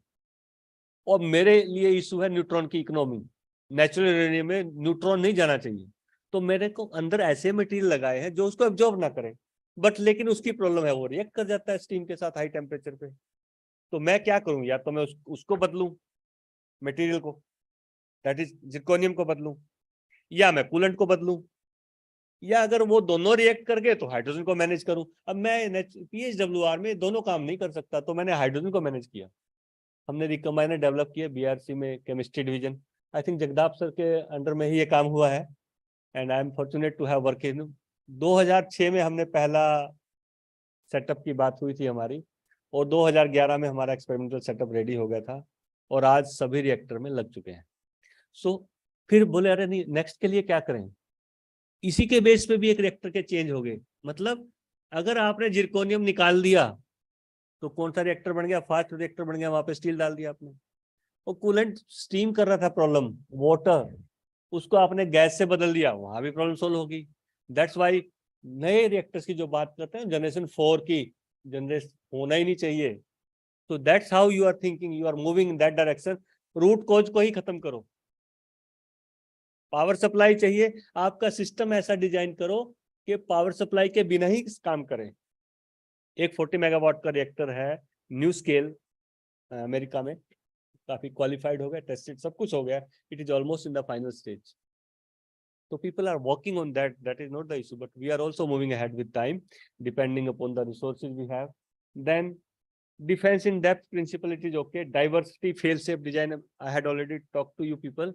Then we have redundancy, robust. All these features are there. This is the reactor. This is the workforce. यही अब हमारा कमाऊ बेटा है। अगले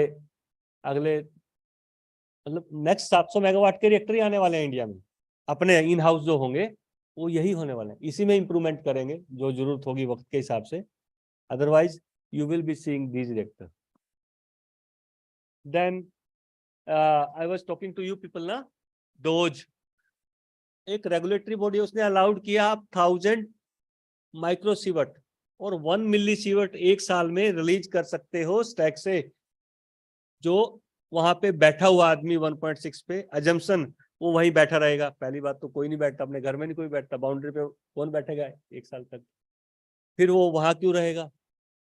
सो अगर वो वहां बैठा रहा और हमने स्टैक से भी रिलीज किया, जो 1000 था ना जी, वो तारापुर में 21 ही डोज मिलेगी उसको, 21 की लिमिट है 22। राजस्थान में 40 है क्योंकि वहां के राजस्थान 1 के रिएक्टर में थोड़ा सा आर्गन है, फिर भी वो कम है।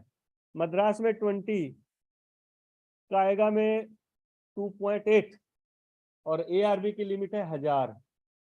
और इन सब के अलावा नेचुरल बैकग्राउंड, हम सब लोग जब खा रहे हैं, जिस घर में बैठे हैं, जहां हम रह रहे हैं, जहां हम घूम रहे हैं, उसी से हमें 2400 मिल जाती है।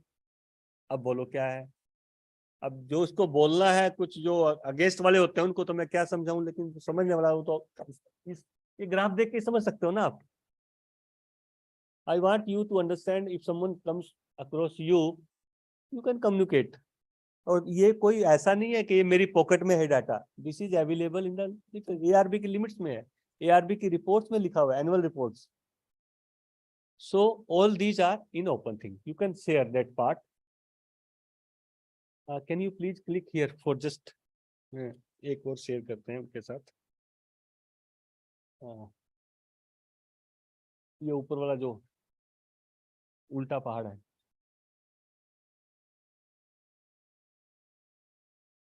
थोड़ा सा प्लीज बड़ा भी कर दीजिए। Radiation is a fact of life.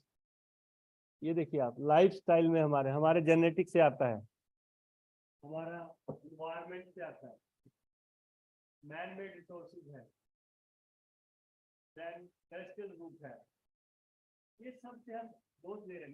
Next please कीजिएगा, नेक्स्ट। हाँ आ जाइए। ये देखिए, ये तो चलो स्किप करेंगे। ये देखिए आप, कॉस्मिक तो 0.4 मिलीसीवर्ट पर ईयर आपको मिलता है, देन टेरेस्ट्रियल रूट से आपको 0.5 मिलता है, रेडोन 1.2, इंटरनल सोर्स 0.3, हम सब पोटाशियम खाते हैं उसमें रहता है, देन total is 2.4 millisievert. Next please. या ये आप देखना, where the house are made of material which contain radio activity. अब उसको क्या करेंगे, घर बदलेंगे क्या? नहीं कर सकते। वुडन का आप कर सकते हो, सब नहीं कर सकते। ग्रेनाइट लगवा रहे हैं अच्छे अच्छे घरों में, और ज्यादा होता है। Then gamma radiation from wall, floor, ceiling and radon from are major source. Close room, radon is significantly dose contribution. ये है आपके मटेरियल, सीमेंट में ये है डोज 40 रेडॉन फॉरम, ब्रिक में स्टोन, सीड, ग्रेनाइट, क्ले, ये सब में आपके पास है, तो आप इससे भाग नहीं सकते। You have to be with it. Next, please.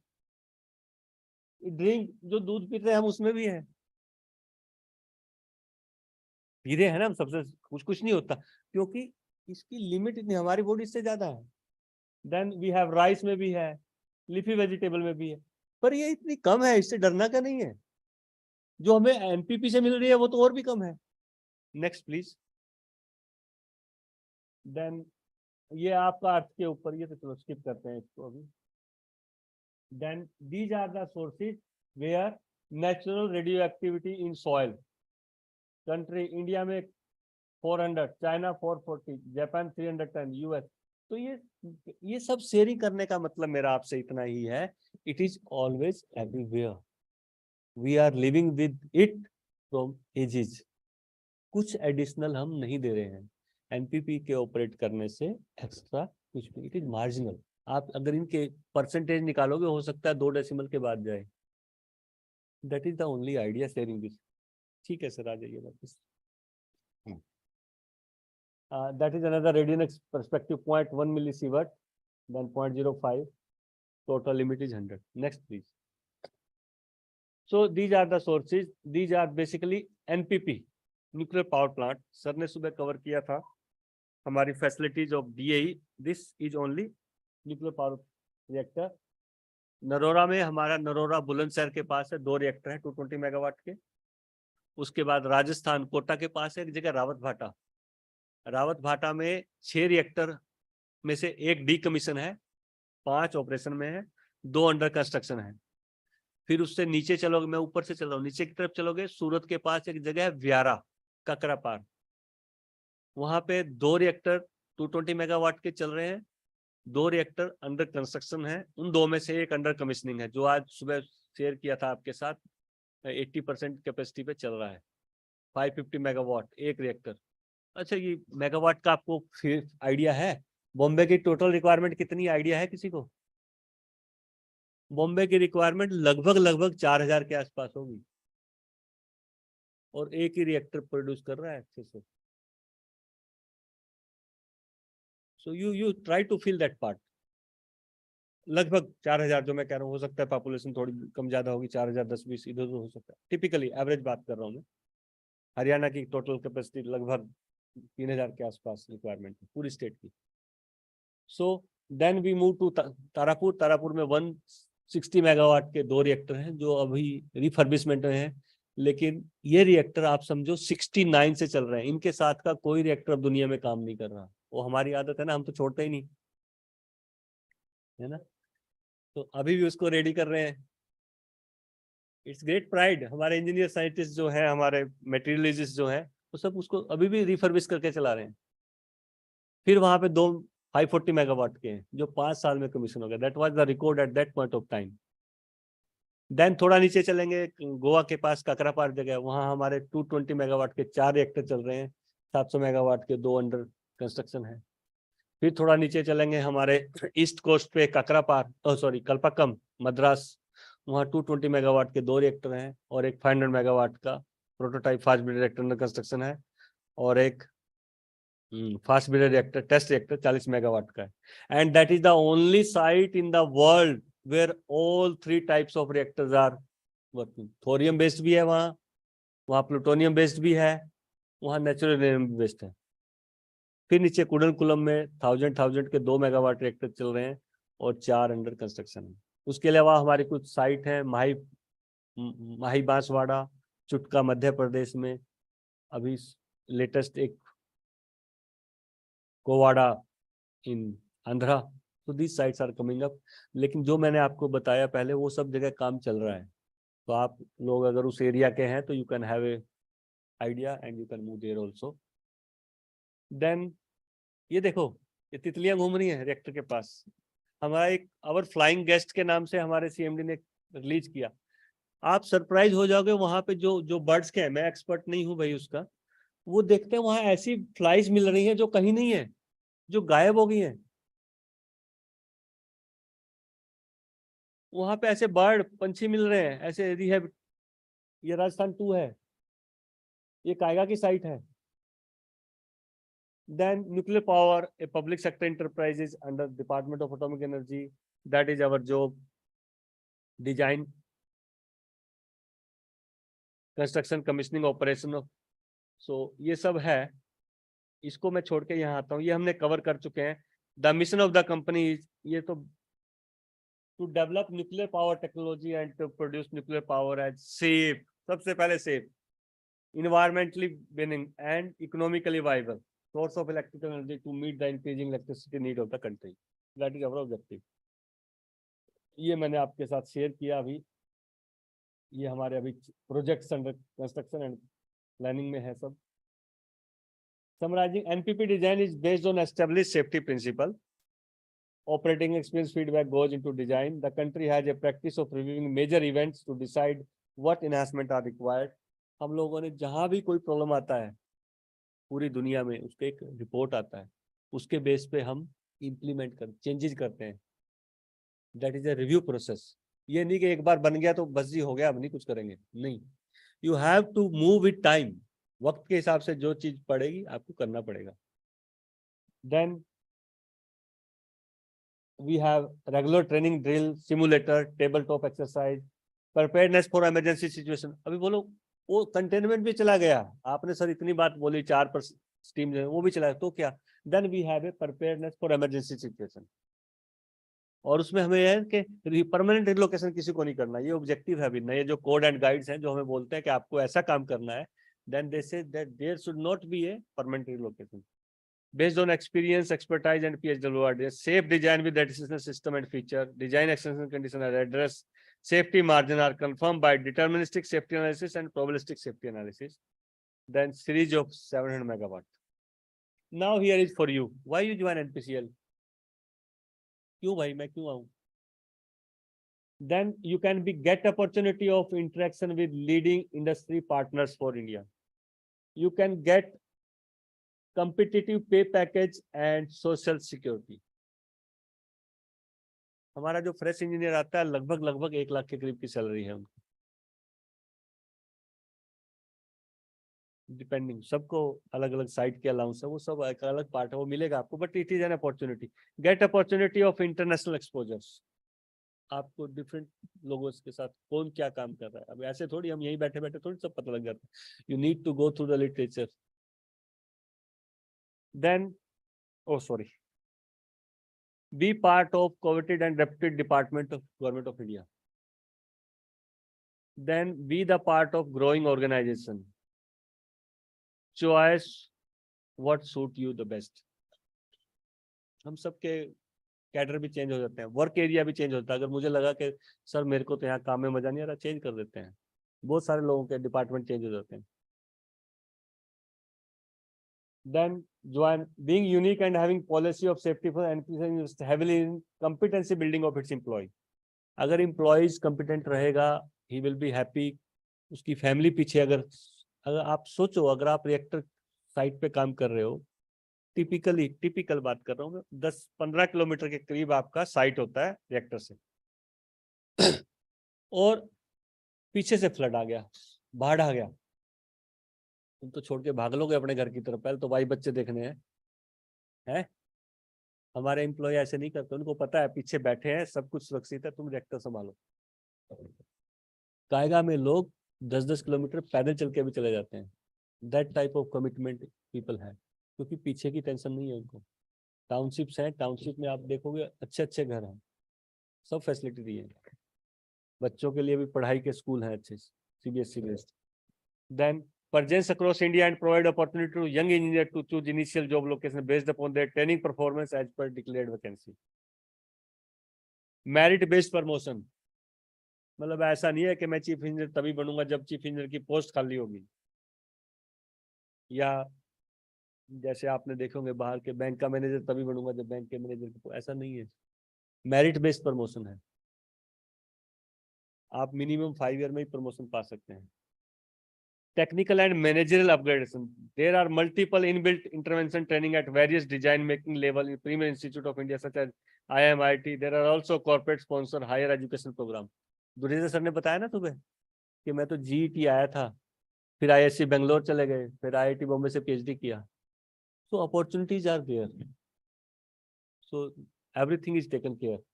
बस एक ही है कि आप कमिटमेंट रहो. काम चोरी करोगे तो फिर हर जगह गड़बड़ है ना. ईमानदारी से काम करो, कोई प्रॉब्लम नहीं. Then NPCL provide resistance to employ installing self-sufficient and elegantly planned township at all site. मैं एक चीज और आपके साथ शेयर करना चाहूंगा. फुकुशिमा ये कोविड के टाइम पे कुछ एम्प्लॉय चले गए ना. सिंगल साहब हमारे पहले सेफ्टी के हेड थे, डायरेक्टर एचआर तो वो बाद में बने लास्ट के 3 ईयर तक. एम्प्लॉयज को तारापुर में रहने की जगह दी गई है जिनके चले गए फैमिली को, जब तक कि वो 60 साल के नहीं हो जाते. अगर मान लिया कोई एम्प्लॉय कोविड में चला गया ना और उसकी फैमिली वाइफ और बच्चों के पास कहीं रहने की जगह नहीं है, तारापुर में आओ, हमारी टाउनशिप है, यहाँ रहो जब तक वो 60 ईयर के नहीं होते. Can you do think? पैसा तो जो दिया वो अलग, आओ रहो, stay here. So that way all thing is good. And thank you very much. Thank you organizer for giving the opportunity. और कोई क्वेश्चन हो तो बताओ भाई.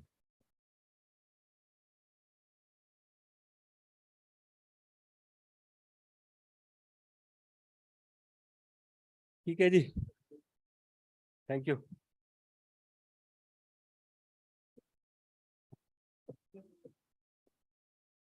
क्या भैया, तो मैंने कुछ नहीं बताया या सब कुछ समझ आ गया? कौन सी पोजीशन है? No, we should agree that it is one of the very, very interactive talk. He has tried a lot of effort to put in everything. And let's once again clap for the speaker. I don't think he has leave scope for any question. That's why everybody has understand. Yeah. So if there is no question from the offline participant, we have few from online. Yeah, one is there. Yeah, tell me. What is the xenon poisoning term in reactors and how it creates problem in operation of reactor? See, xenon is a decay product. It generates when reactor is operating. So as long as reactor is operating, neutron is there. It's a neutron eater. It keep on eating the neutron. Once reactor is stripped, your neutron generation source is over. Now, this xenon needs more neutrons, so you cannot restart the reactor immediately. So there is a time gap. कि आपको half an hour तक अगर आपने start किया, so you have that much margin. मतलब जितना आपने excess neutron रखा हुआ था, अगर ये उसको खाने के बावजूद भी scope देता है, then you can restart the reactor. Half an hour अगर चला गया, then this curve goes up, then it comes down like this. So जब आप downside में आ जाएंगे and you had sufficient margin, that time only reactor can be operated. This is a problem, but we had a features to manage that part, and this problem can be solved if you had a very high excess reactivity. मतलब neutron बहुत ज्यादा है, वो हम रख नहीं सकते अपने रिएक्टर में due to natural fuel. So sometime it make a problem, but our engineer they put best effort to start within half an hour. So it is not a big issue. Okay, another question is what is the criteria for choosing a site for reactors? Oh, okay. I will try to cover it within 1 or 2 minutes. It may take full lecture. कि सबसे पहला है क्या क्या होना चाहिए. कोई fault line नहीं होनी चाहिए वहां. कोई मिलिट्री एयरक्राफ्ट नहीं होना चाहिए 10 किलोमीटर तक. कोई छोटे कमर्शियल एयरक्राफ्ट नहीं होने चाहिए. तो हम कैसे करेंगे? 5 किलोमीटर के अंदर कोई एरोप्लेन नहीं होना चाहिए. सिस्मिक जोन 4-5 में नहीं आना चाहिए. एक एक्सेप्शन है, वो अलग है, बाकी सिस्मिक जोन 3 में रहना चाहिए. उसके अलावा पॉपुलेशन डेंसिटी देखते हैं. कोई मेजर सिटी कितना दूर है. तो ये कुछ कुछ चीजें हैं. फिर सिस्मिकली देख लिया आपने तो आपने अर्थक्वेक को एलिमिनेट कर दिया. पॉपुलेशन देख लिया आपने, इमरजेंसी एक्सरसाइज को मेंटेन कर लिया, और एरोप्लेन का देख लिया तो आपने अटैक को एलिमिनेट कर दिया. मेन तो यही है. बाकी तो छोटी छोटी चीजें और हैं. Availability of the land, power requirement. अब मैं रिएक्टर यहाँ लगा रहा हूँ महाराष्ट्र में, पावर की रिक्वायरमेंट उड़ीसा में है, तो उड़ीसा वाला बोलेगा कि भाई मेरे यहाँ लगाओ. So all these are thing, but ये मेजर थिंग्स हैं. कोई फॉल्ट लाइन नहीं होनी चाहिए, कोई एयरफील्ड नहीं होना चाहिए, वहां पे लैंड की अवेलेबिलिटी होनी चाहिए. These are the major things. Why there is a protest in Jaitapur? So much protest. Jaitapur, that is I think I should not reply that part. Technically there is no issue. It may be some other factors. Okay. I think someone else should speak that part. Okay. Yeah.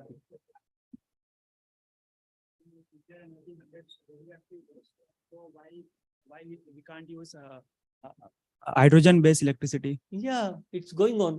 Hydrogen generation के लिए तो electricity चाहिए या high temperature steam चाहिए, वो कर रहे हैं. That is the future of. We can use hydroelectric hydropower plant based one.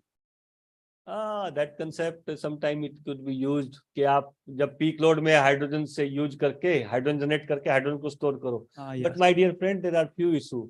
Hydrogen को सबसे पहला इशू आप स्टोर कैसे करोगे? It is highly flammable gas. Okay, but in nuclear energy, we have the problem of radioactive waste generation. नहीं, ये इतना बड़ा वेस्ट का नहीं है. ये सबसे ज्यादा वेस्ट का इशू हुआ था फिनलैंड में. Okay. फिनलैंड में एक रिपोजिटरी बन रहा है अर्थ के नीचे 3 किलोमीटर ऑल्किलिटो में बना. वहां पे ऑल्किलिटो 1 और ऑल्किलिटो 2 2 रिएक्टर हैं. और अभी तीसरा रिएक्टर, एक यूरोप का सबसे बड़ा रिएक्टर 1640 मेगावाट 640 हुआ है, उसके बाजू में रिपोजिटरी बना है. हमारे कंट्री में अभी ऐसा इशू नहीं है, but it is being plan.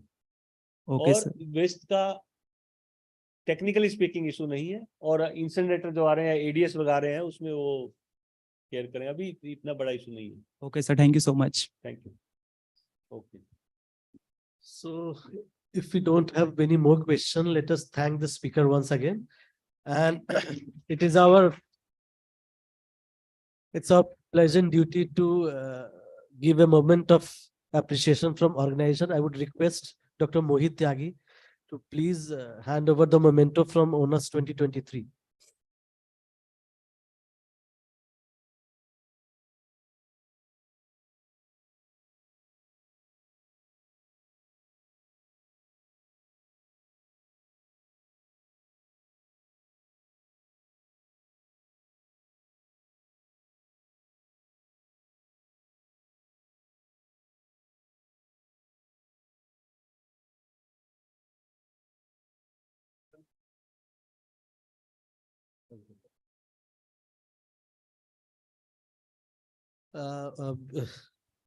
Now we are moving on to our last lecture of today's session, and that is one of the very important aspects of nuclear energy. And the speaker is Mr. Shrikant Narayan Kale, and he'll be speaking on medical applications of radiation. Mr. Kale is currently working as a medical physicist D at Department of Medical Physics, Tata Memorial Hospital, Parel. He has done his master's from Mumbai University, and he has a diploma in radiological physics from Mumbai. He's a life member of Association of Medical Physicists of India, and his area of expertise and interest is 3D CRT, IMRT, VMAT, brachytherapy, and radiation safety. He has a professional experience of over 12 years. He has been awarded Certificate of Merit by Atomic Energy Regulatory Board, and he has attended many workshop and training courses at different parts of the world, in Bangkok, in Seoul, in Switzerland, in brachytherapy workshop at Belgium, radiotherapy advanced diploma technology conducted at TMH, and he is also working as a faculty and supervisor for different courses of medical physics. And he has abstract of around 12 in national and international conferences, and he's supervising and co-investigator in different projects of around 10. With this brief introduction, I'm actually inviting Mr. Kale to deliver his talk.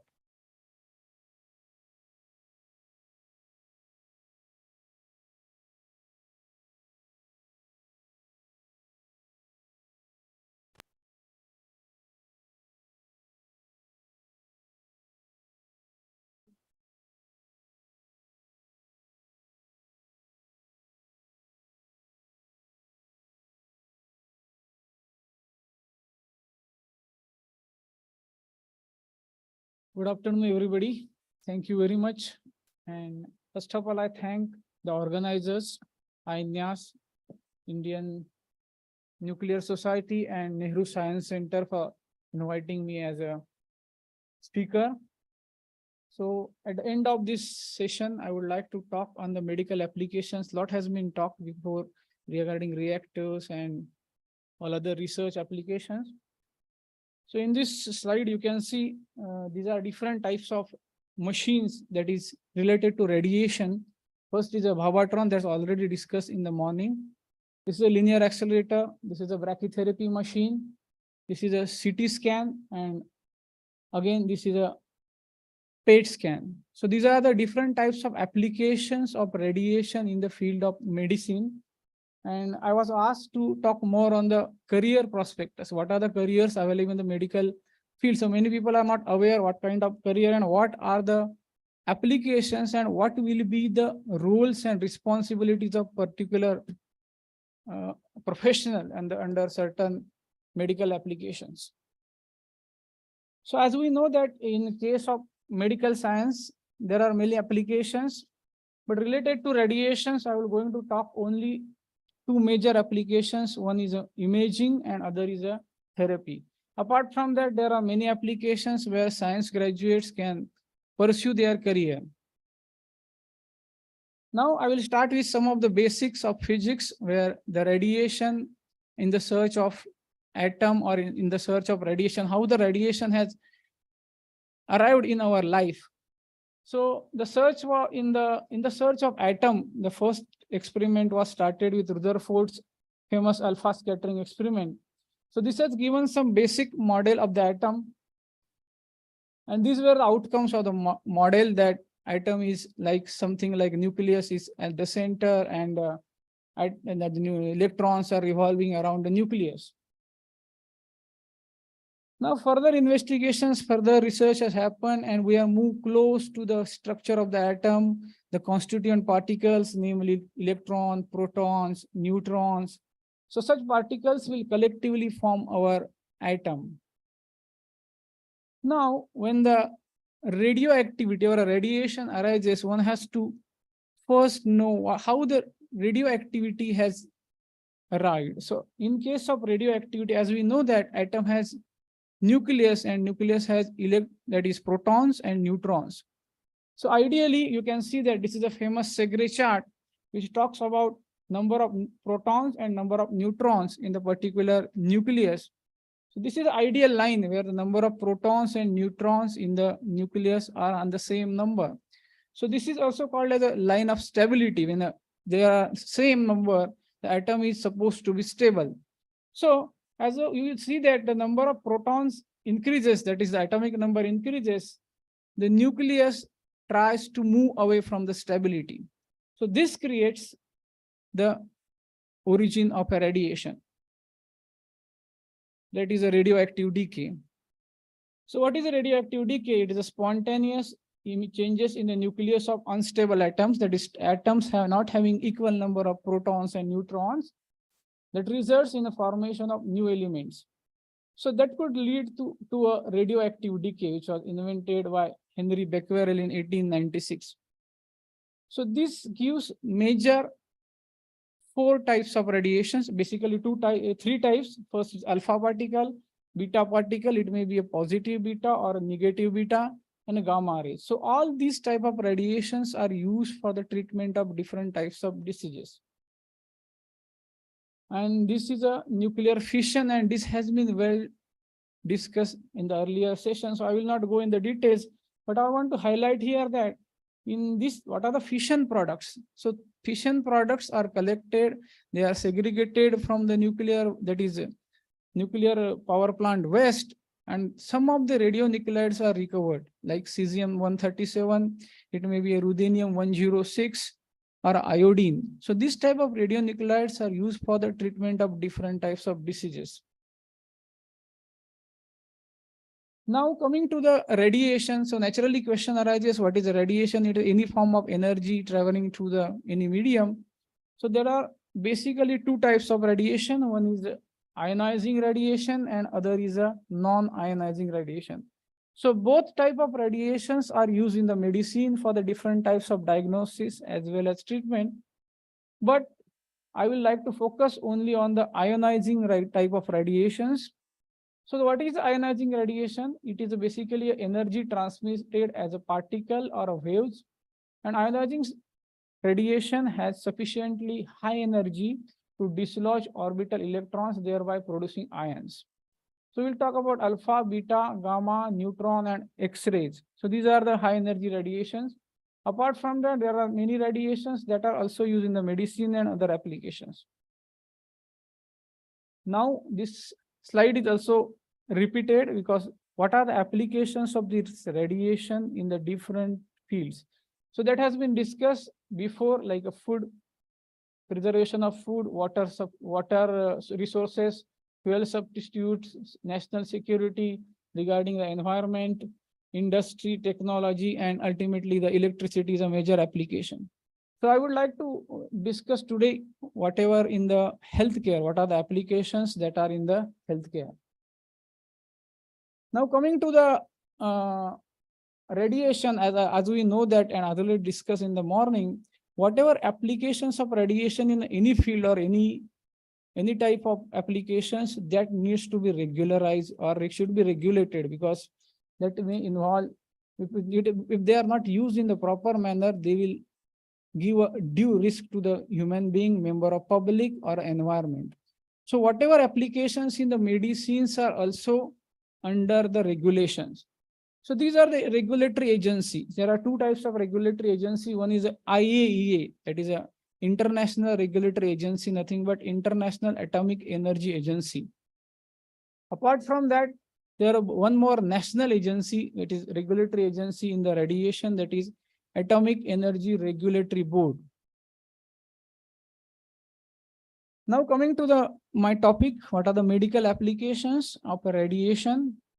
So broadly, the medical applications we will categorize broadly into three types. First is a diagnostic radiology, second is a radiation oncology, and third is a nuclear medicine. So in diagnostic radiology is basically X-rays, use of X-rays with a different types of modalities for the diagnosis. So this branch is very much limited to the diagnosis. It may be X-ray tube, it may be a CT machine, it may be a cath lab machine. I will come to this one by one in my subsequent slides. Second is a radiation oncology. In radiation oncology, there are two types of therapies. First is external beam therapy, and second is a brachytherapy. So I will again come into the detail. And third one is a nuclear medicine. So in radiation oncology, major part is a treatment of cancer with the help of different types of radiations. In the third type of applications, that is nuclear medicine. In first two applications, first we use X-rays, which are external beam. Again, in radiation oncology, we use X-rays, gamma rays, beta particles. But these type of radiations well away from the patient body. But the third application is a nuclear medicine, where any kind of a radiation or radiation source or radio label compounds, which are actually administered to the patient to get some kind of a diagnostic information. So these radiations goes inside the patient body. So there are different types of imaging modalities that are also there used in the nuclear medicine. So namely, they are like a SPECT, PET, PET-CT. I will go into detail again. Apart from that, there are some laboratory experiments.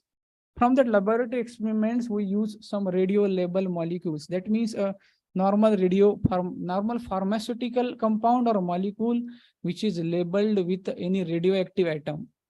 So these atoms or molecules are used to extract some kind of a diagnostic information. So in the radioimmunoassay, there are two types of assay. One is in vivo and other is called as in vitro. In vivo means we are using these molecules in the laboratory, just like a laboratory experiment. And in vivo means with this type of molecules are administered to the patient inside the body. And third most application in nuclear medicine is the radioisotope therapy. In this case, some of the radioisotopes are used or they are administered to the patient to treat certain kind of diseases or cancer. So everybody is comfortable still now. I want this session to be interactive. So anybody want to interrupt in between, they can interrupt me. Now I will start with the first is the diagnostic radiology. As we know that diagnostic radiology is a group of various modalities which uses low energy X-ray, that is X-ray up to 120 keV or 150 keV, low energy X-ray. So this is a typical X-ray tube which is being used, and it was invented by scientist Crookes. So initially it was called as a Crookes tube, and X-rays were discovered by Röntgen. So in 1896. So these X-rays are used very extensively and widely in many medical applications for diagnosis. So it is a great gift from the science or technology to the medical field. Now this X-ray tube has been devised or modified in different ways in the different applications so that it can be used to extract a certain kind of diagnostic information for a particular organ, particular disease, or particular diagnosis site. So I will like to have overview of these units or devices or units which are being devices from this basic X-ray tube. First is a digital X-ray unit. It's the most advanced unit where utilizes digital X-ray sensor instead of conventional photo films. So once somebody says X-ray, a picture comes in front of us, that is the X-ray film. So now the X-ray film has phased out in the new century and we are coming with the digital images. So this is a digital X-ray unit. Now you may not get your X-ray film printed in nowadays because everything has gone digital. Now this is one more unit that is called as the OPG, nothing but orthopentamography unit, a panoramic scanning dental X-ray of the upper and lower jaw. So many times you may visit a dentist. So dentists take images with the help of this type of X-ray unit.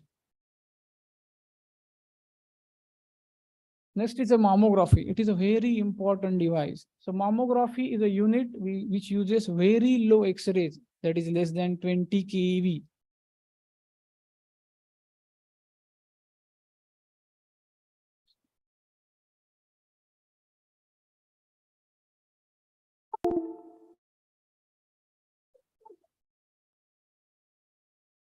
So this mammography is a very useful device to detect breast malignancies. Any kind of breast cancers or breast malignancies can be detected in a very short duration of time.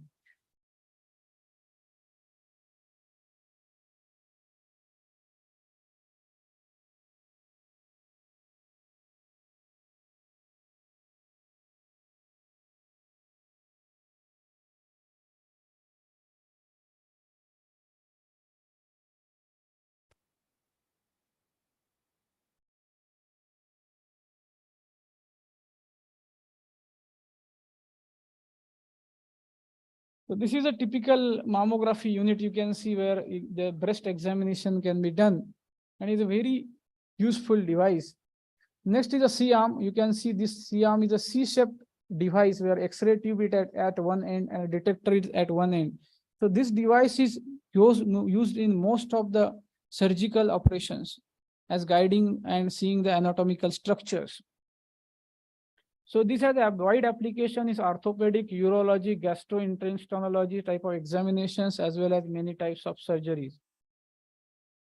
Now this is a therapy simulator. This simulator is like an X-ray device only, but here it has some patient positioning platform, and this is the X-ray tube will be at one end and detector. This is a image intensifier tube, and this device is used to prepare for patient for the cancer treatment. That is called as a simulation.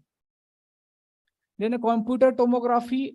So basic difference between these two devices is that this device will only give you the 2D image, two-dimensional image. So this device and this is a computed tomography, which is a more advanced device, which gives you the three-dimensional images. You can see that you can see the different structure with three different orientations like axial, sagittal, and coronal. So this is a more advanced device and which can give a more clear idea about any kind of a disease or abnormality in the patient body or a human body. Apart from that, these are the devices are very widely used in the interventional applications where cath lab. It is an examination room in a hospital or a clinic with a diagnostic imaging equipment used to visualize arteries. So many times it is used in the cardiac applications and the chambers of heart and treat any stenosis of abnormality in the heart. Then next is the interventional radiology. This is a similar type of unit. This is a CM guided unit. If CM you replace with the CT, then it is become a CT guided unit. So this unit is called as an interventional radiology unit. So what is the beauty that in this case, you can see only 2D images But in case of interventional radiology unit, you can see the live images, that is called as a fluoroscopy. So in interventional radiology,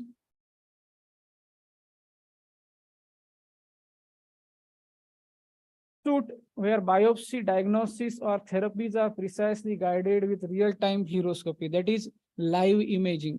So biopsy is nothing but a removal of a certain cell or a tissue from the body for any kind of a test. So that you want to locate a particular type of a tissue or organ, you need a CT-guided biopsy, CT-guided unit, so that you can perfectly locate your probe and pick out the particular cell. So these are the very sophisticated devices in the diagnostic radiology. So there is a need of manpower, who is trained, well skilled, and they can use their knowledge to get a best diagnostic information, use of principles of physics, as well as they should take care of the patient and ensure that whatever radiation doses that the patient and supporting staff are getting, they have to minimize the doses. So this is a skillful job. So there are many opportunities in the diagnostic radiology in the recent years. Now moving to the radiation oncology, the second field. So radiation oncology is basically a medical specialty that is an essential part of a multidisciplinary approach in the cancer treatment. As we know that cancer treatment has a different type of modalities. It uses high energy X-ray photons, most commonly delivered through a linear accelerator. Nowadays, we are in the era of a linear accelerators, which uses high energy X-rays to treat cancer or tumor. Now, coming to the management of cancer, this is for the information. Cancerous tumors can be treated using three basic modalities. First is surgery. Second is chemotherapy or drugs. Third is a radiation therapy. In radiation therapy, there are two therapies. One is external beam therapy, where radiation source is well away from the patient. And second is a brachytherapy, where radiation source is kept very close to the patient. So these are two different types of modalities. And fourth is a hormonal therapy. So in the overall management of cancer, any single modality may not give a complete picture or a complete cure of the disease. So many times in the treatment of cancer, one or more modalities are used together because each modality has its own advantages as well as limitations. So when you use any modality together, it is called as adjuvant treatment. And when you use a single modality, it is called as a radical type of treatment.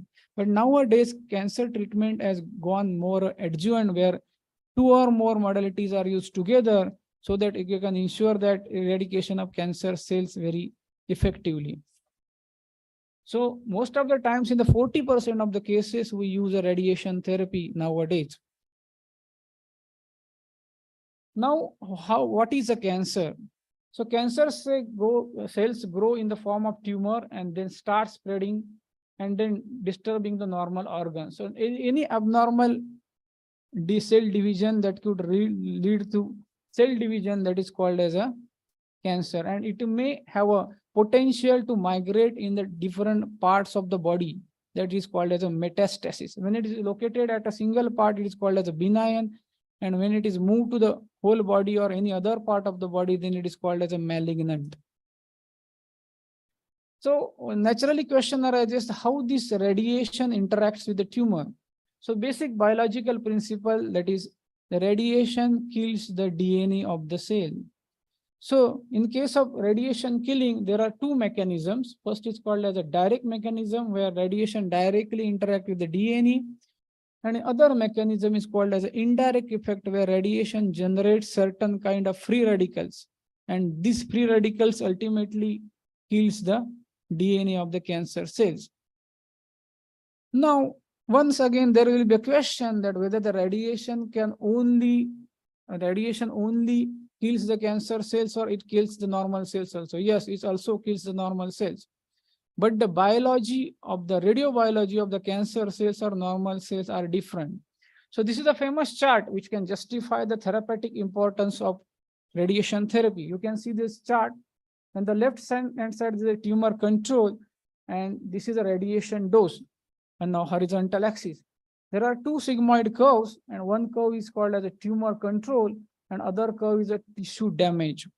So you can see the two scenarios, two dotted lines. One dotted line, the dose is less. And for the dotted line, you can see the tissue damage is very less, but simultaneously I can kill 80% of the cancer cells. And if you increase the dose, here your tissue damage is more, and you can 100% kill the cancer cells. So in the radiation therapy, it is always tried that you have to increase the space between these two curves so that I can get a maximum control to the tumor and minimum damage to the normal tissue.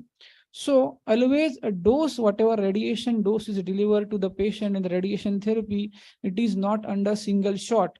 So it is always given in the fractions so that I can get ultimate control in the tumor cells, as well as I will give some time, whatever tissue damage that will recover in the due course of time. So generally the radiation is given in the phase wise or in the fraction, daily one fraction. So in between the 24 hours, the normal cells can regenerate. So what is the logic behind that? This is a famous chart. Why we do a fractionation? Why you are not giving the radiation in the single shot dose? So you can see this is a famous survival curve. Survival curve means how many number of cells are surviving after giving a certain kind of radiation. Now you can see this is the line for the tumor and this is the line for the healthy tissue. Now you can see this is the one block or one part. I am giving this much only. I want to give a dose much more up to this line, but I want to give a dose only this much. So during that time, these tumor cells will kill more. Survival of the tumor cells are less, but the survival of the normal cells are more. So during this time, the normal cells grow again and tumor cells grow is less. So I have to achieve this with the number of fractions, and ultimately you can see that the number of living health tissues are more and tumor cells are dying. So this is the principles of the biological principles in the treatment of cancer. Now, what are the units or what are the devices we are using or a type of X-rays we are using for the treatment of cancer? So the journey has started with the treatment with very low energy X-rays, right, from 40 to 120 kV kilo electron volt. And now we have moved to the next generation, that is linear accelerators, protons, neutrons, and everything. So in between, there was an era of almost 100 years where we are treating with radioisotopes. So basically, major radioisotopes was used like cesium-137 and cobalt-60. So cobalt-60 is a greatest workforce in the treatment of a cancer. Nowadays, also we are having many telecobalt units. So just I will go briefly what are the units. So this is a unit where radioisotopes are being used for the treatment of a cancer. So basically there are two types of sources being used. First is a cesium-137. It is a source with energy of gammas around 660 keV and half-life of around 30 years, very long half-life. Other source, but the problem is that the energy, this 660 keV is not sufficient. We cannot treat a very deep-seated tumors. So then we move to the next radionuclide, that is a cobalt-60. So you can see that cobalt-60 energy is around 1.25 MeV average energy, and around 12,000 curie of source is being used on the particular treatment unit. This is a particular treatment unit, and this is the patient positioning system. But the again problem has arisen with the radionuclides that this energy again is not sufficient to treat many deep-seated tumors. So when you use this type of telecobalt unit, there is a significant blackening of the skin because of the radiation. So I need a more higher energy. So how you can get this higher energy? So again, we move to the technology and science, and we are invented a linear accelerators. So with the help of linear accelerators with higher energy, so here you can see there are two types of beams are used. One is the photons, other is X-rays. These are basically high energy X-rays.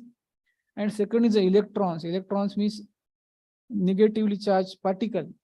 So the energies are increased from 1.25 to 6 MV, megavolt, 10 megavolt and 15 megavolt. So with the advent of this linear accelerator, we can treat more deep-seated tumors. Other is that whatever risk related to radioisotopes that has been reduced because this linear accelerator has to be operated with the help of electricity. So I can switch off it anytime. Not like a radioactive source. This radioactive source is continuously emit a radiation. So this linear accelerators is electrically can be operated electrically. So these are the basic, this is the basic diagram how the particular linear accelerator looks like in the clinic, and is a very compact and sophisticated device. So it has the different parts like electron gun, magnetron, waveguide, then shielding, bending magnets, auxiliary system, that is supporting system in the linear accelerator, then the patient positioning system for the positioning the patient under the linear accelerator head. And apart from that, we have some imaging system like X-ray units on the machine to ensure the proper position of the patient during the treatment. Now, these are some of the advanced and very sophisticated linear accelerator systems. And you can see this is a patient positioning system. This is a LINAC head. And from the head, the radiation is coming out. And you can see these are the two imaging systems. This is a X-ray source, and this is a X-ray detector which can detect the position of the patient so that I can ascertain the exact position of the patient during the treatment. So as I told before, these are a very sophisticated device. They require a lot of technology, lot of operational aspects. So there is a need of trained manpower to operate these units. Also, to calibrate this unit, perform the quality assurance. There is a lot of tasks to be done, because when you treat the patient, we are treating a human being. So we have to ensure that whatever we are treating, what is within the accuracy, or very accurate accuracy is required. So trained manpower from the physics and engineering background is required to run such kind of clinics where this radiation therapy is being used.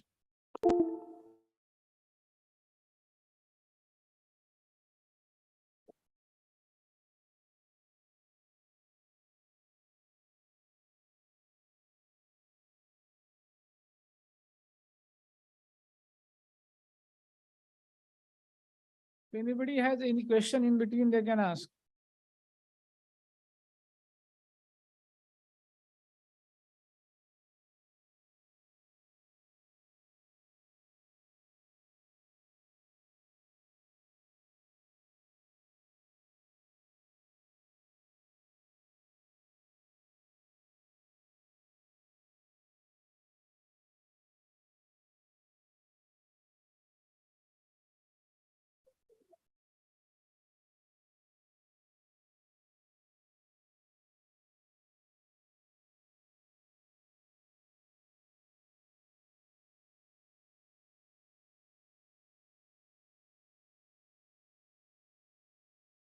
Now,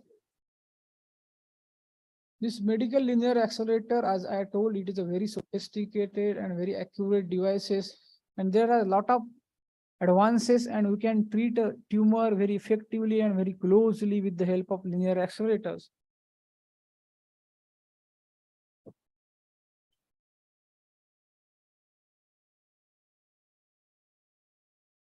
So these linear accelerators are equipped with a certain kind of devices. That is, one of the devices is a multi-leap collimator. It's a very advanced device. As we know that somebody may ask how this tumor is being treated. You can see the tumor may never have a regular shape like a square or rectangle or a circle.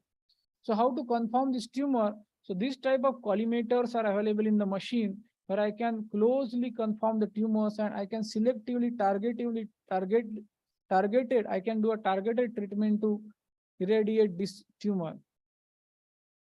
Apart from that, there are some very advanced linear accelerators. So this is the one kind of a linear accelerator, very compact devices, and it is robotic kind of a device where the linear accelerator is mounted on the robotic arm, and this device is used for the certain kind of brain tumors or malignancies in the prostate or liver, where you can treat the particular disease with the number of orientations. So this is a very sophisticated device. You can irradiate a tumor in the single treatment, because this is a very sharp device. It is also called, sometimes called as a knife, because it is simulating or analogous to the surgery. That's why this type of treatment is called as a stereotactic radiosurgery. In a single shot, you can treat certain types of brain tumors or try very small tumors inside the body. Now, more advanced treatments has come. As we know that in case of this type of devices, there is a certain kind of damage to the tissue or a normal tissues. So in order to avoid the or reduce the normal tissue complications, we have moved to the next generation of radiation units that is called as a proton therapy. So proton therapy again is a very big installation, and it has a multiple parts like cyclotron, which is producing certain kind of radiation. Then it is transported to the beamline system, and this is ultimately a treatment room. So Tata Memorial Center is coming up with first public sector proton therapy center. Is a very big installation, around 350 crores of project, and this will help to cater the treatment to the most of the cancer patients with a very advanced treatment. Now, what is the advantage of this proton? Now you can see this is a graph which is showing a depth from the body surface and the dose. You can see a normal conventional X-ray. This is a green line. Now, if this is your tumor and this green line is treating the tumor, you can see there is a significant amount of radiation is received by the normal tissue. But in case of proton, you can see here the graph is down. That means whatever normal tissue receiving dose is more, and you can get a very nice dose inside the tumor. And same way, you can see the exit dose is very less, existing dose is very less. But in case of low energy X-ray, again, you can see the exit dose is also significant. So this proton therapy will reduce the overall dose inside the patient body. So the way that I can do my treatment in a very short time. So this is in principle, you can see the normal protons, the radiation dose in the other parts of the brain are less compared to the photons, that is X-rays. But this X-ray, these doses, whatever shown in the blue color, they are very, very low doses, very less amount of radiation. But at the cost of treating the tumors, I have to accept this very less amount of radiation in the other parts of the body. Now coming to the brachytherapy, as I told before, the treatment of cancer by placing a source close or in the insertion of radioactive implants directly into the tissue. Sometimes the cancer or a tumor is very, very small, and it can be treated very closely by placing the source inside it or very close to it. In such case, we can insert some kind of a tubes, and very miniature source moves inside these tubes, and it will irradiate the cancer. So this is a machine, typical brachytherapy unit. It looks like there is a inside, the source will be inside this machine, which is in a shielded condition. It will always shielded, no radiation coming out of it. And different types of radiation sources or isotopes are used, like iridium-192, iodine-125, cesium-137, cobalt-60. So these are the products coming from either from the fission, that is radioactive fission, or it may be coming through the artificial radioactivity. They may be created during the artificial radioactivity procedure. Now coming to the radiation oncology team. What is the radiation oncology team? What is the role of different type of professionals in the particular cancer treatment? So basically, there are 4 types of professionals majorly involved in the radiation oncology team. First is a radiation oncologist, is basically a doctor who oversees the radiation therapy treatment. He is overall in charge of the treatment. Second is a medical physicist who ensures the complex treatment plans are properly tailored for each patient. Third is the dosimetrist who works with the radiation oncologist and medical physicist to calculate the proper dose of the radiation given to the tumor. And third is the radiation therapist, who is essentially a technologist who operates the machine, administers all the daily treatment procedures, and in consultation with the medical physicist and the radiation oncologist. So cancer treatment, radiation oncology team is a multidisciplinary team, and each team member has delegated some tasks. So he has to do this task in cooperation with all other professionals. So there are a lot of opportunities for the science graduate in first, that is medical physicist, dosimetrist, and a radiation therapist, where science graduates can pursue their career. Now I will come to the steps. I will not go to detail because it will take much time. These are the steps in the radiation therapy. Simulation, as we know that we have to delineate, have to structure, you have to perform the CT scan of the patient with the proper positioning. Then you have to delineate the different tumor sites, different normal organs. Then you have to perform the treatment planning. So this is the major work of the medical physicist to perform the treatment planning. So treatment planning is nothing but a task to design a particular treatment beam, selection of the energy of the beam, collimation, selection of the particular angles, what angles we have to treat of the particular tumor, and then we have to do a computerized calculation at what amount of time you have to irradiate a particular patient from the particular angle. So, and same time, how to select a beam in such a way that it will maximally treat or irradiate the tumor, and meanwhile it will save our normal organs. So it is a very critical task, time consuming task, and that requires a lot of skills. And ultimately you can come up with the computerized treatment plan. This is a particular computerized treatment plan. This is a, you can see that this is a tumor and it is well covered with the radiation. And simultaneously you can see that there is a very minimal dose in the surrounding organs. So this is a time consuming work, and we have to deal with the radiation oncologists, and you have to design a very good plan so that it is well acceptable and it will give minimum harm to the patient. So this is a major task of the medical physicist and a very, very important job. Apart from that, medical physicist has to do one more job, that is a quality assurance. Whatever plan we have done here, we have to ensure that that is same plan is being delivered by the machine. So I have to perform different types of quality assurance of the machine, daily, weekly, monthly. Also, we have to ensure that whatever radiation coming from this machine is very safe to the other parts of the patient. Also ensure that the radiation coming is safe to the radiation professional working around. So I have to do some kind of a quality assurance. Whatever plan I have generated of the patient, I will go and check with certain kind of detectors and ensure that it is exactly accurately delivering the certain plan so that I can deliver in next to the patient. So every plan when it's prepared, it is well being quality assurance before will be checked whether a particular amount of radiation, what I have intended, whether it is delivered by the machine or not. Now coming to the third application, that is nuclear medicine. As I told before, the branch of medicine that uses radioactive substances in research, diagnosis, and treatment. So this is a particularly a unit that is called as a PET-CT. So you might have heard in the recent years, somebody has undergone a PET scan. So what does it mean? So in case of PET scanning, a patient is being administered with a radioactive element in the liquid form. It may be administered through orally or through the injection, so that radioisotopes goes inside the body and it emits radiation. And that radiation being imaged by the different types of modalities. You can see when the patient goes inside, there are detectors are placed around this machine. So this detector will detect the radiation and it will find out any kind of abnormalities inside the patient body. So this is the how the particular PET scan look like in the clinic.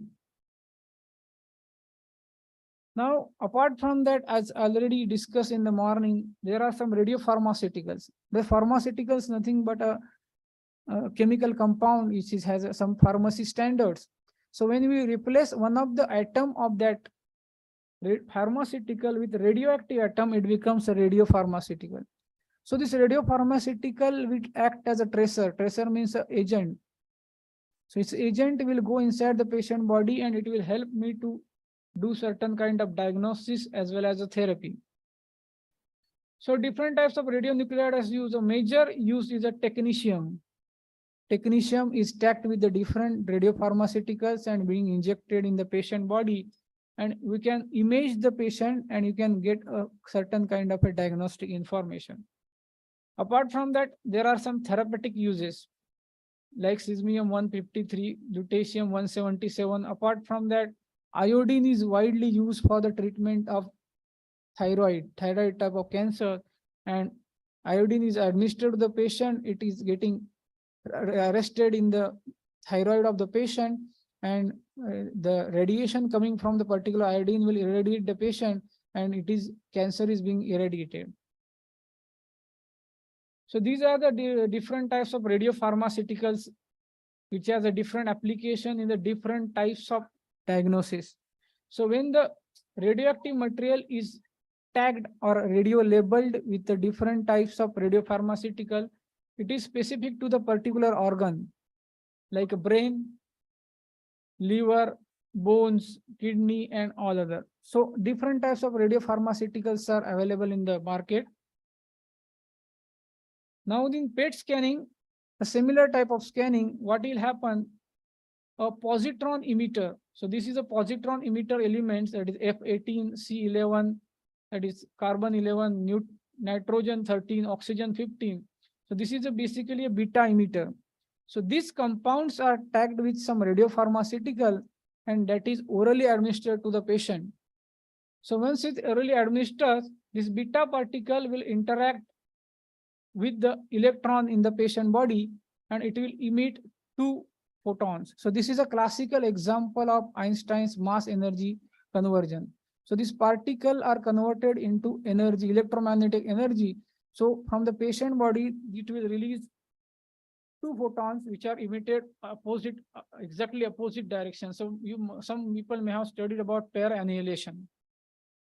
So this will create 511 keV photons that are emitted exactly opposing 180-degree direction, and they are simultaneously detected by these detectors, which is having a coincidence circuit. So it will register those events which will be having coincidentally detected in the opposing detectors, and that will create a whole body image, and that image will help you to get a diagnostic information or a malignancy in the patient. So this is the particular PET scan. You can see that sometimes some part of the body there are some abnormalities that will be highlighted significantly in the image. So it is a very important, invasive, and a very quick device where we can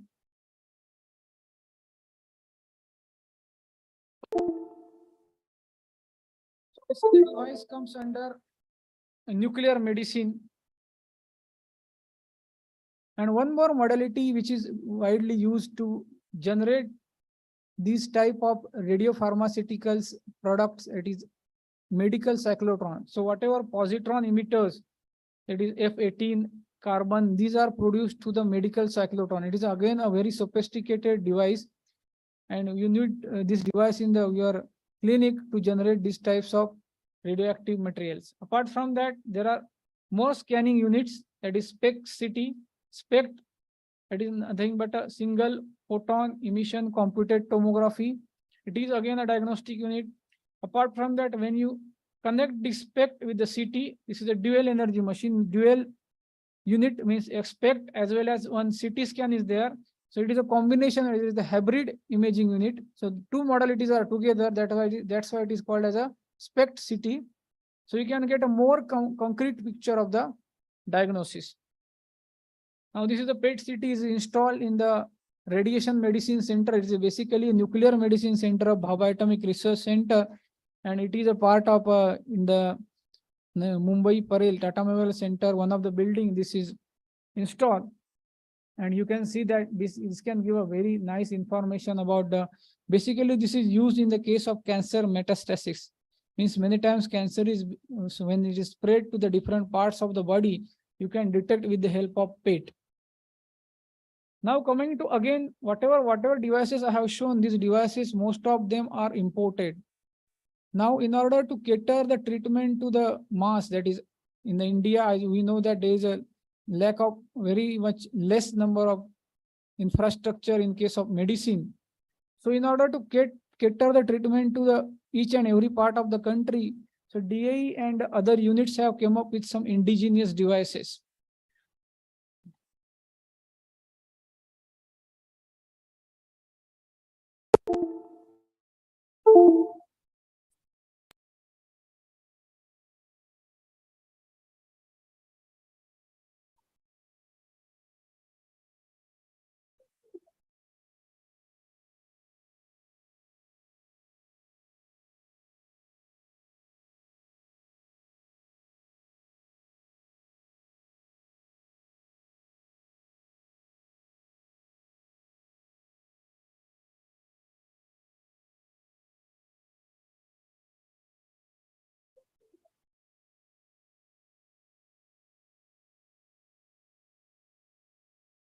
So they have come up with some indigenous devices. The first is a Bhabatron, as I already discussed. It is a telecobalt unit developed by Bhabha Atomic Research Center, and almost there are 30 to 35 these units are working in India, and they are catering treatment to the patients. Apart from that, Siddharth, it is an indigenous linear accelerator. It is being developed, advanced units being developed by the help of SAMIR, that is Society for Applied Microwave Electronic Engineering and Research, is a part of IIT Mumbai. And also Imagine Radiotherapy Simulator is also developed by the Bhabha Atomic Research Center. And this is an indigenous brachytherapy unit, and it is also developed in the technology by the Bhabha Atomic Research Center and BRIT. It is also a unit of a DAE. So these units, indigenously developed units, are also well contributing to the service of the nation. Now coming to the opportunities, now I have depicted in this slide, you can see that the aspirants or who want to pursue a career, they can enter at any stage. First is a technician or a radiographer. There are courses available after 12th as well as a BSc. One can become a physicist in a diagnostic radiology who will take care of the quality assurance, radiation safety features. In the radiotherapy, technologist is a person who handles the machine and who consults with the radiation oncologist, medical physicist for the accurate treatment of the cancer. So you can enter after your 12th or you can enter after BSc. A medical physicist, basically you can enter after your graduation. Also you can enter after completing your master's in physics. Similarly, you can enter the nuclear medicine in the similar lines. Apart from that, as we know that there is a regulatory authority, one person is there in the each institute. It is called as a radiological safety officer. So it is additional responsibility, that is radiological safety officer, who will take care of the sources and implementation of the radiation safety in the clinic. So person with organization responsible for safe use of radiation and radioactive materials with the regulatory compliance. So he will act as a liaison person with the institute and Atomic Energy Regulatory Board. So I will go in the detail, will not go in the detail again. IRB. So Atomic Energy Regulatory Board is the apex national regulatory authority. So as we know that we are using a certain kind of radiation, so all these processes, all these machines, everything is being regulated by the Atomic Energy Regulatory Board. You cannot work in any radiation related institute unless and until you are identified as one of the radiational professional. So you need to be, when you pursue the course, you should ensure that whatever course you are doing, that course is approved by the Atomic Energy Regulatory Board. Then Atomic Energy, once you complete your course, you will register with the Atomic Energy Regulatory Board, and Atomic Energy Regulatory Board will give you a number, that is a radiational professional, RP number. Then only you can work in any kind of these institutes. Otherwise, you cannot work. So if you go to the ARB website, there is one portal that is called the e-LORA, e-licensing of radiation applications. In that application, go to the radiation facilities. You can find the applications in the medicine. So basically radiotherapy, nuclear medicine, and diagnostic radiology. And this site, you can find each and every aspects of whatever I have talked, what type of opportunities are available, what kind of work you have to do, everything is available. Now coming to the medical physicist, I talked earlier, it has a multidisciplinary job, right from the selection of the particular equipment, physical aspects of the beam, collecting the specification, designing the bunker of the treatment machine, calibration of the sources, then implement the quality assurance program in the clinic, then perform the computerized treatment planning. And also we have to do many types of teaching and professional upgradation courses. Now coming to the, what are then naturally question where this medical physics course can be done. So you can find on the website of Atomic Energy Regulatory Board this document, that is medical physics courses in India. So please open this. So next document, please. 1 second.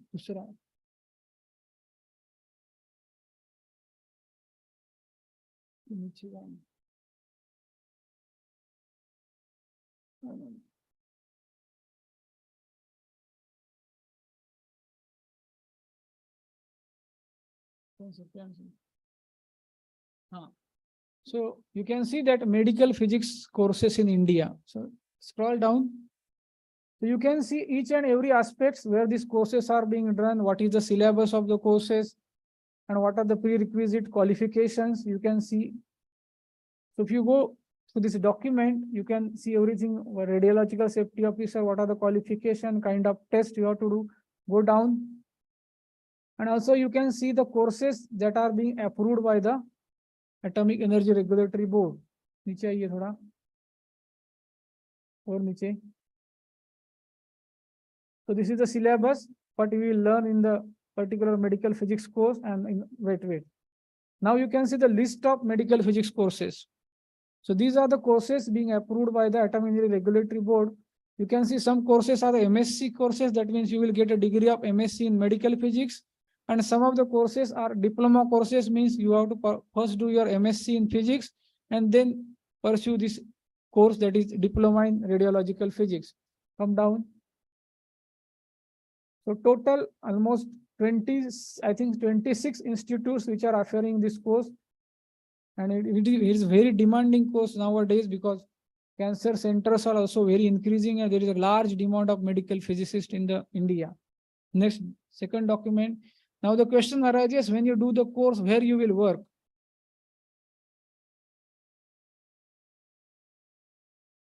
So in the same site, they have given the centers that are having a radiation therapy treatment of the cancer.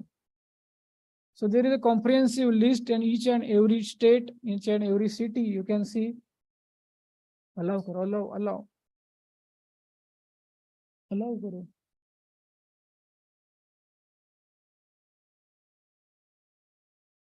You can see now that cancer treatment centers licensed by, so this is a license.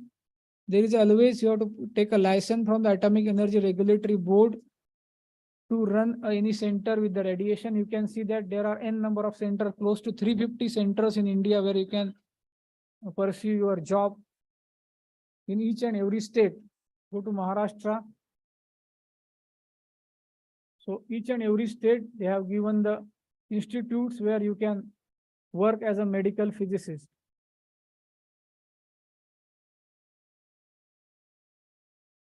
So many centers are there.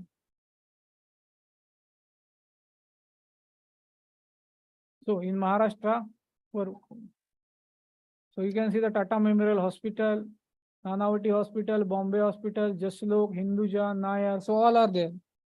So all are having a cancer treatment with the radiation. Okay, close.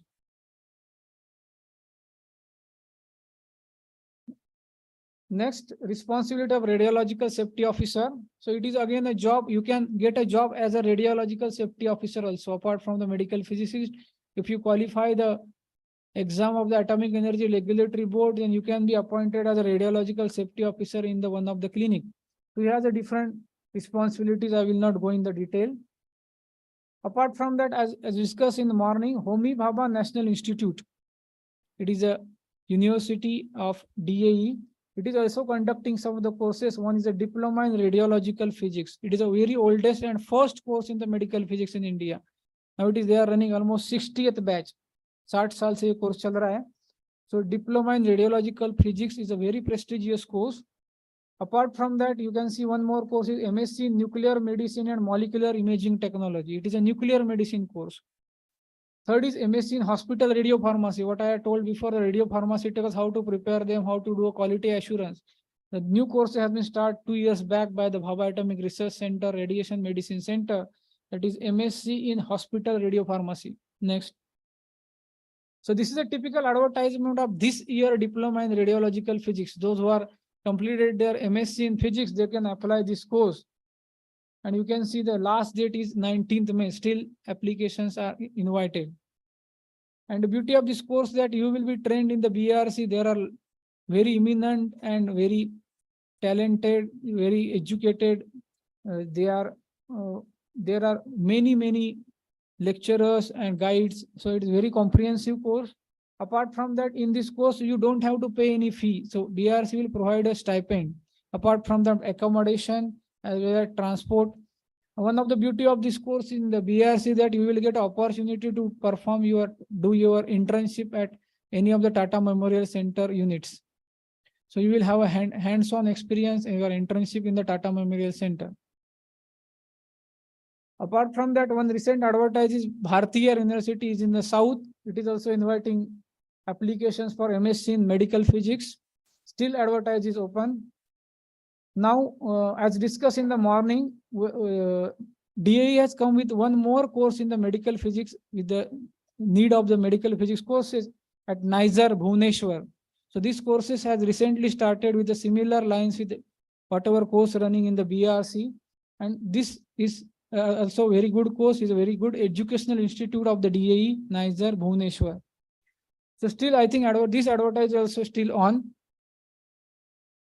And IIT Hyderabad also has come up with the MSc course recently in the medical physics in collaboration with Indo-American Cancer Center. It's a big cancer center in the Hyderabad. And this is not a government course, this is a private course, self-employed, you have to pay the fees. But this is also a very good course. Apart from that, if you go to the DIP RP in BRC, radiological physics course, and if you secure higher ranks, 1 or 2, you may be absorbed post-interview as a scientific officer. You can see, as talked in the earlier, scientific and technical. So you can be directly absorbed as a scientific officer after completing this course in the BRC. So some of the few rankers may get chance to work as a scientist in the BRC after doing the medical physics course, because in BRC, in the radiological physics and advisory division is there. So there is a medical physics section. So they are doing a lot of research in the medical physics.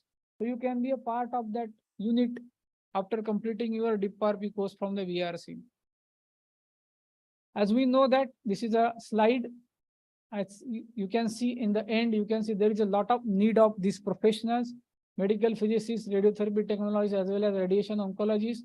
And you can see the radiation therapy was very gradual, very slowly increasing up to 2005. But after that, there are many private and corporate centers are coming. So this radiation therapy has evolved very sharply and even more sharply in the last 1 decade. So there is a lot of need of this type of trained and knowledgeable professional in the field of medical applications.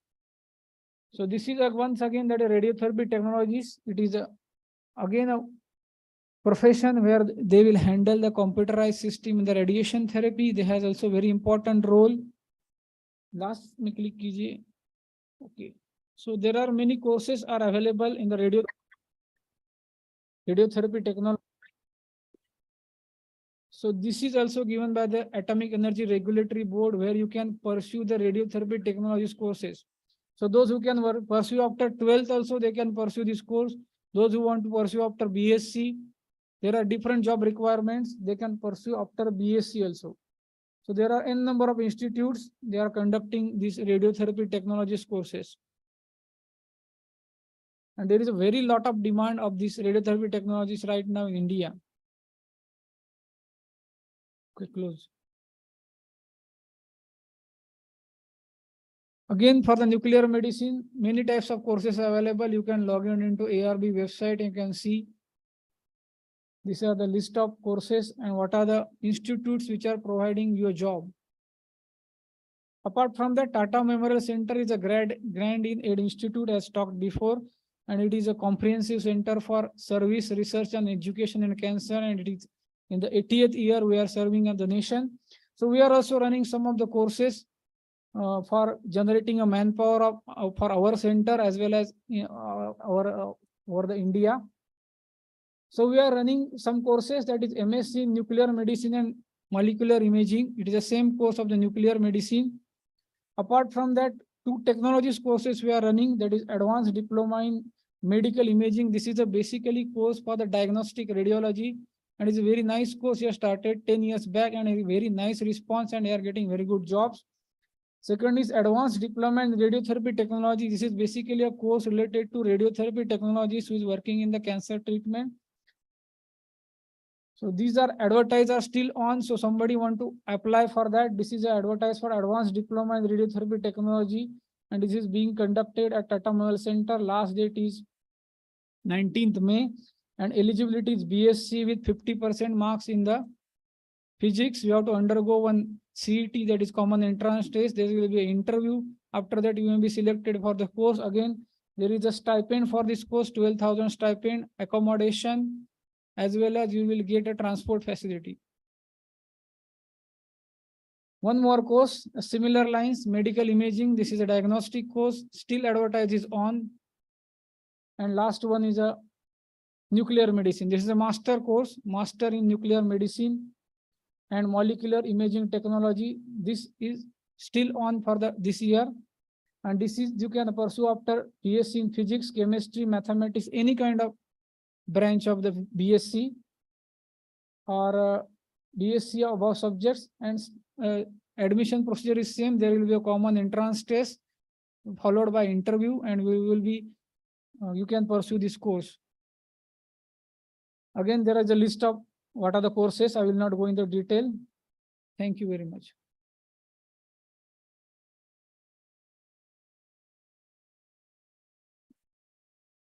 So anybody has any questions?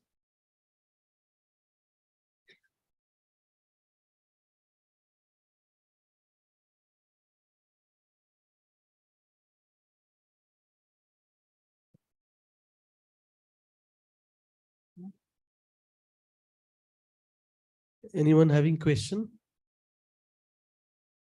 If there is no question, let us thank the speaker for his very enlightening talk.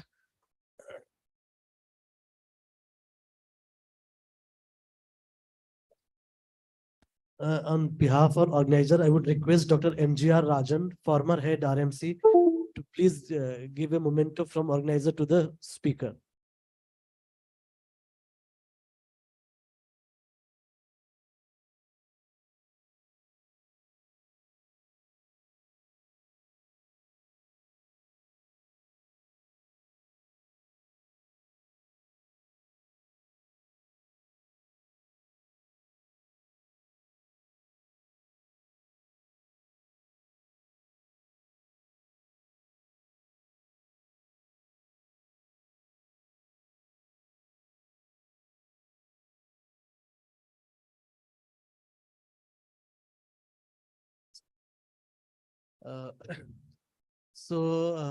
I hope it was a very interactive and a very encouraging day for a younger colleague from MSc and the early career of PhD. And I'm sure that these lectures will be quite beneficial for you in terms of your career choice in nuclear sciences and technology. I would now request Dr. B.N. Jagtap to, if he can give some concluding remarks.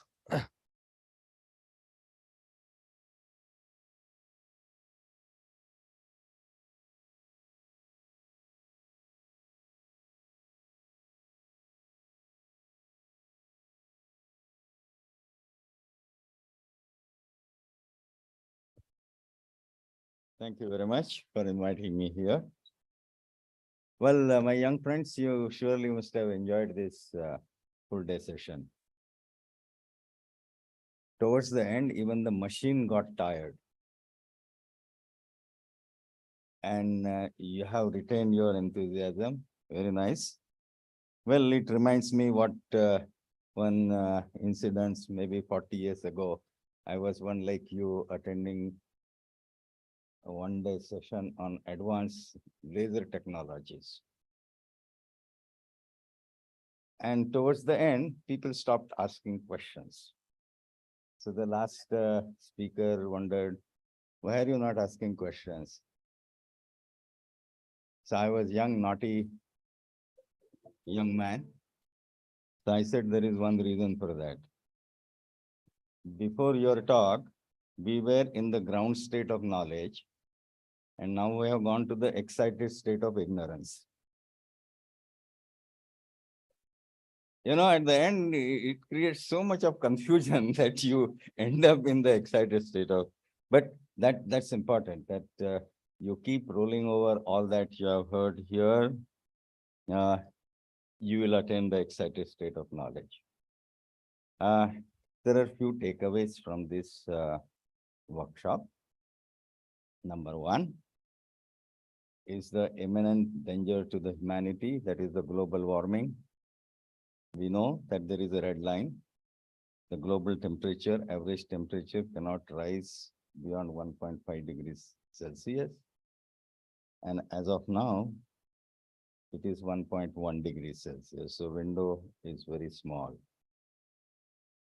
And if we continue to produce energy the way we have been doing in the last 50 years, by 2050, the average temperature will increase by about 3.6 degrees Celsius.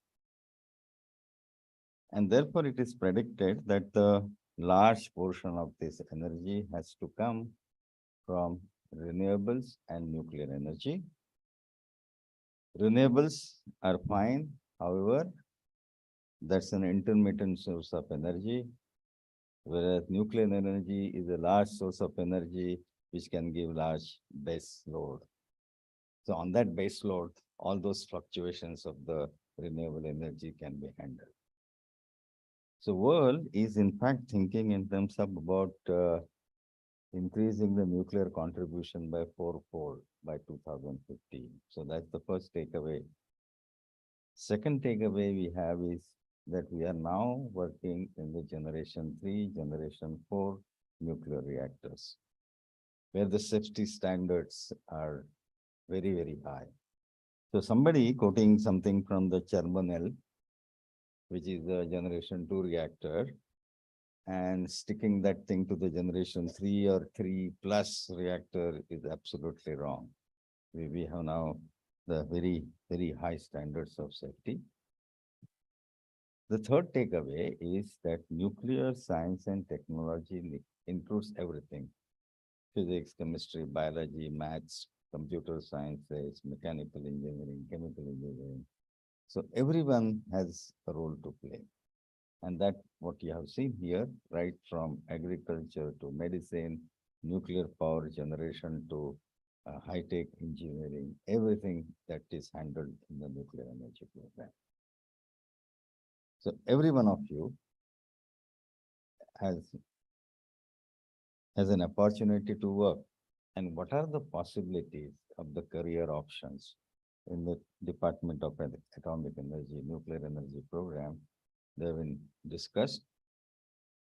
If you have still more questions, you can get back to the organizers or some of us. You can even contact Indian Nuclear Society, the Indian Young Academy of Academies. We will be very happy to provide you more information on this. At the end, I would like to place on record the great efforts taken by the young team. Indian Nuclear Society was only on the background. These people were the actors, and they brought all of you together here. So my personal compliments to them. My compliments to Bansal Saab. He is Vice President of Indian Nuclear Society. He organized everything from INS side. And my compliments to you all, for you to look into some possibilities of career options in the nuclear energy program. There's one more thing that none of the speakers have touched upon, but Dr. Rajan would have said it more, that whenever he goes abroad, he finds his own students there working in different hospitals. They have done the courses in the radiation technology and all that. So India is not the limit. You can spread yourself throughout the world if you have the right skills on nuclear science and technology. With this, I close my talk, and congratulations to one and all. Thank you very much.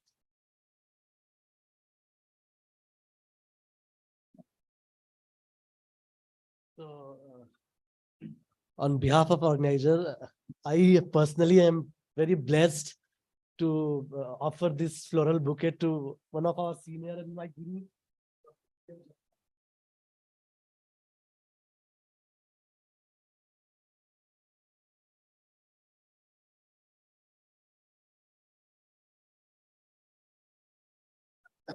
With this, we came to today's workshop. I am sure that there may be many questions which might have been cropping up in your mind. Please write to us for any more information. You have all the, you may be knowing the email address or some, whomever you want to write, you can write. There will be definite reply from one of the person, and try to explore the possibility. There is an endless hope in nuclear sciences. There is limitless possibility in nuclear sciences. So grow and grow towards the development of our country in the way you can contribute in scientific domain. Thank you one and all.